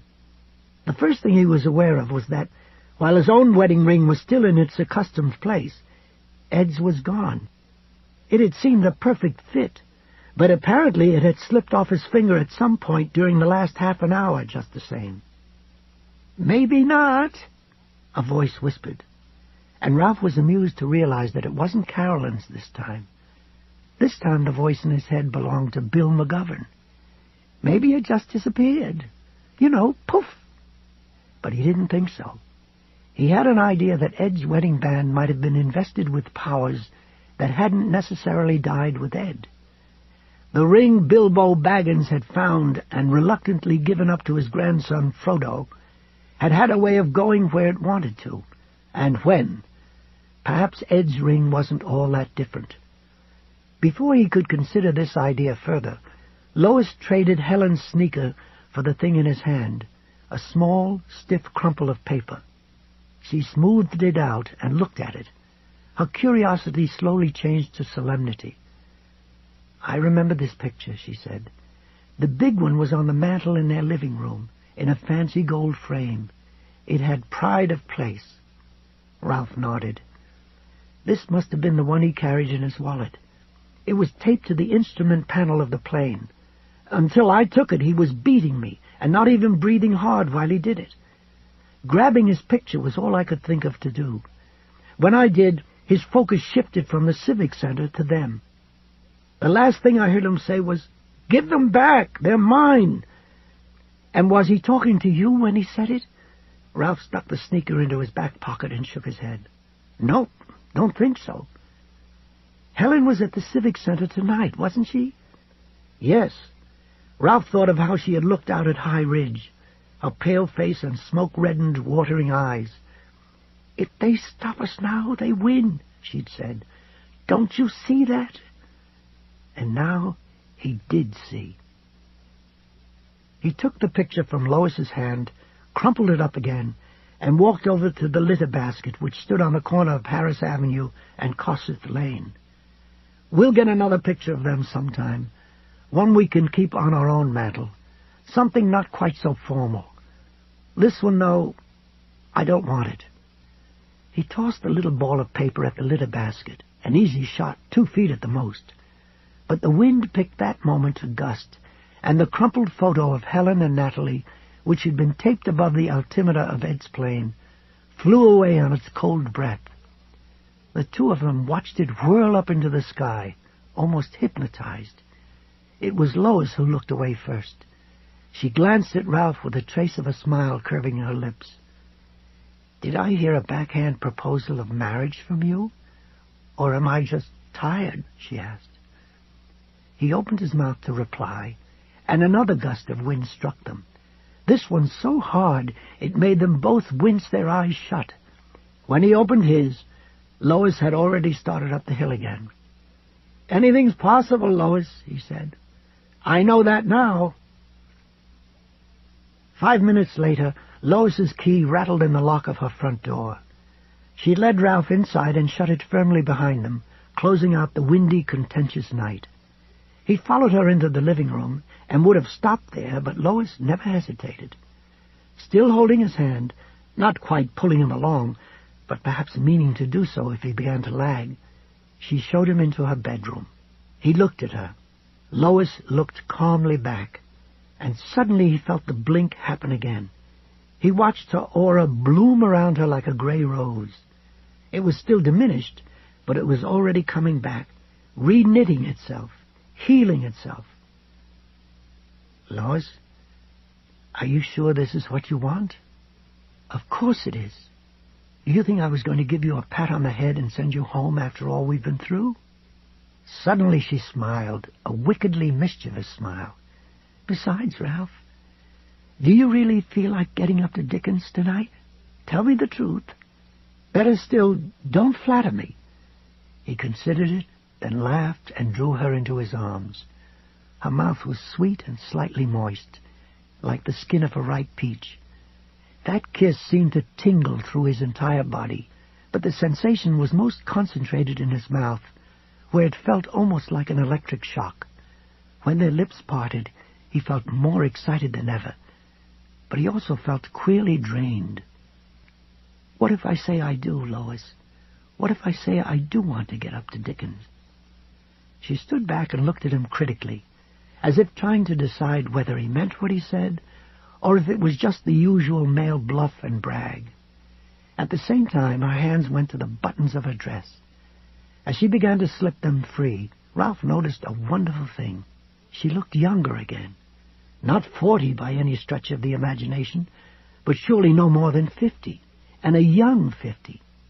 It had been the kiss, of course, and the really amusing thing was he didn't think she had the slightest idea that she had added a helping of Ralph to her earlier helping of wino. And what was wrong with that? She finished her inspection, leaned forward, and kissed his cheek. I think that there'll be plenty of time for getting up to Dickens later, Ralph. Tonight's for sleeping. He supposed she was right. 5 minutes ago he had been more than willing. He had always loved the act of physical love, and it had been a long time. For now, however, the spark was gone. Ralph didn't regret that in the least. He knew, after all, where it had gone. Okay, Lois, tonight's for sleeping. She went into the bathroom and the shower went on. A few minutes later, Ralph heard her brushing her teeth. It was nice to know she still had them. During the 10 minutes she was gone, he managed to do a certain amount of undressing, although his throbbing ribs made it slow work.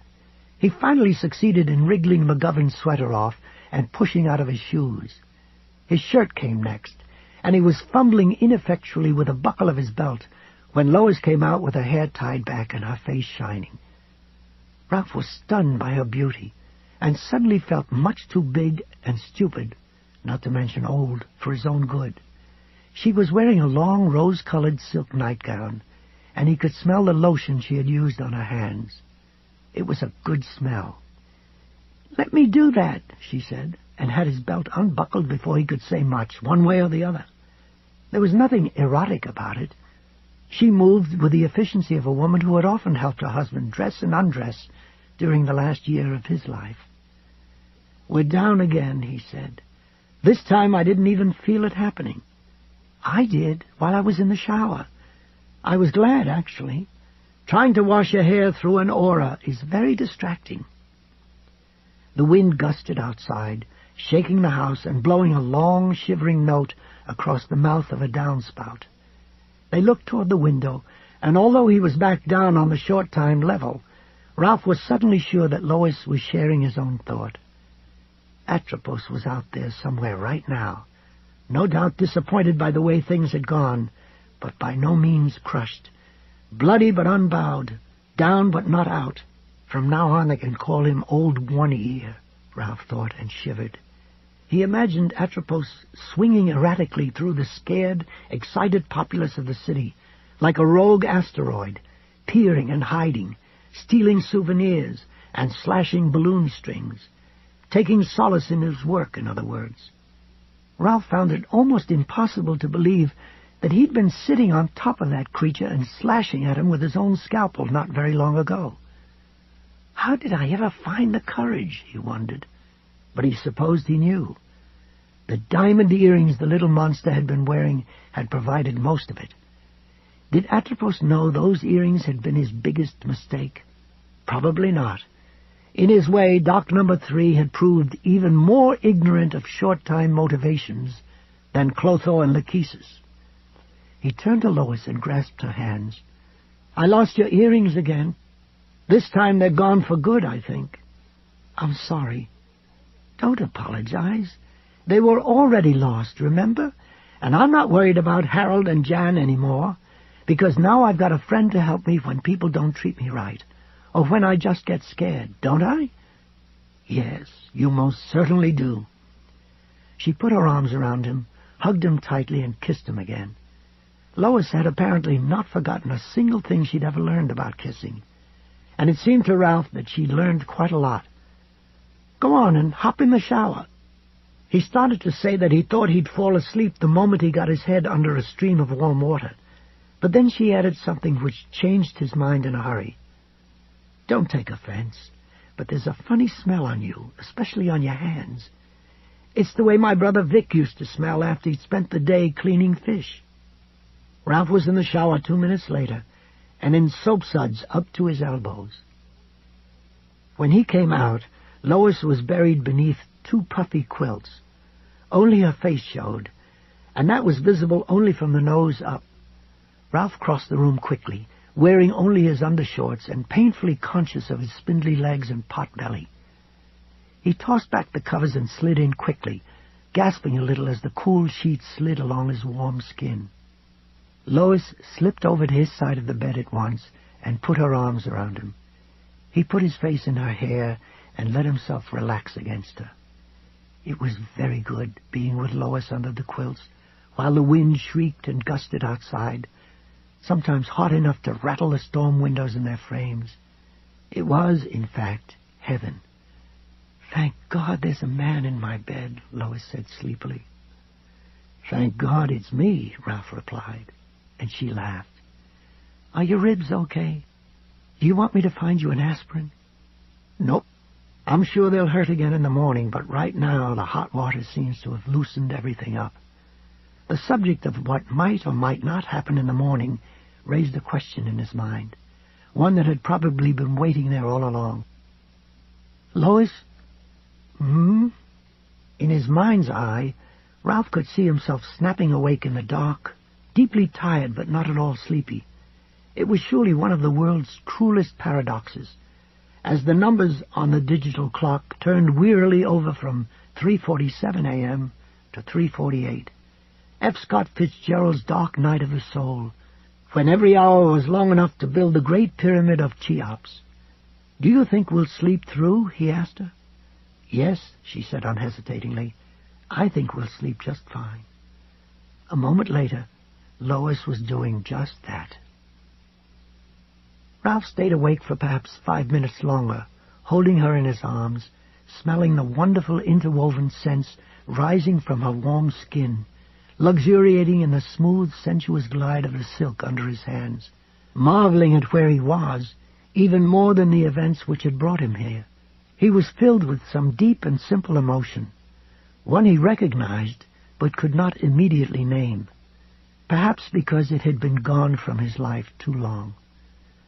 The wind gusted and moaned outside, producing that hollow hooting sound over the top of the drain pipe again, like the world's biggest Nirvana boy blowing over the mouth of the world's biggest pop bottle. And it occurred to Ralph that maybe nothing in life was better than lying deep in a soft bed with a sleeping woman in your arms while the fall wind screamed outside your safe haven.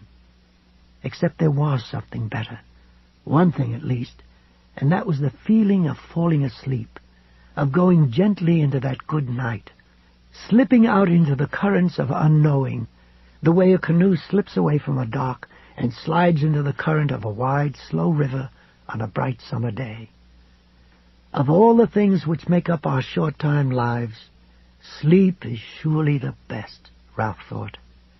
The wind gusted again outside, the sound of it now seeming to come from a great distance, and as he felt the tug of that great river take him, he was finally able to identify the emotion he had been feeling ever since Lois had put her arms around him and fallen asleep as easily and as trustingly as a child. It went under many different names: peace, serenity, fulfillment. But now, as the wind blew and Lois made some dark sound of sleeping contentment far back in her throat, it seemed to Ralph that it was one of those rare things which are known but essentially unnameable, a texture, an aura, perhaps a whole level of being in that column of existence. It was the smooth, russet color of rest. It was the silence which follows the completion of some arduous but necessary task. When the wind gusted again, bringing the sound of distant sirens with it, Ralph didn't hear it. He was asleep. Once he dreamed that he got up to use the bathroom, and he supposed that might not have been a dream. At another time he dreamed that he and Lois made slow, sweet love, and that might not have been a dream either.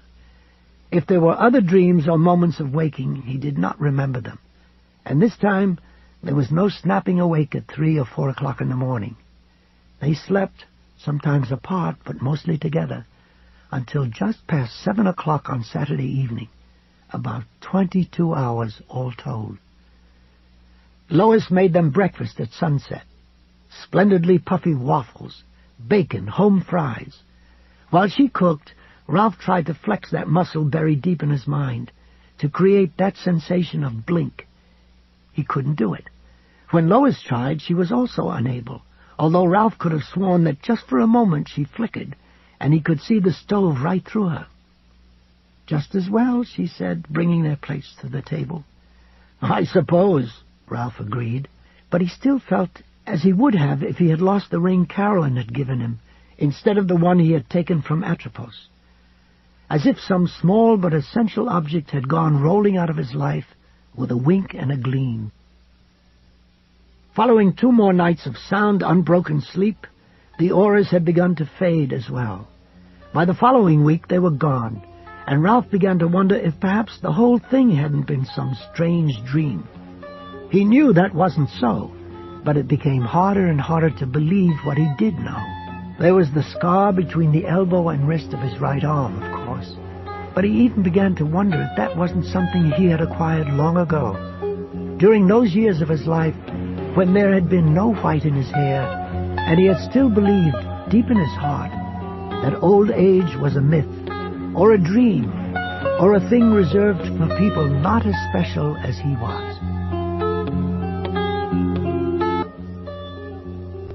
Epilogue.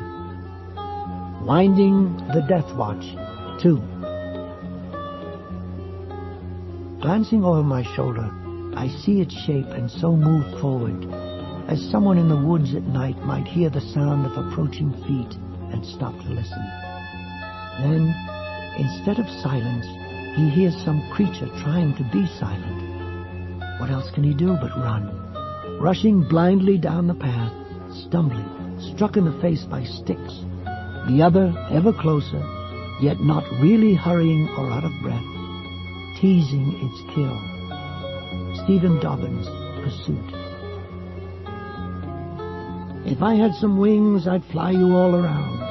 If I had some money, I'd buy you the goddamn town. If I had the strength, then maybe I could have pulled you through. If I had a lantern, I'd light the way for you. If I had a lantern, I'd light the way for you. Michael McDermott, Lantern. On January 2nd, 1994, Lois Chass became Lois Roberts. Her son, Harold, gave her away. Harold's wife did not attend the ceremony. She was up in Bangor with what Ralph considered a highly suspect case of bronchitis. He kept his suspicions to himself, however, being far from disappointed at Jan Chass's failure to appear. The groom's best man was Detective John Lydecker, who still wore a cast on his right arm, but otherwise showed no signs of the assignment which had nearly killed him. He had spent 4 days in a coma, but Lydecker knew how lucky he was. In addition to the state trooper who had been standing beside him at the time of the explosion, 6 cops had died, 2 of them members of Lydecker's hand-picked team. The bridesmaid of honor was her friend Simone Castonguay, and at the reception, the first toast was made by a fellow who liked to say he used to be Joe Wise, but was now older and wiser. Trigger Vachon delivered a fractured but heartfelt follow-up, concluding with a wish that these 2 people gonna live to 150 and never know a day of the rheumatiz or constipations. When Ralph and Lois left the reception hall, their hair still full of rice thrown for the most part by Faye Chapin and the rest of the Harris Avenue old crocs, an old man with a book in his hand and a fine cloud of white hair floating around his head, came walking up to them. He had a wide smile on his face. "Congratulations, Ralph," he said. "Congratulations, Lois." "Thanks, Dor," Ralph said. "We missed you," Lois told him. "Didn't you get your invitation? Fay said he'd give it to you." "Oh, he gave it to me. Yes, oh yes, he did. But I don't go to those things if they're inside. Too stuffy. Funerals are even worse. Here, this is for you. I didn't wrap it because the arthritis is in my fingers too bad for stuff like that now." Ralph took it. It was a book of poems called Concurring Beasts. The poet's name, Stephen Dobbins, gave him a funny little chill, but he wasn't quite sure why. "Thanks," he told Dorrance. "Not as good as some of his later work, but good. Dobbins is very good." "We'll read them to each other on our honeymoon," Lois said. "That's a good time to read poetry," Dorrance said. "Maybe the best time. I'm sure you'll be very happy together." He started off, then looked back. "You did a great thing. The long-timers are very pleased." He walked away. Lois looked at Ralph. "What was he talking about? Do you know?" Ralph shook his head. He didn't, not for sure, although he felt as if he should know. The scar on his arm had begun to tingle as it sometimes did, a feeling which was almost like a deep-seated itch. "Long-timers?" she mused. "Maybe he meant us, Ralph. After all, we're hardly spring chickens these days, are we?" "That's probably just what he did mean," Ralph agreed. But he knew better, and her eyes said that, somewhere deep down, so did she. On that same day, and just as Ralph and Lois were saying their I-do's, a certain wino with a bright green aura, one who actually did have an uncle in Dexter, although the uncle hadn't seen this ne'er-do-well nephew for 5 years or more, was tramping across Strawford Park, slitting his eyes against the formidable glare of sun on snow. He was looking for returnable cans and bottles. Enough to buy a pint of whiskey would be great, but a pint of night train wine would do. Not far from the Porter Sand-marked men, he saw a bright gleam of metal. It was probably just the sun reflecting off a bottle cap, but such things needed to be checked out. It might be a dime, although to the wino it actually seemed to have a goldy sort of gleam. "Holy Judas!" he cried, snatching up the wedding ring which lay mysteriously on top of the snow. It was a broad band, almost certainly gold. He tilted it to read the engraving on the inside. HD ED 8587. A pint? Hell no! This little baby was going to secure him a quart. Several quarts. Possibly a week's worth of quarts. Hurrying across the intersection of Witcham and Jackson, the one where Ralph Roberts had once almost fainted, the wino never saw the approaching Green Line bus. The driver saw him and put on his brakes, but the bus struck a patch of ice. The wino never knew what hit him. At one moment he was debating between Old Crow and Old Granddad. At the next he had passed into the darkness which awaits us all. The ring rolled down the gutter and disappeared into a sewer grate, and there it remained for a long, long time, but not forever. In Derry, things that disappear into the sewer system have a way, an often unpleasant one, of turning up. Ralph and Lois didn't live happily ever after. There really are no evers in the short-time world, happy or otherwise, a fact which Clotho and Lachesis undoubtedly knew well.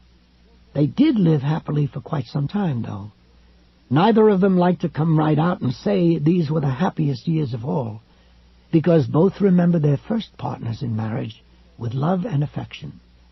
But in their hearts, both did consider them the happiest. Ralph wasn't sure that autumn love was the richest love, but he came firmly to believe that it was the kindest and the most fulfilling. "Ah, Lois," he often said, and laughed. Lois pretended to be irritated at this, but pretending was all it ever was. She saw the look in his eyes when he said it. On their first Christmas morning as man and wife, they had moved into Lois's tidy little house and put his own white rhino up for sale. Lois gave him a beagle puppy. "Do you like her?" she asked apprehensively. "I almost didn't get her.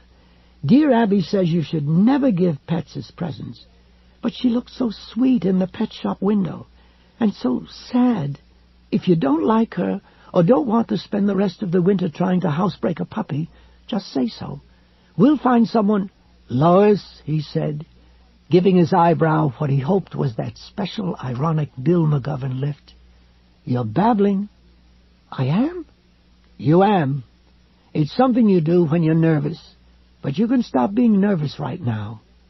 I'm crazy about this lady." Nor was that an exaggeration. He fell in love with a black and tan beagle bitch almost at once.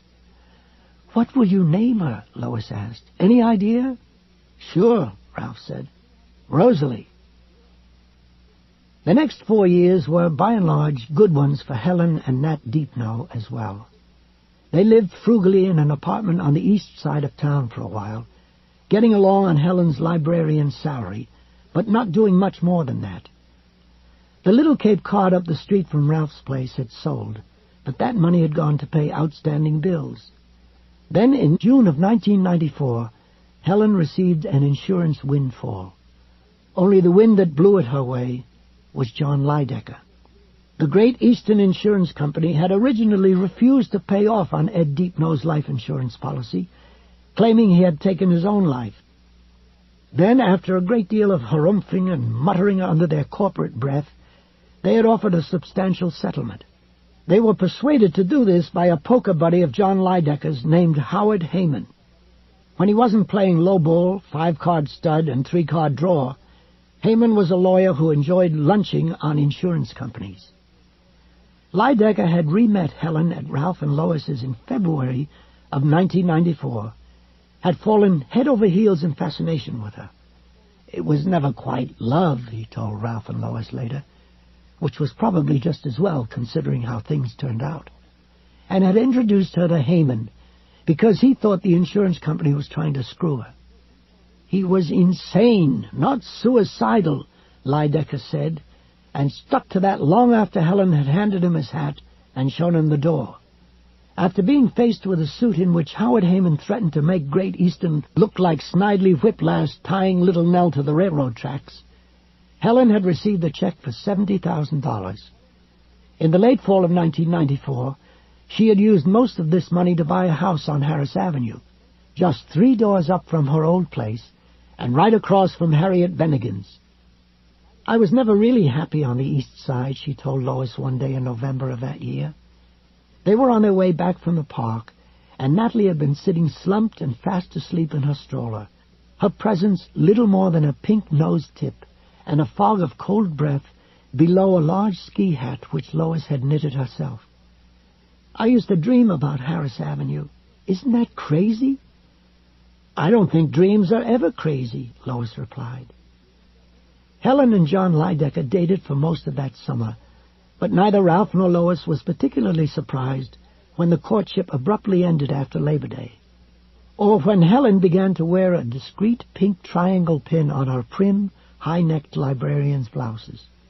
Perhaps they were not surprised, because they were old enough to have seen everything at least once, or perhaps on some deep level they were still glimpsing the auras which surround things, creating a bright gateway opening on a secret city of hidden meanings, concealed motives, and camouflaged agendas. Ralph and Lois babysat Natalie frequently after Helen moved back to Harris Avenue, and they enjoyed these stints tremendously. Nat was the child their marriage might have produced if it had happened 30 years sooner, and the coldest, most overcast winter day warmed and brightened when Natalie came toddling in, looking like a midget version of the Goodyear blimp in her pink quilted snowsuit, with the mittens hanging from the cuffs, and yelled exuberantly, "Hi, Ralph! Hi, Lois! I come to visit you!" In June of 1995, Helen bought a reconditioned Volvo, On the back she put a sticker which read, "A woman needs a man like a fish needs a bicycle." This sentiment did not particularly surprise Ralph either, but glimpsing that sticker always made him feel unhappy. He sometimes thought Ed's meanest legacy to his widow was summed up in its brittle, not quite funny sentiment. And when he saw it, Ralph often remembered how Ed had looked on that summer afternoon, when he'd walked up from the Red Apple store to confront him. How Ed had been sitting, shirtless, in the spray thrown by the sprinkler. How there had been a drop of blood on one lens of his glasses. How he had leaned forward, looking at Ralph with his earnest, intelligent eyes, and said that once stupidity reached a certain level, it became hard to live with. And after that, stuff started to happen. Ralph would sometimes think. Just what stuff was something he could no longer remember, though. And probably that was just as well. But his lapse of memory, if that's what it was, did not change his belief that Helen had been cheated in some obscure fashion, that some bad-tempered fate had tied a can to her tail, and she didn't even know it. A month after Helen bought her Volvo, Fay Chapin suffered a heart attack while drafting a preliminary list of seeds for that fall's Runway 3 Classic. He was taken to Derry Home Hospital, where he died 7 hours later.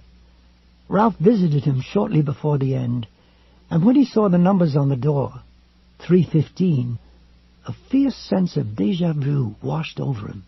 At first he thought it was because Carolyn had finished her last illness just up the hall, and then he remembered that Jimmy V had died in this very room. He and Lois had visited Jimmy just before the end, and Ralph thought Jimmy had recognized them both, although he couldn't be sure. His memories of the time when he had first begun to really notice Lois were mixed up and hazy in his mind. He supposed some of that was love, and probably some of it had to do with getting on in years, but probably most of it had been the insomnia.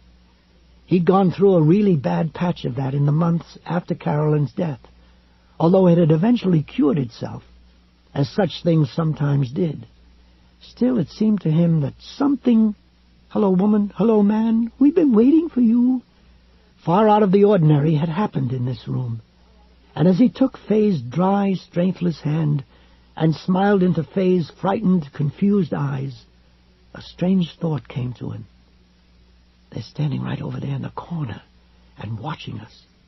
He looked over. There was no one at all in the corner, of course. But for a moment, for just a moment... Life in the years between 1993 and 1998 went on as life in places like Derry always does. The buds of April became the brittle blowing leaves of October. Christmas trees were brought into homes in mid-December and hauled off in the backs of dumpsters with strands of tinsel still hanging sadly from their boughs during the first week of January. Babies came in through the indoor, and old folks went out through the outdoor. Sometimes people in the prime of their lives went out through the outdoor, too. In Derry there were 5 years of haircuts and permanents, storms and senior proms, coffee and cigarettes, steak dinners at Parker's Cove, and hot dogs at the Little League field. Girls and boys fell in love, drunks fell out of cars, short skirts fell out of favor. People reshingled their roofs and repaved their driveways. Old bums were voted out of office, new bums were voted in. It was life, often unsatisfying, frequently cruel, usually boring, sometimes beautiful, once in a while exhilarating. The fundamental things continued to apply as time went by. In the early fall of 1996, Ralph became convinced he had colon cancer. He had begun to see more than trace amounts of blood in his stool, and when he finally went to see Dr. Pickard, Dr. Litchfield's cheerful, rumpled replacement, he did so with visions of hospital beds and chemotherapy IV drips dancing bleakly in his head. Instead of cancer, the problem turned out to be a hemorrhoid, which had, in Dr. Pickard's memorable phrase, popped its top. He wrote Ralph a prescription for suppositories, which Ralph took to the Rite Aid down the street. Joe Weiser read it, then grinned cheerfully at Ralph. "Lousy," he said, "but it beats the hell out of colon cancer, don't you think?" "The thought of colon cancer never crossed my mind," Ralph replied stiffly. One day during the winter of 1997, Lois took it into her head to slide down her favorite hill in Strawford Park on that deep-nosed plastic flying saucer sled. She went down faster than a pig in a greased chute. This was Don Vesey's phrase. He just happened to be there that day watching the action, and crashed into the side of the porta sign marked Women. She sprained her knee and twisted her back, and although Ralph knew he had no business doing so, it was unsympathetic, to say the least. He laughed hilariously most of the way to the emergency room. The fact that Lois was also howling with laughter despite the pain did nothing to help Ralph regain control. He laughed until tears poured from his eyes, and he thought he might have a stroke.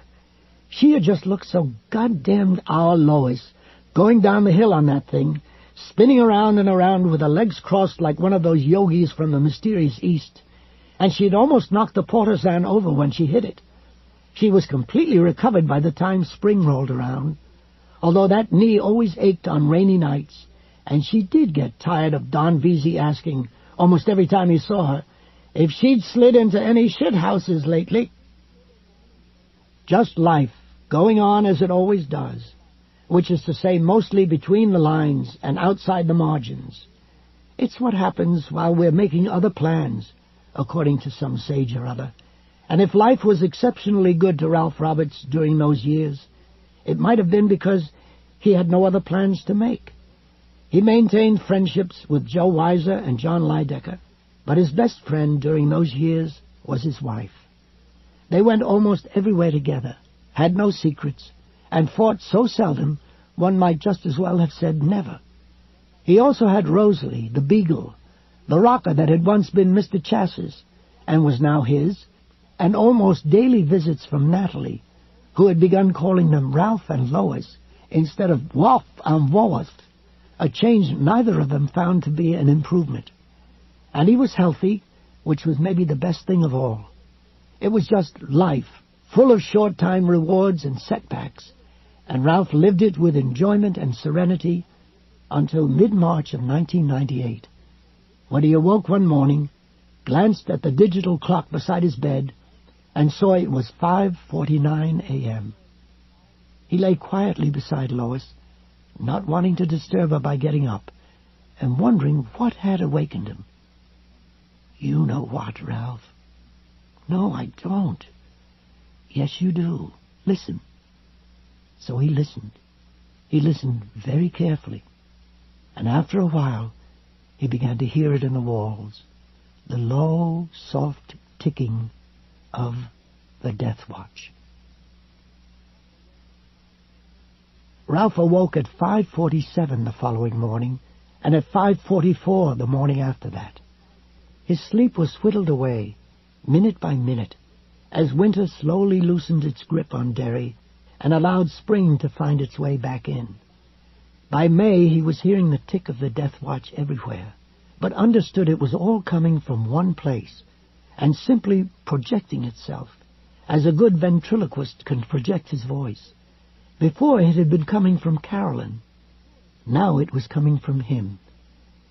He felt none of the terror that had gripped him when he'd been so sure he had developed cancer, and none of the desperation he vaguely remembered from his previous bout of insomnia. He tired more easily, and began to find it more difficult to concentrate and remember even simple things. But he accepted what was happening calmly. "Are you sleeping all right, Ralph?" Lois asked him one day. "You're getting these big, dark circles under your eyes." "It's the dope I take," Ralph said. "Very funny, you old poop." He took her in his arms and hugged her. "Don't worry about me, sweetheart. I'm getting all the sleep I need." He awoke one morning a week later at 4:02 a.m., with a line of deep heat throbbing in his arm, throbbing in perfect sync with the sound of the death watch, which was, of course, nothing more or less than the beat of his own heart. But this new thing wasn't his heart, or at least Ralph didn't think it was. It felt as if an electric filament had been embedded in the flesh of his forearm. It's the scar, he thought, and then, no, it's the promise. The time of the promise is almost here. What promise, Ralph? What promise? He didn't know. One day in early June, Helen and Nat blew in to visit and tell Ralph and Lois about the trip they had taken to Boston with Aunt Melanie, a bank teller with whom Helen had become close friends. Helen and Aunt Melanie had gone to some sort of feminist convention, while Natalie networked with about 1 billion new kids in the daycare center.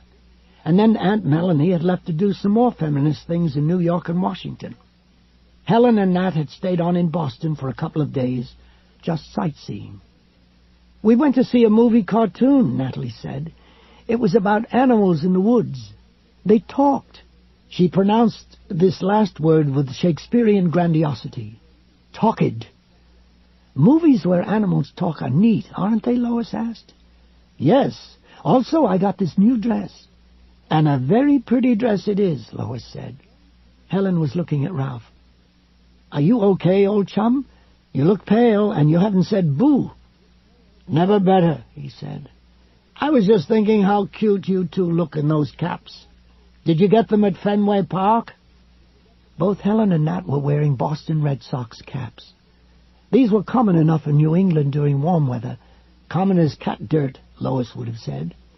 But the sight of them on the heads of these two people filled Ralph with some deep, resonant feeling, and it was tied to a specific image, one he did not in the least understand: the front of the Red Apple store.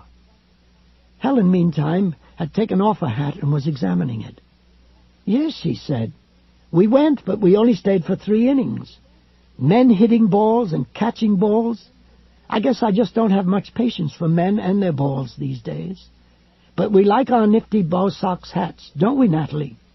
"Yes," Natalie agreed smartly, and when Ralph awoke the next morning at 4:01, the scar throbbed its thin line of heat inside his arm, and the death watch seemed almost to have gained a voice, one which whispered a strange, foreign-sounding name over and over. Atropos, Atropos, Atropos. I know that name. Do you, Ralph? Yes. He was the one with the rusty scalpel and the nasty disposition, the one who called me Shorts, the one who took what, Ralph? He was getting used to these silent discussions. They seemed to come to him on some mental radio band, a pirate frequency that operated only during the little hours, the ones when he lay awake beside his sleeping wife, waiting for the sun to come up. Took what? Do you remember? He didn't expect to. The questions that voice asked him almost always went unanswered, but this time, unexpectedly, an answer came. Bill McGovern's hat, of course. Atropos took Bill's hat, and once I made him so mad, he actually took a bite out of the brim. Who is he? Who is Atropos? Of this he was not so sure. He only knew that Atropos had something to do with Helen, who now owned a Boston Red Sox cap of which she seemed very fond, and that he had a rusty scalpel. Soon, thought Ralph Roberts as he lay in the dark, listening to the soft, steady tick of the death watch in the walls, I'll know soon. During the 3rd week of that baking hot June, Ralph began to see the auras again. As June slipped into July, Ralph found himself bursting into tears often, usually for no discernible reason at all. It was strange.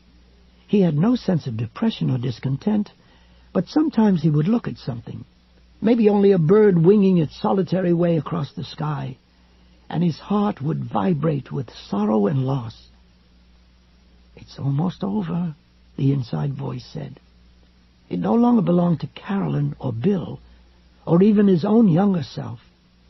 It was all its own now, the voice of a stranger, although not necessarily an unkind one. That's why you're sad, Ralph. It's perfectly normal to be sad as things start to wind down. Nothing's almost over, he cried back. Why should it be? At my last checkup, Dr. Picard said I was sound as a drum. I'm fine, never better. Silence from the voice inside. But it was a knowing silence. Okay, Ralph said out loud one hot afternoon near the end of July. He was sitting on a bench not far from a place where the Derry standpipe had stood until 1985, when the big storm had come along and knocked it down. At the base of the hill, near the bird bath, a young man, a serious bird watcher from the binoculars he wore and a thick stack of paperbacks on the grass beside him, was making careful notes in what looked like some sort of journal. Okay, tell me why it's almost over. Just tell me that. There was no immediate answer, but that was all right. Ralph was willing to wait. It had been quite a stroll over here. The day was hot, and he was tired. He was now waking around 3:30 every morning. He had begun taking long walks again, but not in any hope they would help him sleep better or longer. He thought he was making pilgrimages, visiting all his favorite spots in Derry one last time, saying goodbye. Because the time of the promise has almost come, the voice answered, and the scar began to throb with its deep, narrow heat again. The one that was made to you, and the one you made in return. What was it? He asked, agitated. Please, if I made a promise, why can't I remember what it was? The serious birdwatcher heard that and looked up the hill. What he saw was a man sitting on a park bench and apparently having a conversation with himself. The corners of the serious birdwatcher's mouth turned down in disgust, and he thought, I hope I die before I get that old. I really do. Then he turned back to the bird bath and began making notes again.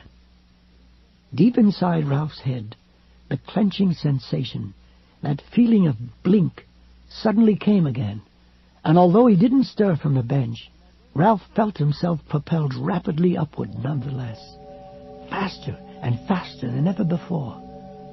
Not at all, the voice said. Once you were much higher than this, Ralph. Lois, too. But you're getting there. You'll be ready soon. The bird watcher, who lived all unknowing in the center of a gorgeous spun gold aura, looked around cautiously, perhaps wanting to make sure that the senile old man on the bench at the top of the hill wasn't creeping up on him with a blunt instrument.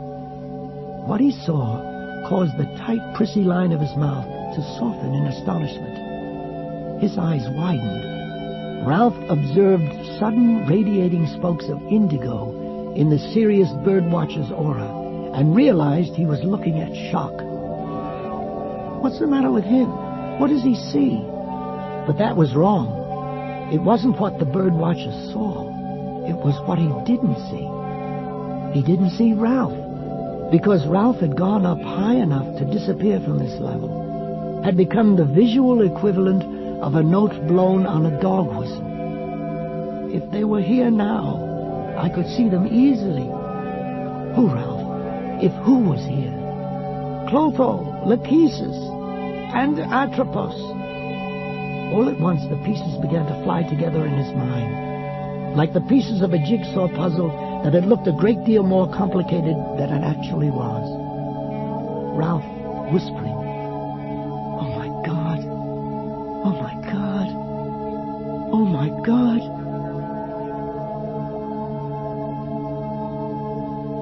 6 days later, Ralph awoke at 3:15 in the morning and knew that the time of the promise had come. "I think I'll walk up street to the Red Apple and get an ice cream bar," Ralph said. It was almost 10 o'clock. His heart was beating much too fast, and his thoughts were hard to find under the constant white noise of terror which now filled him. He had never felt less like ice cream in his entire life, but it was a reasonable enough excuse for a trip to the Red Apple. It was the first week of August, and the weatherman had said the mercury would probably top 90 by early afternoon, with thunderstorms to follow in the early evening. Ralph thought he needn't worry about the thunderstorms.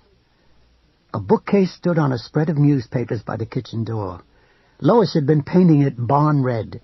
Now she got to her feet, put her hands into the small of her back, and stretched. Ralph could hear the minute crackling sounds of her spine. "I'll go with you. My head'll ache tonight if I don't get away from that paint for a while. I don't know why I wanted to paint on such a muggy day in the first place." The last thing on earth Ralph wanted was to be accompanied up to the Red Apple by Lois. "You don't have to, honey. I'll bring you back one of those coconut popsicles you like.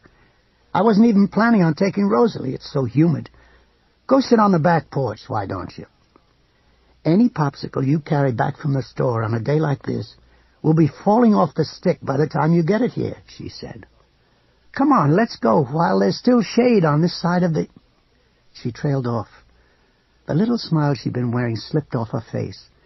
It was replaced by a look of dismay, and the gray of her aura, which had only darkened slightly during the years Ralph hadn't been able to see it, now began to glow with flocks of reddish-pink embers. "Ralph, what's wrong? What are you really going to do?" "Nothing," he said, but the scar was glowing inside his arm, and the tick of the death watch was everywhere, loud and everywhere. It was telling him he had an appointment to keep, a promise to keep. "Yes, there is, and it's been wrong for the last 2 or 3 months, maybe longer. I'm a foolish woman. I knew something was happening, but I couldn't bring myself to look at it dead on, because I was afraid, and I was right to be afraid, wasn't I? I was right. Lois." She was suddenly crossing the room to him, crossing fast, almost leaping, the old back injury not slowing her down in the least. And before he could stop her, she had seized his right arm and was holding it out, looking at it fixedly. The scar was glowing a fierce, bright red. Ralph had a moment to hope that it was strictly an aural glow, and she wouldn't be able to see it. Then she looked up, her eyes round and full of terror. Terror and something else. Ralph thought that something else was recognition. "Oh, my God," she whispered. "The men in the park, the ones with the funny names, clothes and lashes, something like that, and one of them cut you. Oh, Ralph, oh, my God, what are you supposed to do?" "Now, Lois, don't take on. Don't you dare tell me not to take on," she shrieked into his face. "Don't you dare, don't you dare." "Hurry," the interior voice whispered. "You don't have time to stand around and discuss this. Somewhere it's already begun to happen, and the death watch you hear may not be ticking just for you. I have to go." He turned and blundered toward the door. In his agitation, he did not notice a certain Sherlock Holmesian circumstance attending this scene. A dog which should have barked. A dog which always barked her stern disapproval when voices were raised in this house, but did not. Rosalie was missing from her usual place by the screen door, and the door itself was standing ajar.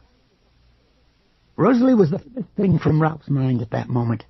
He felt knee-deep in molasses, and thought he would be doing well just to make the porch, let alone the Red Apple up the street. His heart thumped and skidded in his chest. His eyes were burning. "No!" Lois screamed. "No, Ralph, please! Please don't leave me!" She ran after him, clutched his arm. She was still holding her paintbrush, and the fine red droplets which splattered his shirt looked like blood. Now she was crying, and her expression of utter, abject sorrow nearly broke his heart. He didn't want to leave her like this. Wasn't sure he could leave her like this. He turned and took her by her forearms. "Lois, I have to go." "You haven't been sleeping," she babbled. "I knew that, and I knew it meant something was wrong, but it doesn't matter. We'll go away. We can leave right now, this minute. We'll just take Rosalie and our toothbrushes and go." He squeezed her arms, and she stopped, looking up at him with her wet eyes. Her lips were trembling. "Lois, listen to me. I have to do this." "I lost Paul. I can't lose you, too," she wailed. "I couldn't stand it. Oh, Ralph, I couldn't stand it." You'll be able to, he thought. Short-timers are a lot tougher than they look. They have to be. Ralph felt a couple of tears trickle down his cheeks. He suspected their source was more weariness than grief. If he could make her see that all this changed nothing, only made what he had to do harder. He held her at arm's length. The scar on his arm was throbbing more fiercely than ever, and the feeling of time slipping relentlessly away had become overwhelming. "Walk with me at least part way, if you want," he said. "Maybe you can even help me do what I have to do. I've had my life, Lois, and a fine one it was. But she hasn't really had anything yet, and I'll be damned if I'll let that son of a bitch have her just because he's got a score to settle with me." "What son of a bitch? Ralph, what in the world are you talking about?" "I'm talking about Natalie Deepno. She's supposed to die this morning. Only I'm not going to let that happen." "Nat? Ralph, why would anyone want to hurt Nat?" She looked very bewildered, very our Lois. But wasn't there something else beneath that daffy exterior? Something careful and calculating? Ralph thought the answer was yes. Ralph had an idea Lois wasn't half as bewildered as she was pretending to be. She had fooled McGovern for years with that act. Him, too, at least part of the time. And this was just another, and rather brilliant, variation of the same old scam. What she was really trying to do was hold him here. She loved Nat deeply, but to Lois, a choice between her husband and the little girl who lived up the lane was no choice at all. She didn't consider either age or questions of fairness to have any bearing on the situation. Ralph was her man, and to Lois that was all that mattered. "It won't work," he said, not unkindly. He disengaged himself and started for the door again. "I made a promise, and I'm all out of time." "Break it, then," she cried, and the mixture of terror and rage in her voice stunned him. "I don't remember much about that time, but I remember we got involved with things that almost got us killed, and for reasons we couldn't even understand. So break it, Ralph. Better your promise than my heart." "And what about the kid? What about Helen, for that matter? Nat's all she lives for. Doesn't Helen deserve something better from me than a broken promise?" "I don't care what she deserves, what any of them deserve," she shouted, and then her face crumpled. "Yes, all right, I suppose I do. But what about us, Ralph? Don't we count?" Her eyes, those dark and eloquent Spanish eyes of hers, pleaded with him. If he looked into them too long, it would become all too easy to cry it off. So Ralph looked away. "I mean to do it, honey. Nat's going to get what you and I have already had.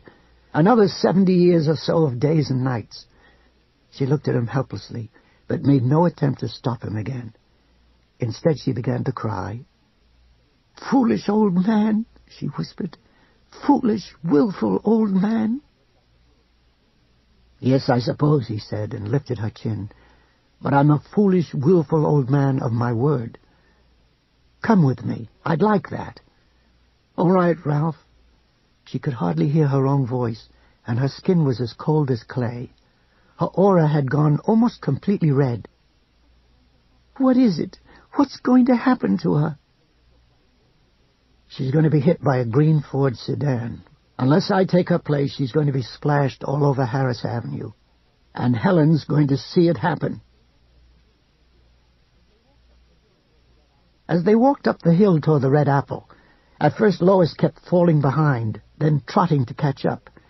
But she quit when she saw she could not slow him with such a simple trick. Ralph told her what little more he could.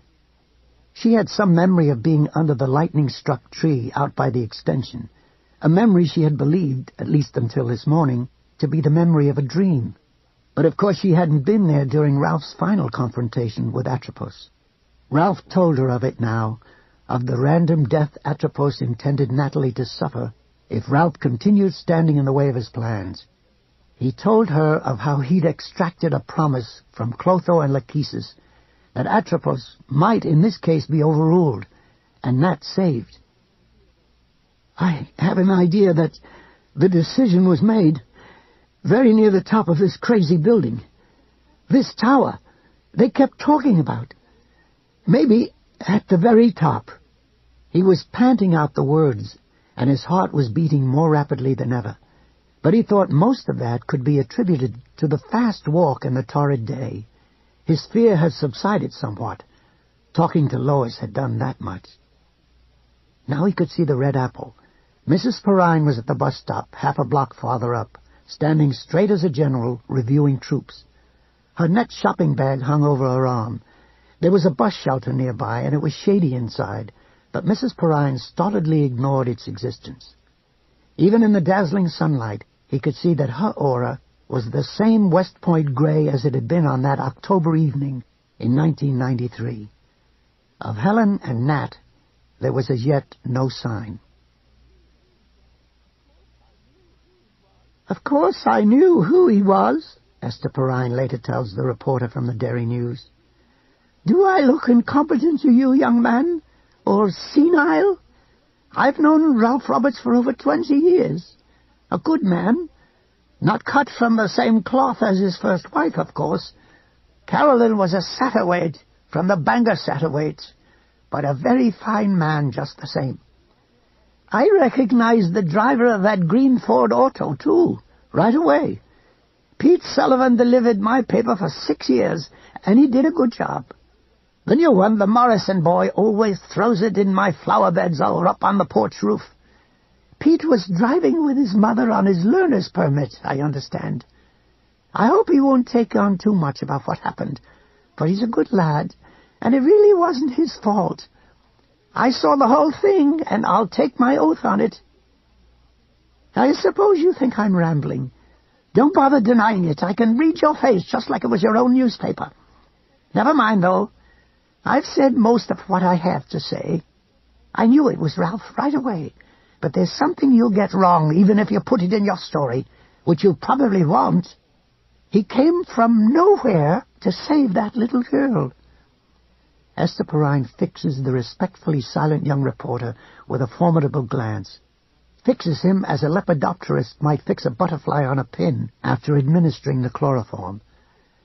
I don't mean it was like he came from nowhere, young man, although I bet that's what you'll print.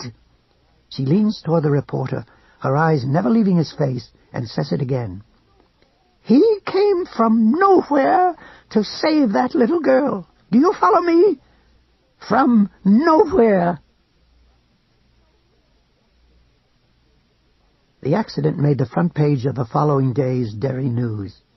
Esther Perrine was sufficiently colorful in her remarks to warrant a sidebar of her own, and staff photographer Tom Matthews got a picture to go with it that made her look like Ma Jode in The Grapes of Wrath. The headline of the sidebar read, "It was like he came from nowhere. Eyewitness to tragedy says." When she read it, Mrs. Perrine was not at all surprised. In the end, I got what I wanted, Ralph said, but only because Clotho and Lachesis, and whoever it is they work for on the upper levels, were desperate to stop Ed. Upper levels? What upper levels? What building? Never mind.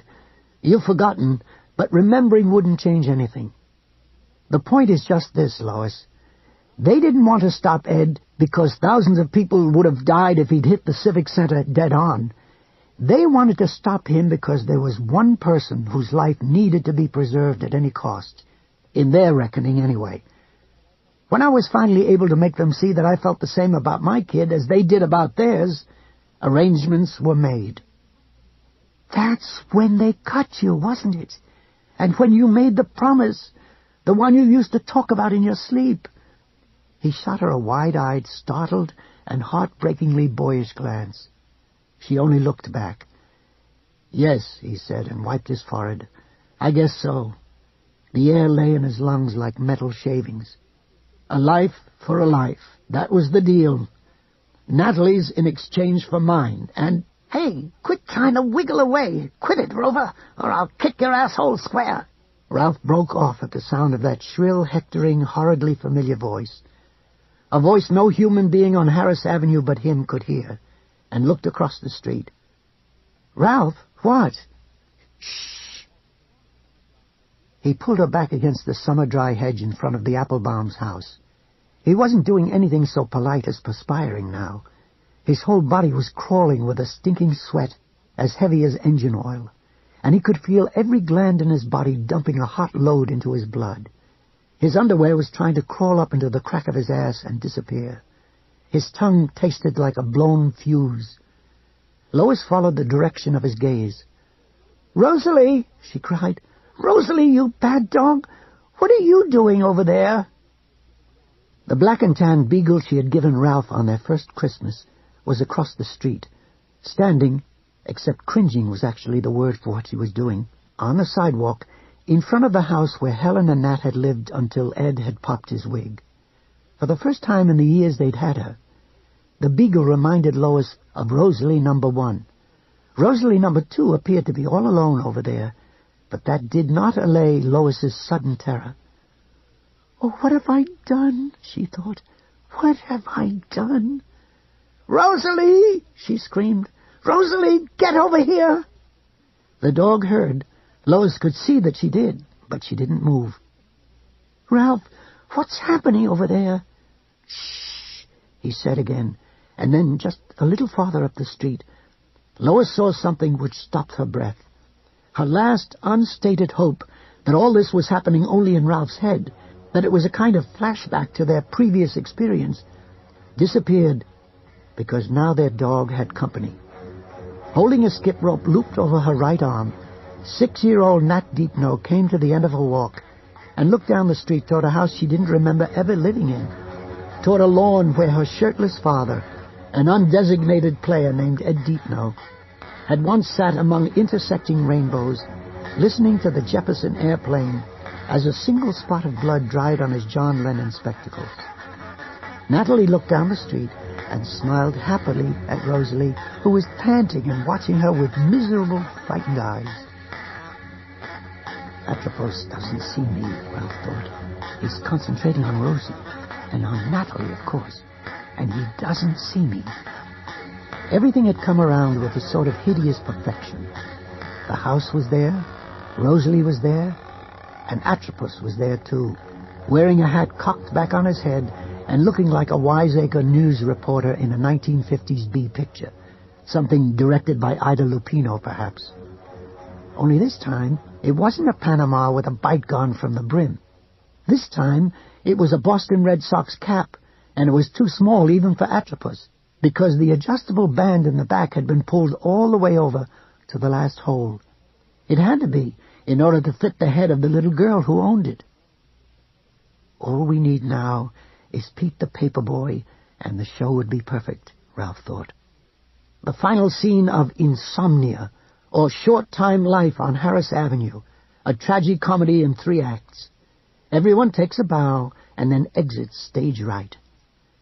This dog was afraid of Atropos, just as Rosalie number 1 had been, and the main reason the little bald doc hadn't seen Ralph and Lois was that he was trying to keep her from running off before he was ready. And here came Nat, headed down the sidewalk toward her favorite dog in the whole world, Ralph and Lois's Rosie. Her jump rope, 369, hon, the goose drank wine, was slung over her arm. She looked impossibly beautiful and impossibly fragile in her sailor shirt and blue shorts. Her pigtails bounced.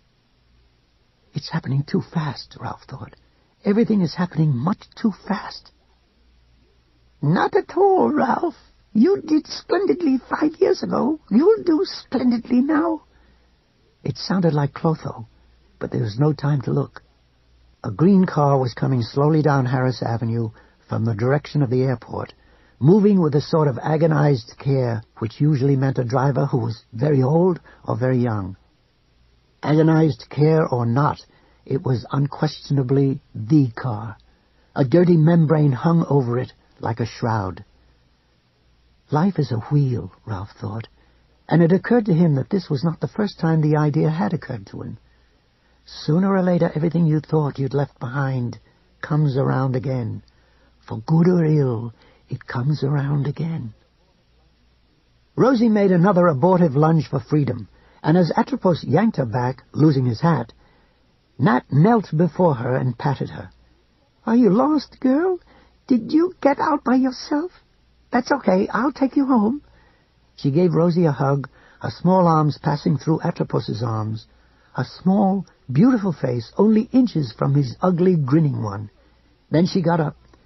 "Come on, Rosie. Come on, sugar pie." Rosalie started down the sidewalk at Nat's heel, looking back once at the grinning little man and whining uneasily. On the other side of Harris Avenue, Helen came out of the Red Apple, and the last condition of the vision Atropos had shown Ralph was fulfilled. Helen had a loaf of bread in one hand. Her Red Sox hat was on her head. Ralph swept Lois into his arms and kissed her fiercely. "I love you with all my heart," he said. "Remember that, Lois." "I know you do," she said calmly. "And I love you. That's why I can't let you do it." She seized him around the neck, her arms like bands of iron, and he felt her breasts push against him hard as she drew in all the breath her lungs could hold. "Go away, you rotten bastard," she screamed. "I can't see you, but I know you're there. Go away and leave us alone." Natalie stopped dead in her tracks and looked at Lois with wide-eyed surprise. Rosalie stopped beside her, ears pricking. "Don't go into the street, Nat!" Lois screamed at her. "Don't!" Then her hands, which had been laced together at the back of Ralph's neck, were holding nothing. Her arms, which had been locked about his shoulders in a death grip, were empty. He was gone like smoke. Atropos looked toward the cry of alarm and saw Ralph and Lois standing on the other side of Harris Avenue. More important, he saw Ralph seeing him. His eyes widened, his lips parted in a hateful snarl. One hand flew to his bald pate. It was crisscrossed with old scars, the remnants of wounds made with his own scalpel, in an instinctive gesture of defense that was 5 years too late. "Fuck you, Shorts! This little bitch is mine!" Ralph saw Nat looking at Lois with uncertainty and surprise. He heard Lois shrieking at her, telling her not to go into the street. Then it was Lachesis he heard, speaking from some place close by. "Come up, Ralph. As far as you can. Quickly." He felt the clench in the center of his head, felt that brief swoop of vertigo in his stomach, and suddenly the whole world brightened and filled with color. He half saw and half felt Lois's arms and locked hands collapse inward, through the place where his body had been a moment before, and then he was drawing away from her. No, being carried away from her. He felt the pull of some great current, and understood, in a vague way, that if there was such a thing as a higher purpose, he had joined it, and would soon be swept downriver with it. Natalie and Rosalie were now standing directly in front of the house which Ralph had once shared with Bill McGovern before selling up and moving into Lois's house. Nat glanced doubtfully at Lois, then waved tentatively. "She's okay, Lois. See, she's right here." She patted Rosalie's head. "I'll cross her safe, don't worry." Then as she started into the street, she called to her mother. "I can't find my baseball cap. I think somebody stole it." Rosalie was still on the sidewalk. Nat turned to her impatiently. "Come on, girl." The green car was moving in the child's direction, but very slowly. It did not at first look like much of a danger to her. Ralph recognized the driver at once, and he did not doubt his senses or suspect he was having a hallucination. In that instant, it seemed very right that the approaching sedan should be piloted by his old paperboy. "Natalie!" Lois screamed. "Natalie! No!"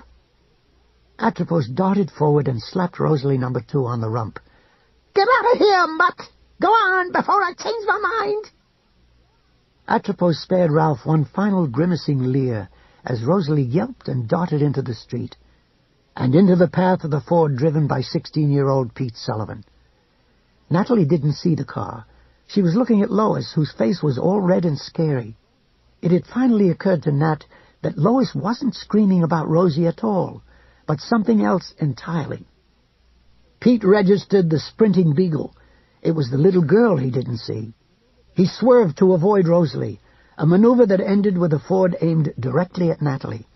Ralph could see 2 frightened faces behind the windshield as the car veered, and he thought Mrs. Sullivan was screaming. Atropos was leaping up and down, doing an obscenely joyful hornpipe. "Yeah! Short time! Silly white hair! Told you I'd fix you!" In slow motion, Helen dropped the loaf of bread she was holding. "Natalie, look out!" she shrieked. Ralph ran. Again there was that clear sensation of moving by thought alone, and as he closed in on Nat, now diving forward with his hands stretched out, aware of the car looming just beyond her, kicking bright arrows of sun through its dark death bag and into his eyes, he clenched his mind again, bringing himself back down to the short-time world for the last time. He fell into a landscape that rang with splintered screams. Helen's mingled with Lois's, mingled with the ones being made by the tires of the Ford. Weaving its way through them like an outlaw vine was the sound of Atropus's jeers. Ralph got a brief glimpse of Nat's wide blue eyes, and then he shoved her in the chest and stomach as hard as he could, sending her flying backward with her hands and feet thrust out in front of her. She landed sitting up in the gutter, bruising her tailbone on the curb, but breaking nothing. From some distant place, Ralph heard Atropus squawk in fury and disbelief. Then 2 tons of Ford, still traveling at 20 miles an hour, struck Ralph, and the soundtrack dropped dead. He was heaved upward and backward in a low, slow arc. It felt slow, anyway from inside, and went with the Ford's hood ornament imprinted on his cheek like a tattoo, and one broken leg trailing behind him. There was time to see his shadow sliding along the pavement beneath him in a shape like an X. There was time to see a spray of red droplets in the air just above him, and to think that Lois must have splattered more paint on him than he had thought at first. And there was time to see Natalie sitting at the side of the street, weeping but all right, and to sense Atropos on the sidewalk behind her, shaking his fists and dancing with rage. I believe I did pretty damn good for an old geezer, Ralph thought, but now I think I could really do with a nap. Then he came back to earth with a terrible mortal smack and rolled, skull-fracturing, back-breaking, lungs punctured by brittle thorns of bone as his rib-cage exploded, liver turning to pulp, intestines first coming unanchored and then rupturing. And nothing hurt. Nothing at all. Lois never forgot the awful thud that was the sound of Ralph's return to Harris Avenue, or the bloody splash marks he left behind as he cartwheeled to a stop. She wanted to scream, but dared not. Some deep, true voice told her that if she did that, the combination of shock, horror, and summer heat would send her unconscious to the sidewalk, and when she came to again, Ralph would be beyond her. She ran instead of screaming, losing one shoe, marginally aware that Pete Sullivan was getting out of the Ford, which had come to rest almost exactly where Joe Wise's car, also a Ford, had come to rest after Joe had hit Rosalie No. 1 all those years ago. She was also marginally aware that Pete was screaming.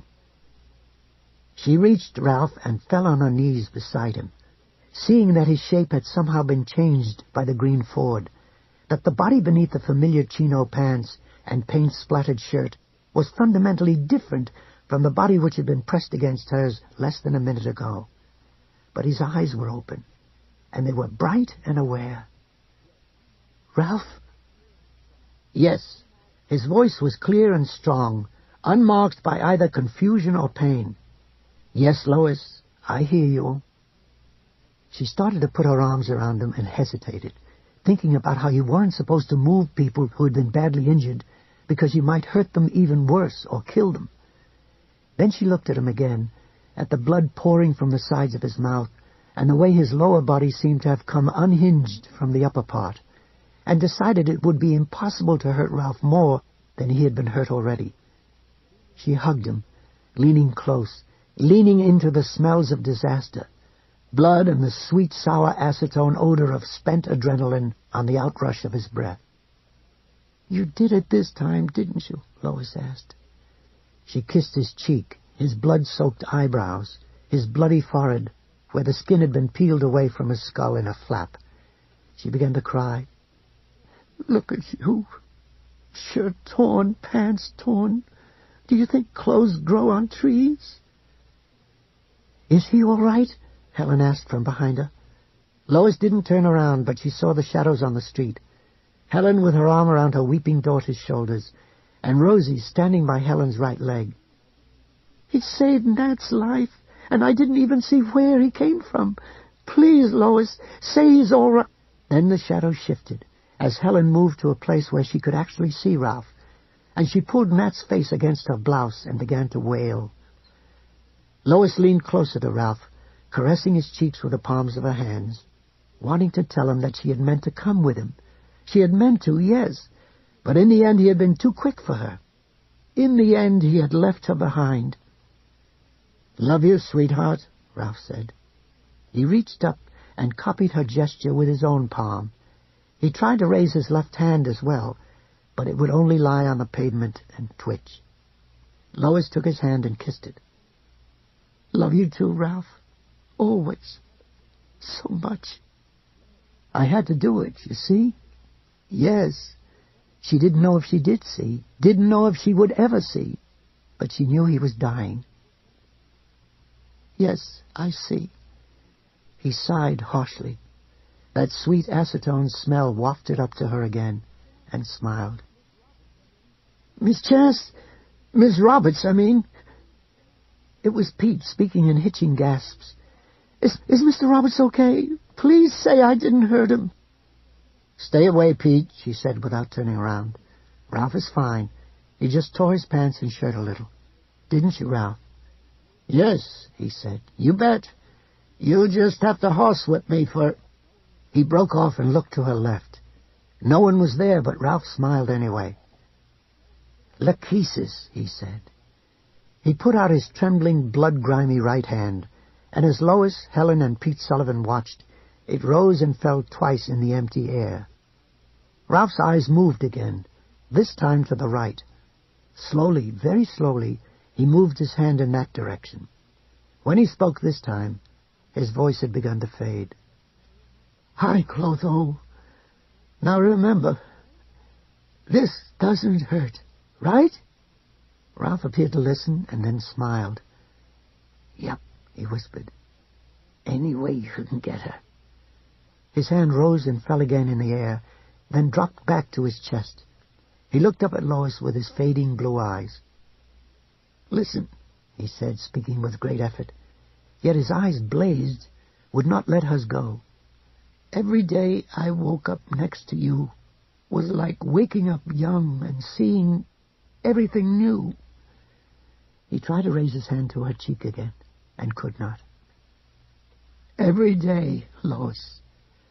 It was like that for me too, Ralph, like waking up young." "Lois?" "What?" "The ticking," he said. He swallowed and then said it again, enunciating the words with great effort. "The ticking." "What ticking?" "Never mind. It stopped," he said, and smiled brilliantly. Then Ralph stopped too.